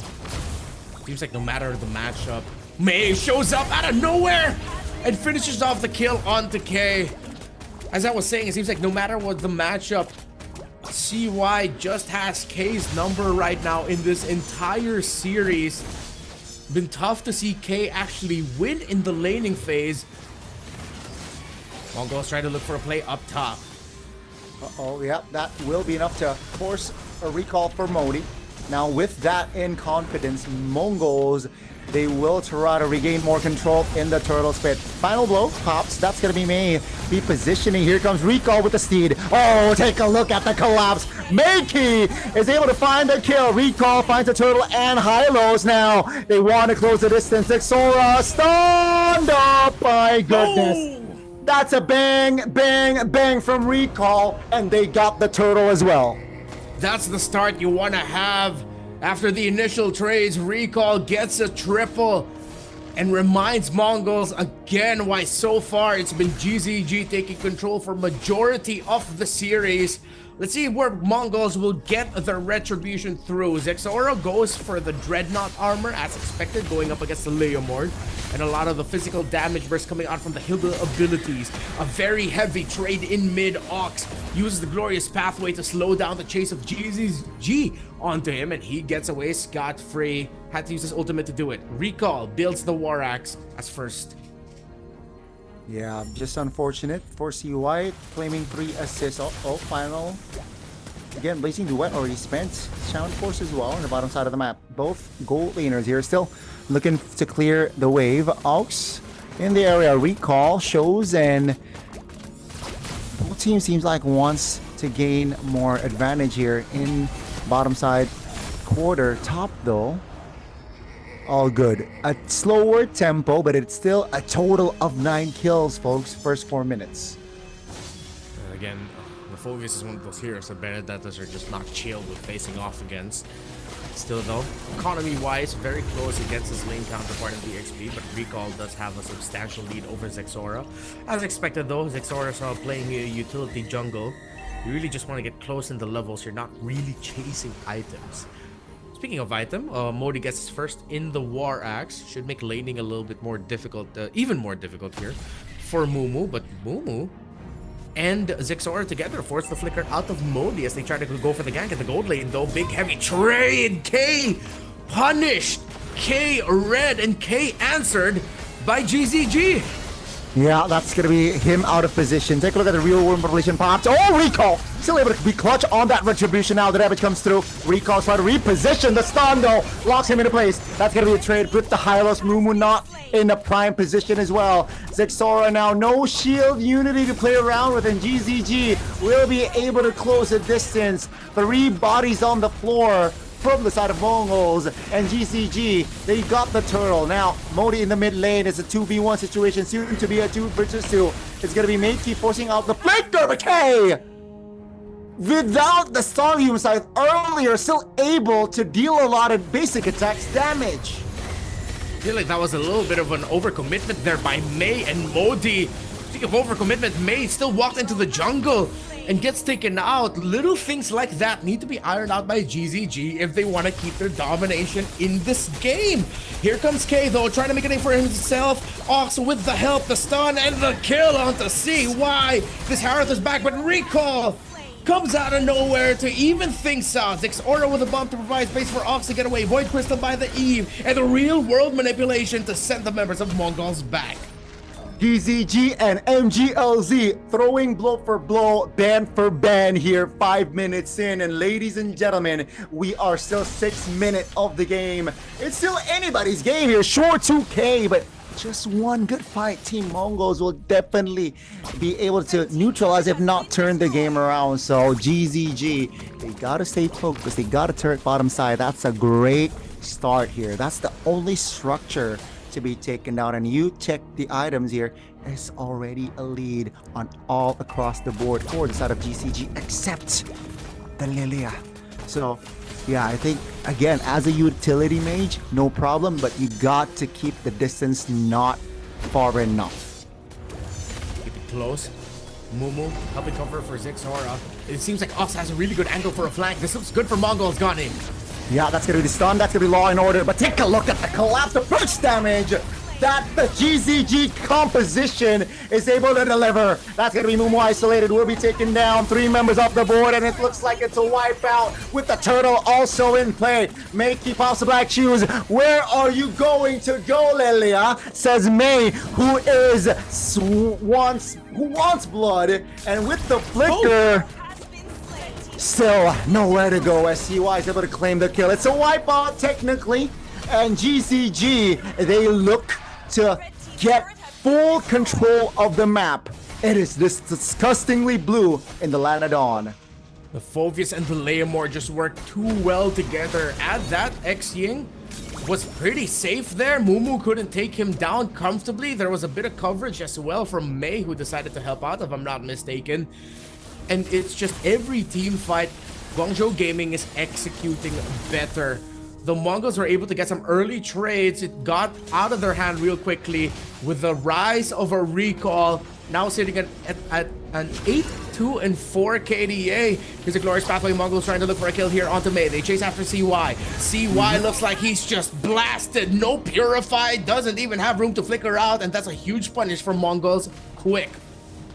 That's a good call there from side of MGLZ. Mongols finally, they got an important kill on towards the gold laner that will definitely slow the farm down, because guess what, one more item to that holy trinity for Claude, right? 6k already in hand, 1,000 gold behind is the Harith. K needs to farm more. It seems like with that kill, they are able to manipulate the waves ever so beautifully that they will get the tier 1 top and bot at the same time. It's just terrific right now for GZG. They find Mumu. Oh, if Mumu gets caught here, it's gonna be bad. They force out the real world manipulation. He runs into the Phantom's team. But here comes the coverage from Mongol. They try to turn it around. Mumu is still able to get away. Recall still trying to chase. Here comes the space out. K with the Zaman Force right in the back. Forces back X-Ying. He still doesn't have his real world manipulation back, but he already used his flicker. It resets for both. Okay, we engage now. It's going to be May now in the front. Also, isolated caught. That's going to be C-Pop, ladies and gentlemen. The re-engage again this time. Not from Mongols, it's from GGG. With 2 members off the board, the Lord is free and clear. CY just showing control of the river with the Blazing Duet. Now in the mid lane, Shaman Force spot by K. That's a stun, a mini one though. K is still dancing around the Shaman Force just to disengage. CY pop the Blazing Duet. Oh my goodness, the flicker outplay! But comes the final blow in the back. Mumu finds a good eye for Renata. Just deny the rotations. It's a clapback, it's a trade, it's 1-for-1, but with the depth of Mumu, they get another. In majority of the team fights that we've seen, it's been this Phoveus, though only sitting at 3-1 and 5 in the KDA. Those dark waves, those shoulder tackles have been stopping a lot of the momentum that Mongols is looking for in team fights. And it seems like this really just isn't the comfort for Zexora and Mongols. They need Zexora to be able to carry. Now that he plays for a little bit more utility, playing as a frontliner, mainly for the Harith and the Benedetta as the main active carries here, they just can't translate that. Mainly because those 2 heroes are countered by one, the Phoveus that Mongols allowed Guangzhou Gaming to get. Cannot allow that to happen. Hawksdalt will not survive this time. Surely X-Ying pops and commits the box already. They will be able to find the clear, but still has to deal with the big waves here. Oh, Holy Shield will be triggered, but it's just another reset, right? The turrets are still up. The base turrets are still up here for side of Mongols. Close enough in the gold for a comeback. Too far to go for a risky play. 1,000 difference between the Harith and the Claude. The Harith does have damage, but needs the Holy Crystal to be really felt here. Here comes an entry by GZG. Yeah, Shaman Force. Oh, 2-man Petrify, 2-man stun rather. That's gonna be recall.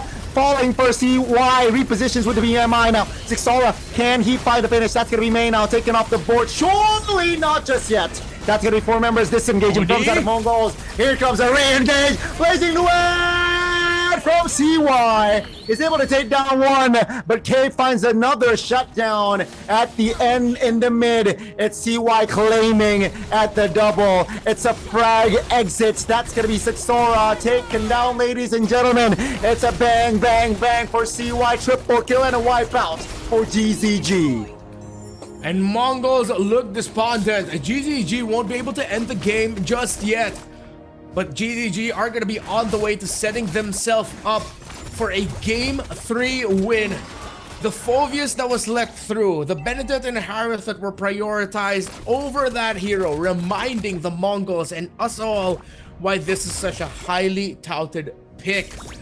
It was Modi and his efforts with the Dark Wave and the shoulder tackles to set up there for the eventual re-engage of Guangzhou Gaming through the Blazing Duet of CY and the real-world manipulation of X Ying. 3-1 and 14 for this Eve, and he's built mostly utility. With a Glowing Wand, Ice Queen, that's why it's tough for Mongols to get out of fights once the real-world manipulation drops.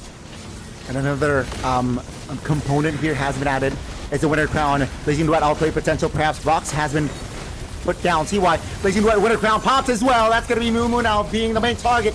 Uh-oh, with the stun, with the flanks. Zixora falling first in the back. It's going to be K taken down by Modi. The Phoveus is going crazy as GZG again looks to claim more bodies here. Xing looking to find the bird effect and the slow effect here with the Ice Queen one and Glowing One. But take a look at CY, who will claim the unstoppable.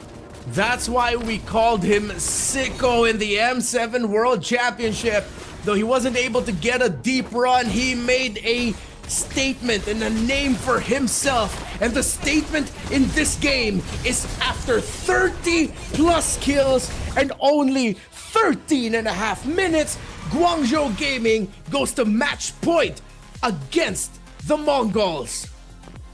Not just that. They got championship points here, Renmar. It is the grand finals. But boy, oh boy.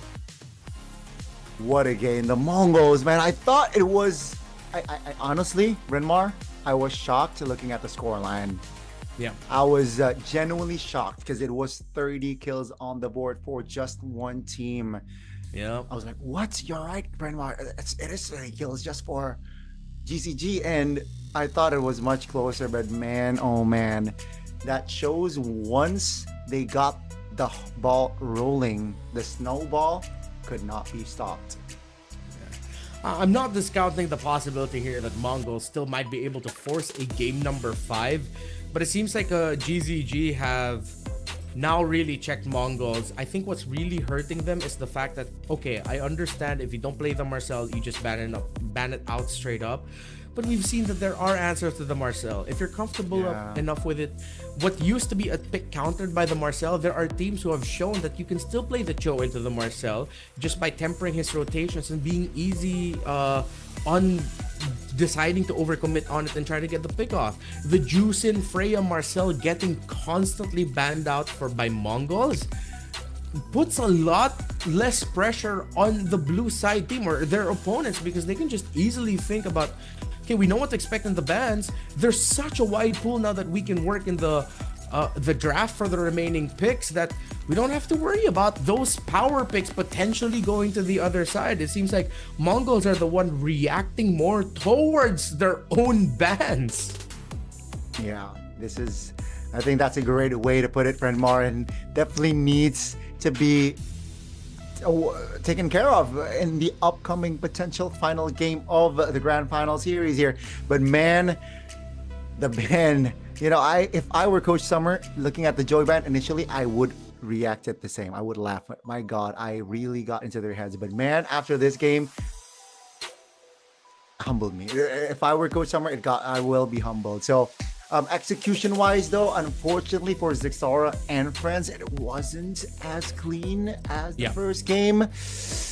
I guess the coordination. I think that there were glimpses on, when Zixora and friends, they were able to at least neutralize the grounds, level the playing fields, but then a miscoordination happened top, and then chain reaction.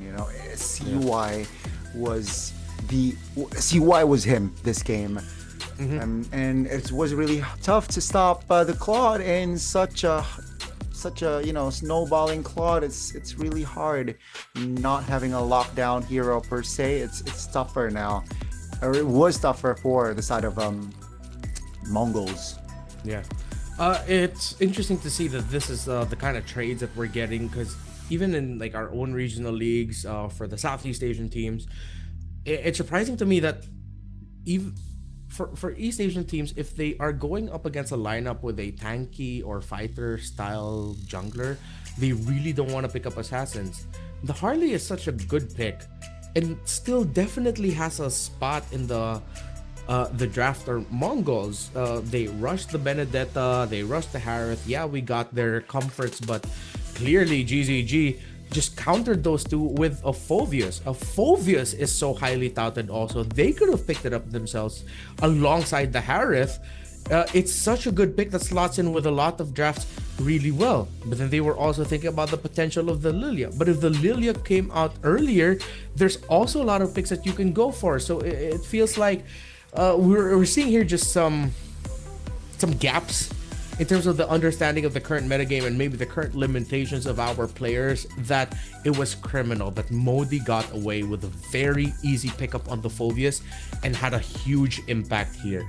Again, he wasn't up there in terms of the final picture of the KDA, but every time he was in a big team fight, his presence was felt, and it straight up stopped Mongols from having a comfortable time in every team fight. I agree. I think the Phoveus pick, a lot of outplays were made for Modi. But yeah, we're going to short break, seems like, Rennie. Yeah, we're going to break. We'll see you in just a bit.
Welcome back to the grand finals of MCT East Asia. This is a championship tour for Mobile Legends Bang Pang here in the region.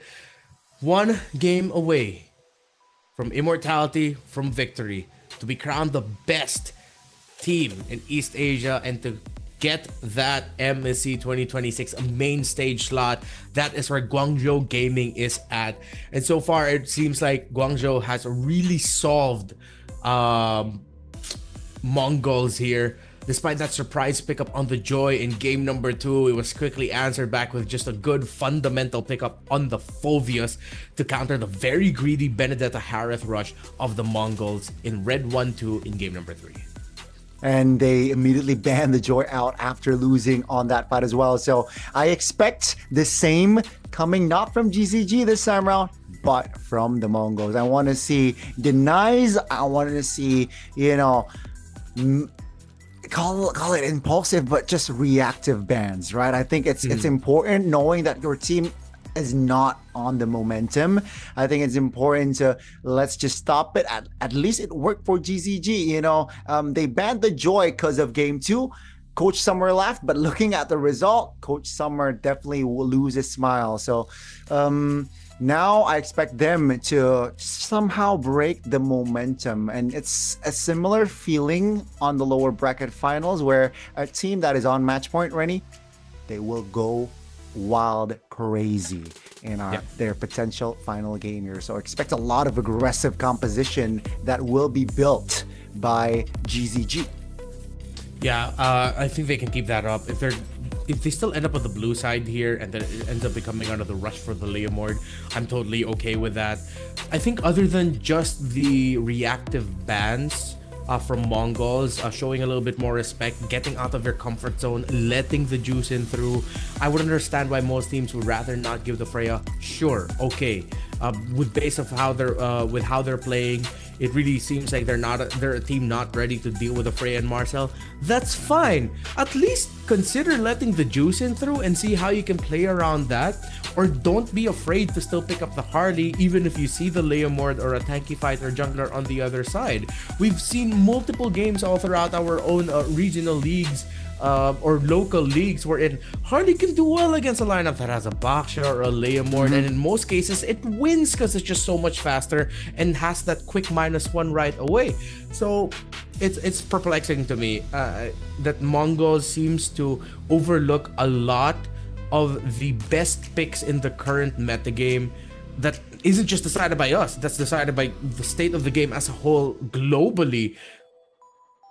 For going the Phoveus to go for a Benedetta Harith when the Phoveus can handle the Benedetta in lane, and then your Harith gets countered because you gave that up, it's frustrating that Definitely. Despite all these ideas that Mongols has, and I'm sure they have the capability to carry it, to make it work, the metagame is the metagame for a reason. The best picks in our current patch are those for a reason. At least respect that.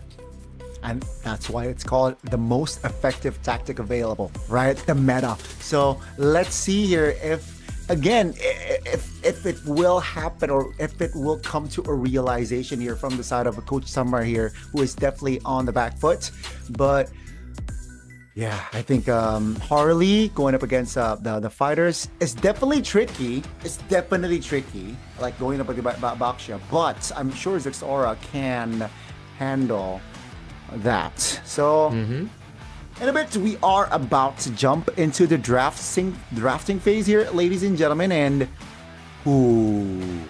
looking at the current situation, GZG, man, I see confidence in there. You see the smirk? You see the smirk there from GZG? That is... Guys, I'm ready. We're ready. Yeah. It looks like they know what's in the wind right now. The Mongols look a little bit more... Not really despondent, but it's uneasy. Like uneasy there. Uneasy is a great word for it. The Mongols fan in the crowd, of course. All the support there. It's great to see. They're going to need all of your support to eke out this victory. Still, though, we've seen multiple times in the past how a team can get lost in their own sauce, in their own hubris, thinking that they've already got this in the bag, forgetting something. And that just might happen to GZG if they get lost in it too much. But so far, with what we've seen, it really looks like they've already read Mongols like a book in terms of the draft, with their overcommittal in the first phase ban towards the Marcel Frey and Jushin, keeping the game somewhat predictable drafting wise. Again, the point that we made earlier, not enough respect and the best pick so far currently. GZG seem to be just operating under a different level compared to the Mongols. It's the draft for game 4, the so important draft. GZG, they're forcing Mongols to ban something differently because they banned out the Jusin. Yeah, definitely. And there it is, the reactive bans coming through from side of Mongols. As expected, it's not gonna be the Phobius though. It's gonna be the Yuzong, a hero that we saw earlier on the first game from GZG that definitely wreaks havoc towards their composition. Still respected, right? Now with the Freya ban coming through from side of GZG, Mongols, they have an option here on, let's say, banning the Leomord. That's what they did, at least during blue side. You consider banning out the Leomord. You pick up the Phobius as your first pick. GZG won't be able to pick up the Valentina. So you pick up the Valentina for you. So you have Phobius, Valentina already locked in. GZG still respect the Joy. You can open up the Harley Suyo trade. So you either go Harley here or the Phobius. I'm just thinking about it how we usually would call it in the Philippines. But it's a different ban here. They go for the Valentina. If GZG read this out correctly, they lock in the Harith and Phobius here, and they should be able to coast to just winning this all. Yeah, that is an approach, Frenmar, but remember game 2, it's a similar vibe.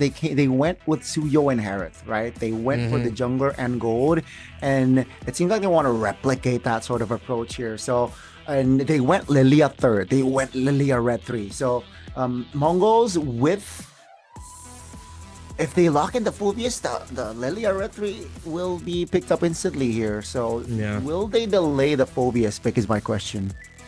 Ooh, they just might. If they're already sure that this is going to be a Lilia pickup by XYang, and you don't see the EXP matchup, maybe the Phobius isn't warranted anymore. I want to see them consider the Uranus if they could. Again, very static in lane, but they just brushed their carries already. They get the Claude as expected, but of course it's open and they want to pick up their Ziggs Aura pick, allow it to carry. They get the Yi Sun Shin, and as expected, since they didn't get it, Guangzhou Gaming will get the Phobius. Yeah, it seems like it will not be a Lilia Red 3, just like you explained, because the Lilia pick was, well, rather the Phobius pick was delayed. They pick it up for themselves, and GZG, what they're saying is we will shift our focus on limiting the Alice. We have witnessed our Alice in full effect from Mumu, and we don't like it, right? We deny it, we eliminate it. Mongols, they can't shift their focus towards the mid laners. Again, just Xing so far has been so on point here as an anchor on GZG. They won't be able to go for something like an Eve or Farsa. I think you just settle for good respect ban on the Lilia. You take that out. You can't go Kimmy with the Suyo and Harith. It's gonna be too greedy. Good ban. Although this is why I wanted to see the Uranus come out sooner, but I think because of how the trades ended up going, Mongols dodged the Lilia because they decided to play surprise that they take out the Yi Sun Shin. If they want more setup and aggression, I think the Yu Zhong would be okay for them later. Then just back it with a very strong front. Oh, right. Yeah, they banned it out. Excuse me. They still banned the Eve despite having a lineup that could deal with it. Does Xing just end up with a Zetian? I think that's the safest pick, right? If they want utility, they have enough firepower. I really like the firepower already within the Suyo, within the Harith, so they will go for utility, right? More support type of mid laner that can also poke.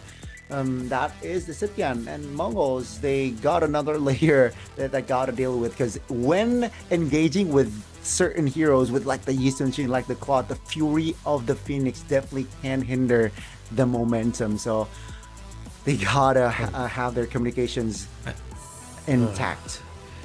I think they have to risk it and go for something weird and crazy like the Esmeralda. Esme into the Fulvius lane's alright. Esme into the Harith. Makes Shields. sense. I like it. You get to easily pop the passive of the Zetian. They might be thinking about damage though, and might just end up falling into like a Sora or a Lapo, but consider the Esme. But they go for something so stable, maybe a little bit too stable. I think these Mongols, Mongols know that they are playing a greedy lineup and they need to go for something very safe. They get the Gatot and they get the Terizla.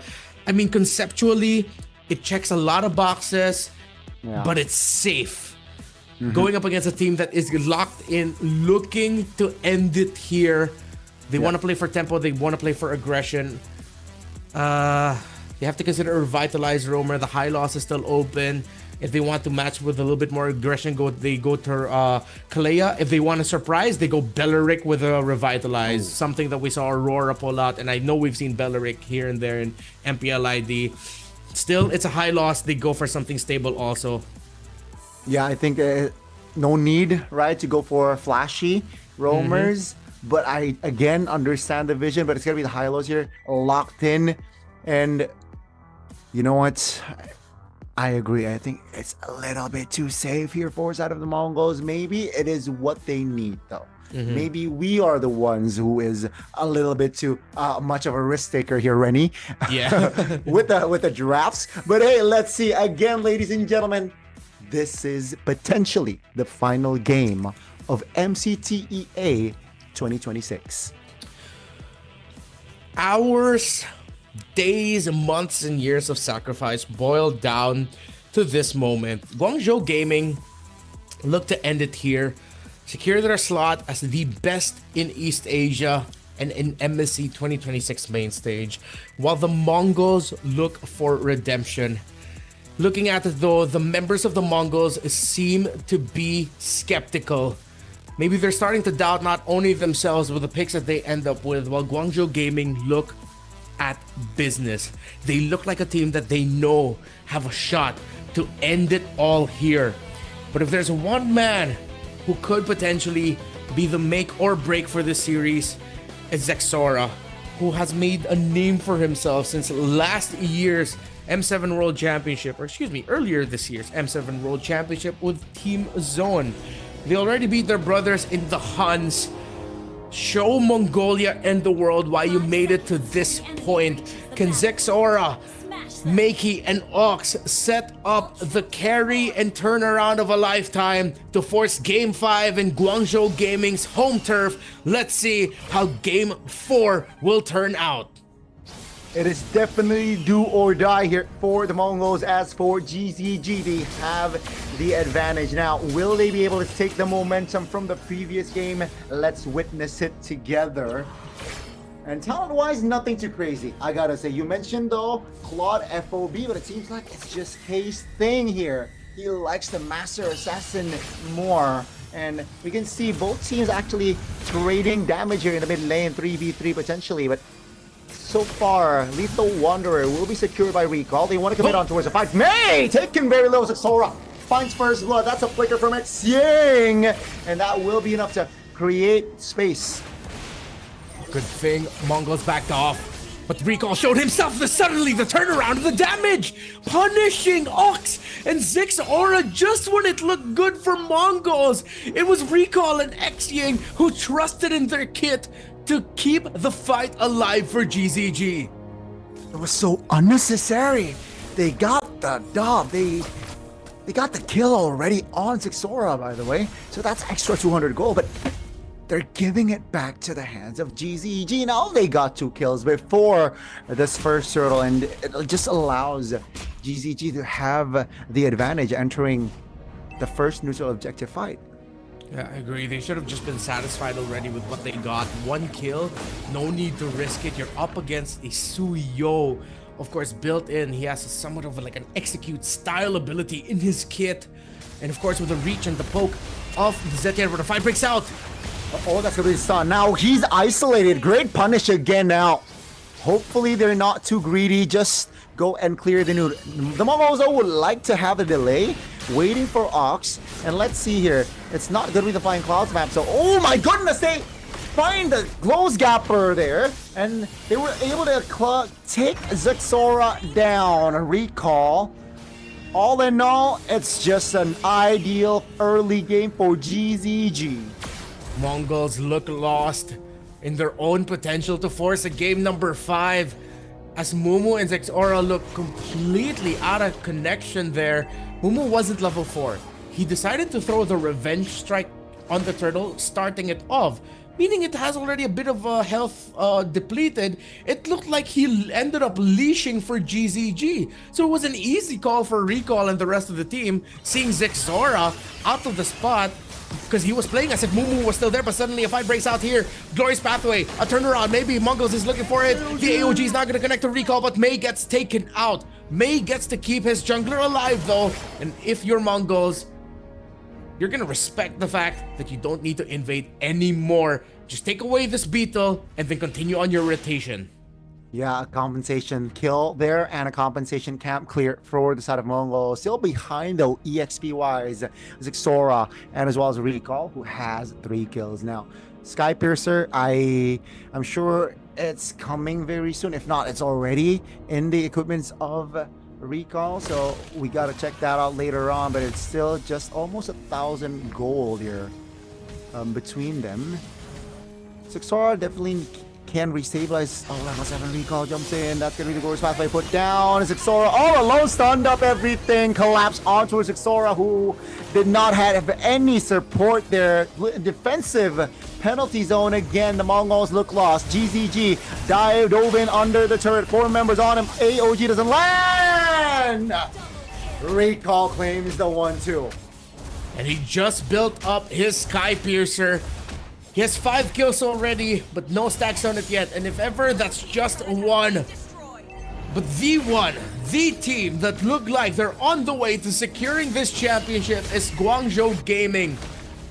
More sure, more confident in their play. But with all of the action in the river, K has gotten a kill. CY has gotten a death. A clear advantage for this Claude in the laning phase. Maybe Guangzhou Gaming has just overcommitted too much in the river that they couldn't help their gold laner, and they couldn't help him there. CY falls. The tower will fall as well as GZG actually get to save it. But K has the farm and the damage. Recall gets another kill in the center of the map off cam, taking out Mumu. Yeah, that's a great compensation kill there from the side of a GZG, but that shows that GZG, okay, you take one of us down, we will take one of yours down. That's gonna be the connection. Recall looking to find the blade search kill, but not able to find it just yet though. Modi shoulder bashing onto his Ox, and here comes the collapse. Man, the coordination beautiful, the mid lane's looking vulnerable, and Meiki will not be able to defend the mid turret. GZG is just able to coordinate with their team very, very well. They're way too sharp and way too good. Recall is deathless and has 7 kills. Should be around 20 or 30 in the stacks of the Skypiercer. Modi locked in! The Phobius, yet again overlooked by Mongols, punishes Meiki. Ladies and gentlemen, we're 6 minutes in and 14 kills already on the board for both teams. Now purple buff invasion here coming from the side of GZG. Yeah, no purple buff for Zexora means that he will be stuck at level 9. Take a look at Recall, already on its way to level 11. A big lead here for the Suyo clearly against the Yi Sun Shin. But the shining ray of hope for Mongols is the lead that the Claude has over the Harith, 1,000 course, the Harith, 2 items, you're already good. For Claude, it's gonna be 3. But Ox and Mumu seems like they're crumbling quickly towards the damage of the Suyo. So Mongols will play the map slowly. They're not gonna be able to contest this, and they shouldn't. Fear of the Phoenix gets dropped to stop Mongols from getting close. Yeah, a clean take. GZG not overcommitting on towards a fight. They get the turtle, and they don't like their minions manipulation, so they back away from a fight just to organize their waves. That's an intelligent, again, higher level tier of gameplay shown by the team from China. What a story it must be for GZG. After the disappointing run in the M7 World Championship, almost making it to the main stage, but just couldn't in the wild cards. They look like they're on the way to making it to the main stage right away, but Recall gets spotted by Zixora and Mumu, and they cannot take Recall down. Zixora tried to chase after him, and that's gonna be a cover from the rest of GZG to try and punish out. Modi finds out Zixora and takes him down. Wow, again, they were able to close the gap by Modi, man. All these folks who got the MVP previous game, by the way, Rennie, and GZG is able to just continue the steamroll. And 8 minutes in, Rennie, may I remind you what happened in the lower bracket finals? The HUNS got game 1, and then they lose out game 2, 3, and 4. Grand finals. Team Mongols, they got game 1, and then they lose out on game 2, game 3, and they might lose game 4 here, looking at the current situation. Let's run it back even further. January 6, 2026 lives heavily in the memories of Guangzhou Gaming as their members lost to then Team Zone, to Zixora, to names such as K. In the M7 World Championship. The team that stopped Guangzhou from making it to the main stage was Team Zone. This is revenge in the long run. Long time in the making for GZG. They are gonna get this First Lord without a problem. Mongols, can they stop the tide? It seems like this play right here might take them to the main stage with taking Oaks down. They will continue their pursuit on shoving the waves, looking for a fight. They got the Lord who is marching top, and ladies and gentlemen, we're 9 minutes in. The turret in the bottom side is looking very vulnerable. That's a stun, a big one, a revitalized pop triggered. Take a look at Modi and TY dealing damage on towards Mumu like he's not a fighter. They burst down the Terizla in an instant, but Recall is the trade. There's still a fair bit of minion waves for GZG to work with, but it's not over yet. Don't just count out the Mongols.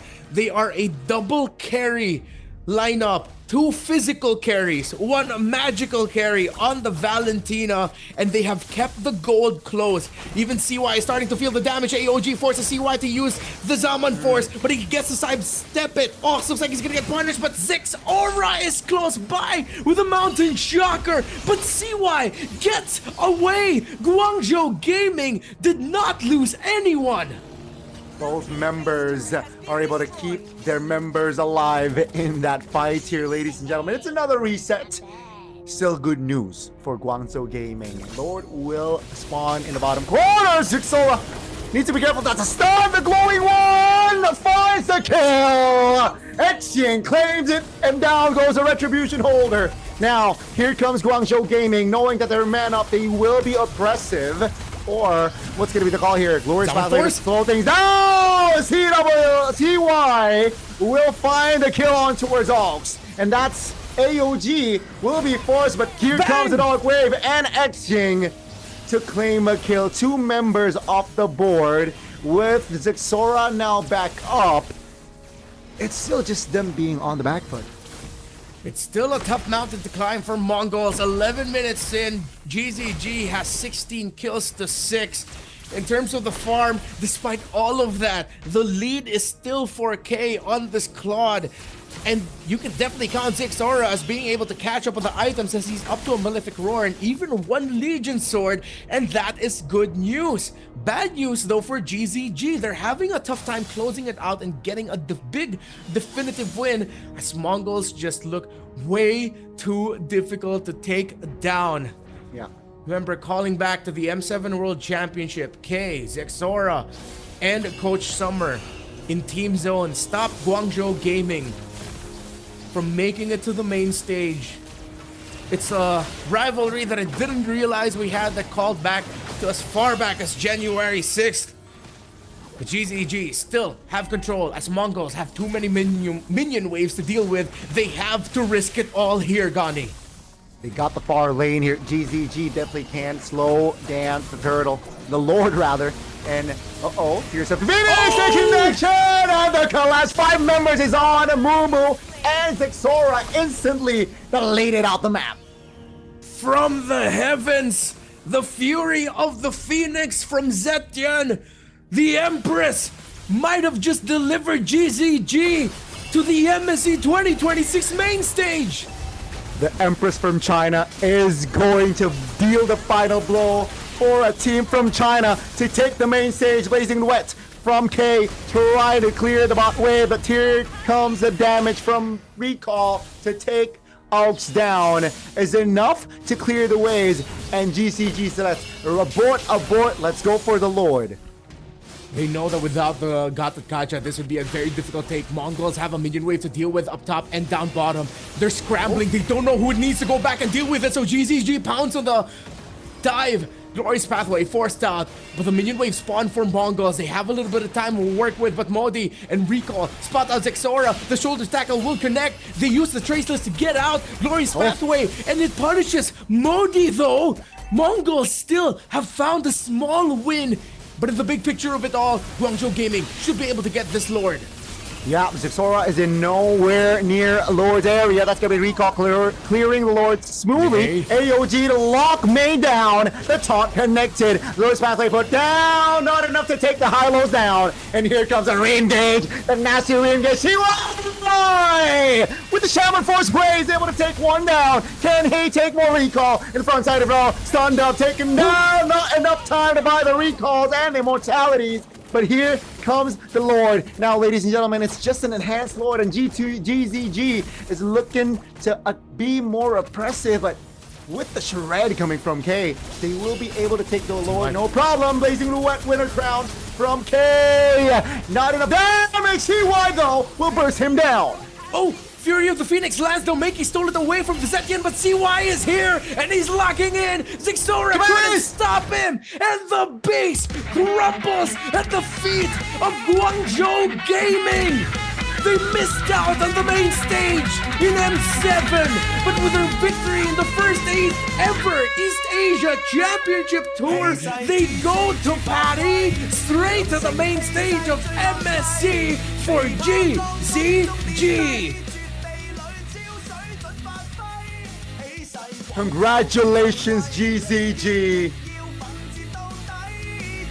The combination of the 5 players here is just too much, and let's crown them the champions, Renmar. They're not only going to the main stage of MSC 2026, they are the best in East Asia.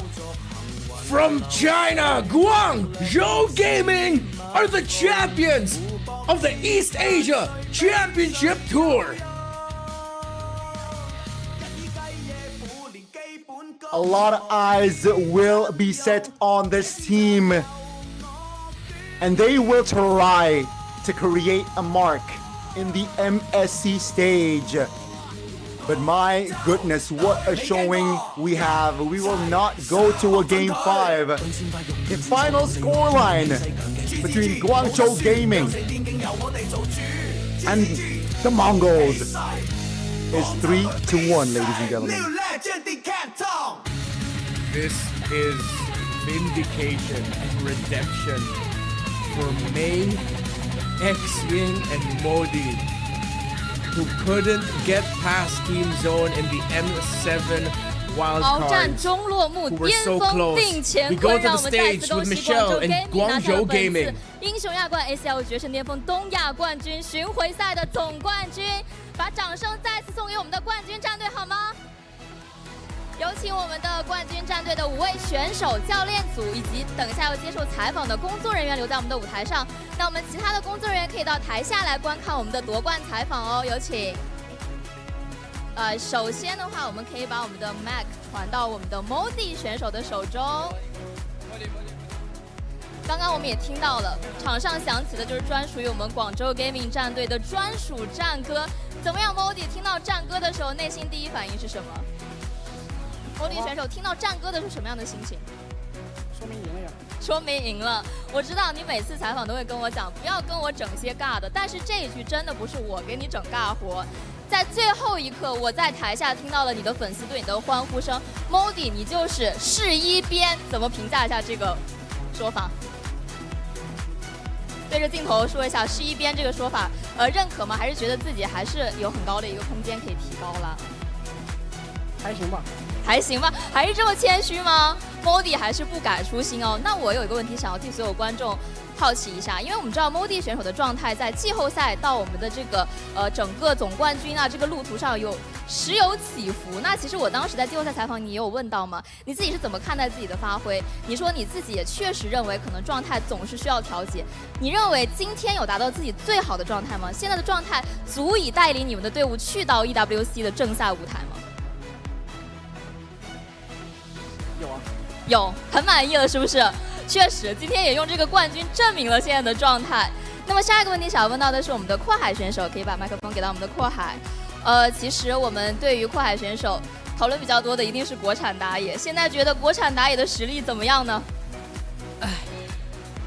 我就是东亚第一打野。东亚第一打野，但是说回到一个比较严肃的问题，我们都知道决胜巅峰世界赛的传统是大比赛之前改版本。如果说真的在 EWC 的正赛来临之前改回到野核版本，你个人觉得问题大吗？不大，不大，很有信心。但是我听说你好像本人不是很喜欢玩野核，有这回事吗？还是谣言？谣言，纯属谣言啊，大黑。纯属谣言，好，用实力击溃了所有的谣言。下个问题想要给到的是小英，我们知道小英这一刻对于你来讲等了很久，整整半年的一个旅程，终于复仇成功了，现在心情怎么样？很激动吧，我只能说真的很激动，好吧？真的很激动。我到现在还记得当时在 M7的这个比赛上，你非常落寞的神情。直到今天，你觉得是什么样让你们的队伍可以有这么高的一个进步，来成功的复仇蒙古战队呢？我觉得就是我们教练越来越好，然后我们大家都有一条心就是想着赢，然后我们越来越磨合的越来越好嘛，然后就赢了吧。你觉得是默契？对。还有我想说，千万别跟 JAG 1-1，因为我们 BO3是无敌的。没错。那其实刚刚我有问到 MongolZ 的这个状态，他本人可能比较腼腆哦，他没有很正面的回答。那这个问题如果抛给到你，你认为现在的广州 Gaming 是以一个最好的状态，已经做好了全部的准备去迎接 EWC 的正赛吗？还是你认为还是有发挥的空间的？我们肯定是有发挥的空间的嘛，毕竟就还是要，我觉得还是要沉淀，好吧？沉淀，我总是先谦虚一点。我们去正赛，我们毕竟也是第一次去正赛嘛，先跟他们就碰一碰嘛。没错，我们还是有1个多月的时间可以去好好的学习，去沉淀。那么下一个问题想要问到的是 CY 选手 ，so we can grab the mic to CY。给到 CY 的这个问题呢，其实我会每一次夺冠采访都问到外援选手，你认为我们赛区现在可能是 EWC 的第几名？那么之前的外援选手都会回答我，像KBG 的 Saxa 或者是 DFYG 的 SuperCan 都会告诉我们是前4或者前6，但是事实上证明了我们之前确实不是，没有达到那样的预期。那么这次 CY 会怎么看待我们整个赛区的实力呢 ？So CY, actually this question I have asked every import player on the stage. How would you rate our region in the world right now? As before, they're gonna say we can be top 4, we can be top 6 or higher, but actually we are not before. So this time, this year, this Guangzhou Gaming, how would you like to rate our region right now?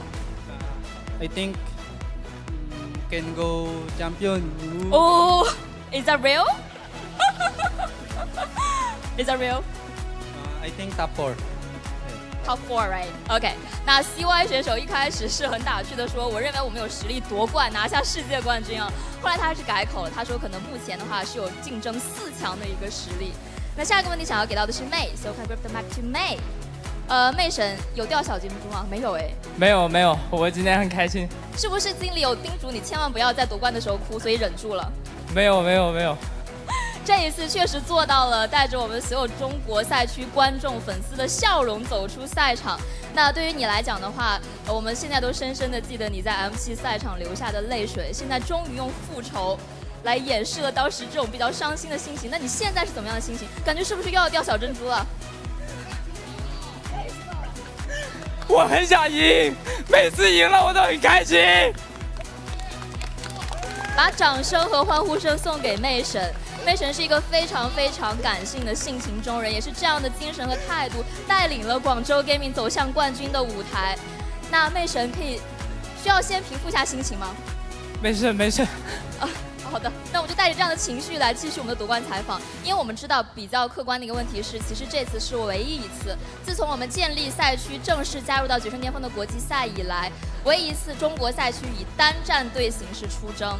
所以你们是中国赛区唯一的种子，唯一的希望。对于你们来讲的话，很明显，仅仅赢下这一场比赛是不够的，我们需要在 EWC 走得更远。有什么话想要对中国赛区所有的，不管是我们的粉丝也好，所有中国赛区的战队也好，所有为中国赛区努力的解说、主持、台前幕后工作人员，有什么话想要告诉他们的吗？其实很感谢大家能来线下观赛，也很感谢屏幕前的人去支持 EA 赛区。不管你是支持哪个国家的战队，但我们现在就是冠军，我们会带着东亚最强的力量去到瑞士轮。相信现在妹神的这个发言，不仅是让我们赛区的观众动容，也提到了整个东亚赛区。我们都知道，东亚赛区一直被全世界的赛区认为可能是目前实力倒数第1、第2这样的一个赛区。但是妹神今天这样的回答，带领的不只是我们中国赛区所有人的荣誉，带领了我们整个东亚赛区的荣誉去到我们更大的舞台。我们也期待你们在 EWC 的精彩发挥。当然了，荣誉不只属于台前的选手，也属于我们幕后的工作人员。接下来我会邀请到的是我们的教练阿豪来到我们的舞台中央，可以把话筒给到我们的阿豪教练。那我们知道阿豪教练的履历其实是很有来头的。目前为止呢，我们中国赛区在世界上唯一的一块奖牌是来自于当时由阿豪教练带领的中国的女子赛出征我们的一个世界赛，拿到了铜牌的好成绩。这一次呢，又是临危受命来到了广州 Gaming， 也带领他们来到了世界赛的舞台。对于阿豪来讲的话，你认为去带领我们的男队跟女队有什么不一样的地方吗？我觉得没什么不一样的地方，就我把我教练的本职工作做好，然后选手愿意相信我，就我们就能赢。确实，阿豪教练一贯都是这么的沉稳。那我们也知道，在你身上的担子其实是很重的，不像之前我们可能有2支队伍，所以中国赛区有更多的希望。这次只有1支队伍，那么你要带领唯一的这一支独苗出征，你对我们的这个比赛有什么样的预期吗？这次的 EWC 之旅，你有什么样的目标吗？目标的话，有没有信心延续你的为我们赛区创下的铜牌的骄傲呢？这么说吧，世界冠军我也不是没拿过。确实，我们阿豪教练在其他项目是有过世界冠军的荣誉称号的。我们也非常期待这次由阿豪教练带领的整个团队，我们带来更多精彩的表现。那么最后，我想要采访到的是我们的莴笋，我们的 manager 可以来到我们的舞台中央。给到莴笋的话题，肯定就不能够说是仅存在于我们的这一支战队。那对于我们的整个赛区，其实刚刚也有无数次提到了，目前在世界上的排名评分是不够高的。我们赛区的这个莴笋很帅，是不是？我们赛区面对的困境，可能不只是我们中国赛区的困境，包括我们的蒙古赛区、日本赛区、韩国赛区，我们这样一个目前在世界上被碾压的实力、这样的水平的赛区，你们是我们赛区的一个非常重要的希望，一个支柱和力量。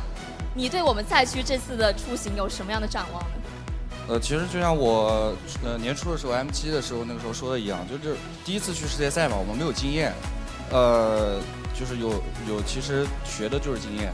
那回来以后总结经验，那重新出发，会有一些压力，因为当时我们是中国第2出去的嘛，但是现在我们是代表中国第1，然后拿到了东亚的冠军。那么我们就只能不仅扛着中国的大旗，也要把东亚的大旗扛在身上，扛着这种信念出发。是。有什么预期吗？有什么预期啊？就是大家狠话都放到这儿了。反正让2追3的心魔也都过去了，对吧 ？M7的心魔也都过去了，现在我们就是一往无前就行了。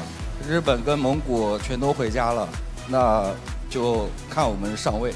看你们上位，扫除所有障碍，扫除一切心魔，就是广州 Gaming 一路挺进总决赛、挺进冠军领奖台的信念。那么同样呢，在广州 Gaming 之中呢，有这样的一位选手，他总能于战局焦灼之时稳住阵脚，在队伍危难之际挺身而出，凭借犀利打法撕开防线，以亮眼表现扛起全队重任，是队伍制胜的核心力量，更是本场总决赛无可替代的赛场主宰。那现在就让我们共同揭晓荣获本次英雄亚冠 ACL 决胜巅峰东亚冠军巡回赛的 FMVP 选手，他就是让我们恭喜阔海选手。恭喜阔海！那么首先呢，让我们有请木桐科技国际及东亚电竞负责人楚桐先生登台，为我们的 FMVP 颁奖。有请楚桐先生。阔海选手可以来到我们的舞台中央领奖，属于你的荣誉。也有请我们的颁奖嘉宾和 FMVP 合影留念。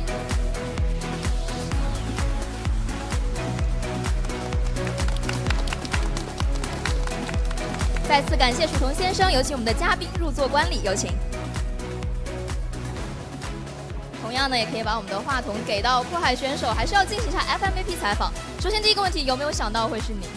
没有，我觉得应该是 XC。哦，为什么呢？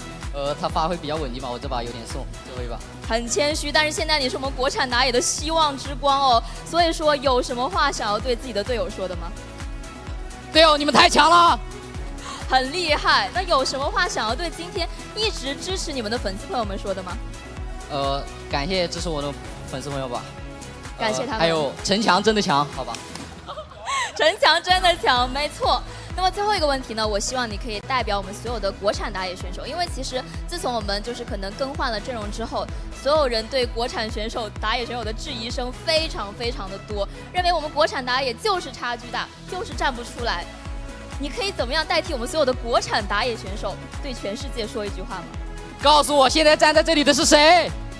是阔海选手，我们当之无愧的国产打野之光，也非常恭喜阔海选手拿下了本场的 FMVP。那同样呢，我们也知道，实力铸就荣光，拼搏成就佳绩，属于个人的至高荣耀呢已然落定。广州 Gaming 呢也即将奔赴更为广阔的世界赛征程。所以接下来呢，我们将会有请到的是英雄亚冠 ACL 副总裁杨俊雄先生登台，为本次的总冠军战队颁发通往 EWC 电竞世俱杯的钥匙，有请。也有请我们的妹选手作为代表来领取属于你们的奖励。恭喜妹，妹现在可以举起属于你的这个底座。那现在有请妹选手作为代表，将我们的钥匙嵌入底座。完成属于你们的荣誉时刻，此刻用力按下，代表着通往世界赛的大门已经为广州 Gaming 打开。妹选手呢也会代表我们的广州 Gaming 在 EWC 电竞世俱杯的钥匙上写下专属于你们的战队名字。有请我们的杨俊雄先生和我们的全体冠军队员一同合影留念，有请。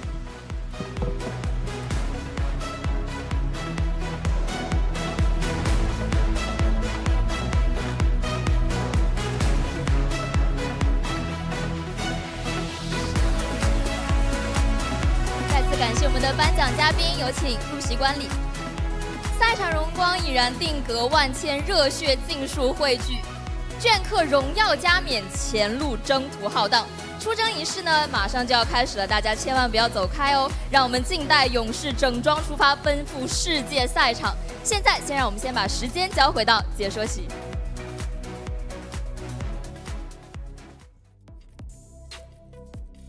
Joe Gaming, you know, I was reminded of something very important here. Back in 2023, we got our first ever look at how a team from China would perform in MLBB esports in a little tournament called MPLI.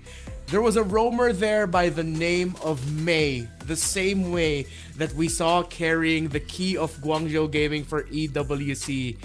he has never competed in the main stage of a major international tournament such as MSC or the M Series until now. What a journey for May, one of the first ever pros we've seen out of China. And fun fact, in some ways, his name is actually translated to Sunday. And what day is it? It's his day today. It's Sunday. What a long grind it has been for May, man. And congratulations as well to GZG and the finals MVP recall.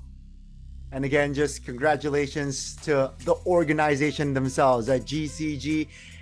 No more fight in wildcards. Welcome to the big stage, right? It is the main stage, you know. You see the passion, you see the emotions there from some of the players and, of course, the coaching staff.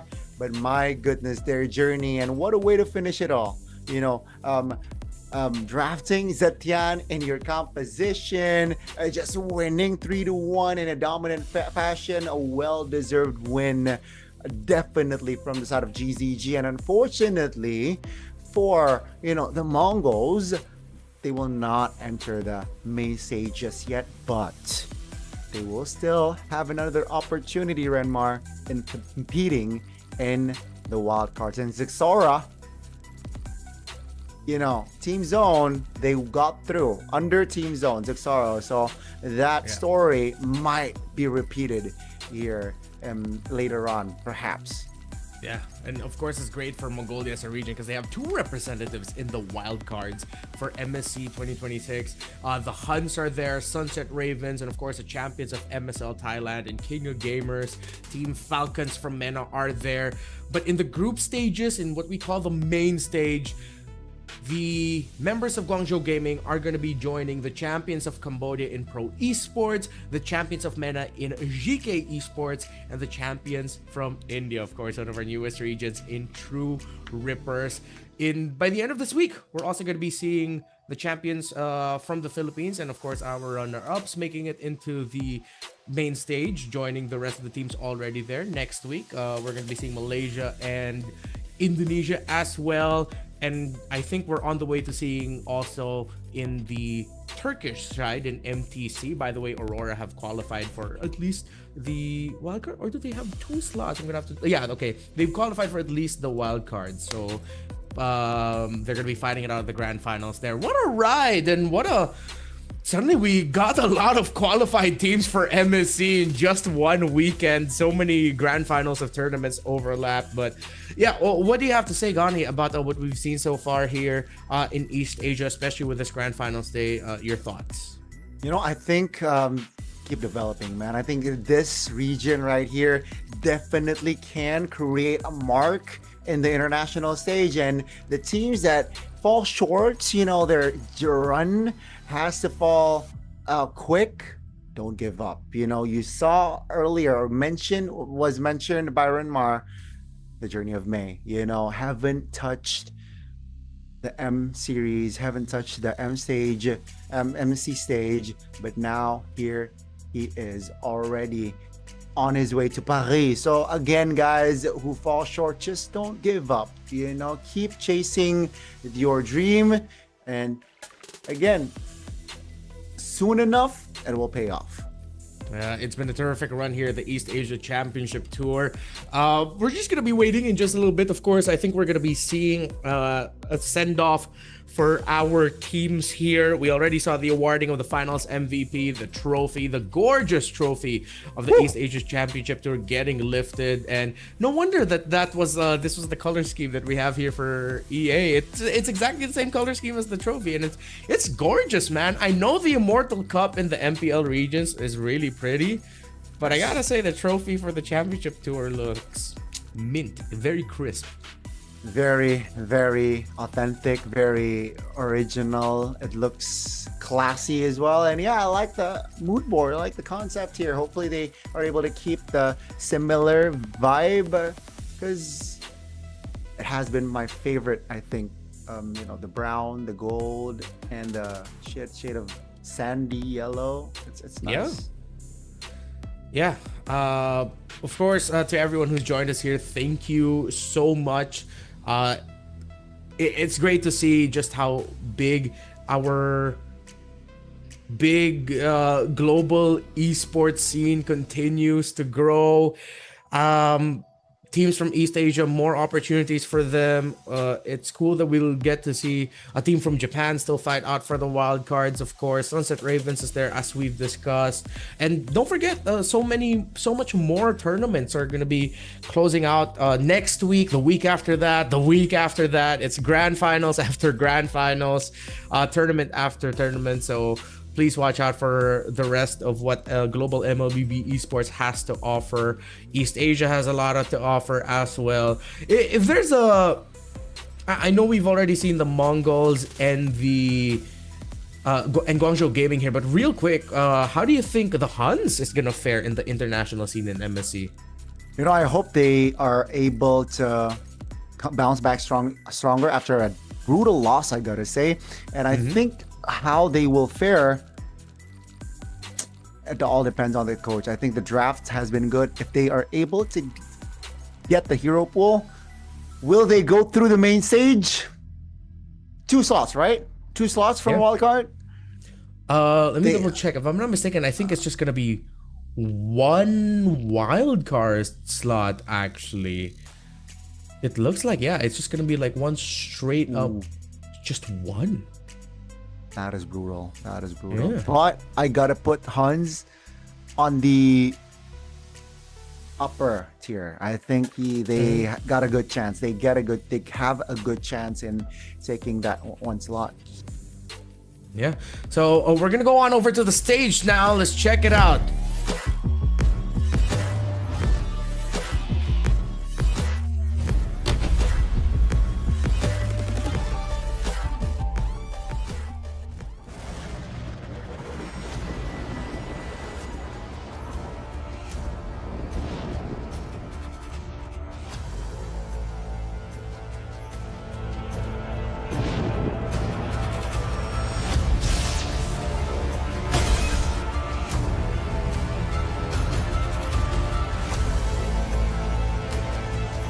今回の俺たちは一回敗北せずにゴールにたどり着くまで突撃するぜ。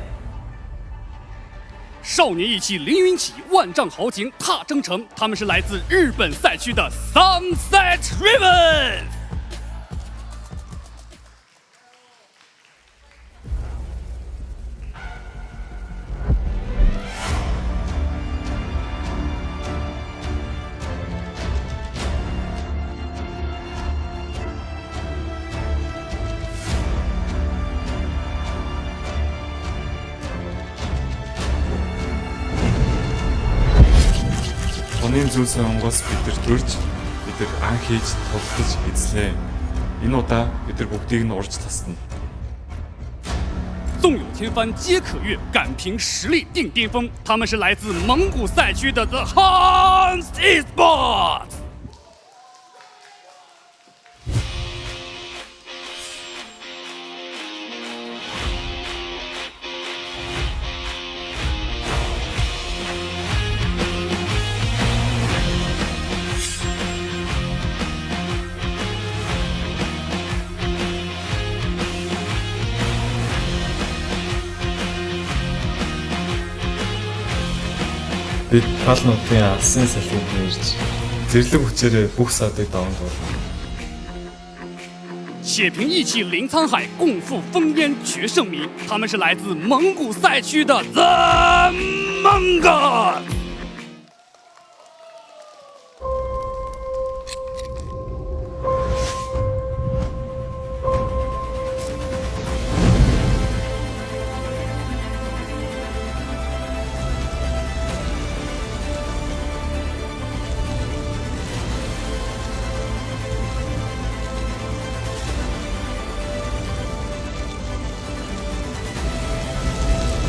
征途之路皆为磨砺，此战我们剑指巅峰。百战淬炼锋芒在，任凭争锋问鼎来。他们是来自中国赛区的广州 Gaming。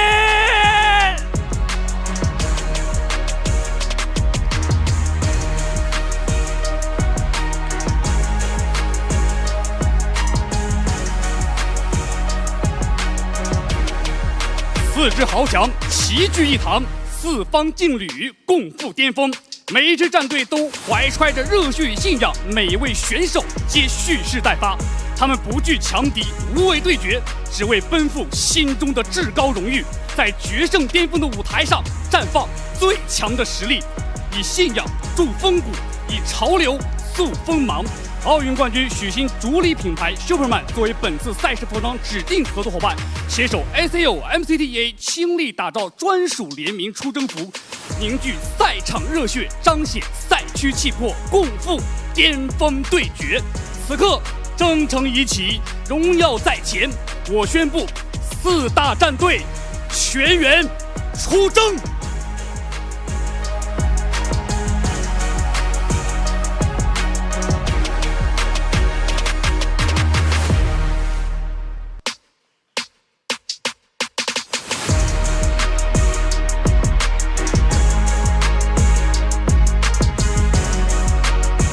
East Asia, the HUNS, Mongol Sunset Ravens, and Guangzhou Gaming officially get set off to EWC MSC 2026. We are about to close out, but any final reactions here to what we just saw and the tournament for today, Gani? You know what? Best of luck for the teams that are still fighting for the wild cards. And again, enjoy your sweet victory, Guangzhou Gaming. On behalf of our wonderful production team and all the casters that have joined us here in MCT East Asia, Husky, Arashi, Naisu, and Sdafa, my name is Renmar. This has been Gani. Thank you so much, and we'll see you in the next big tournament. Good night and good fight.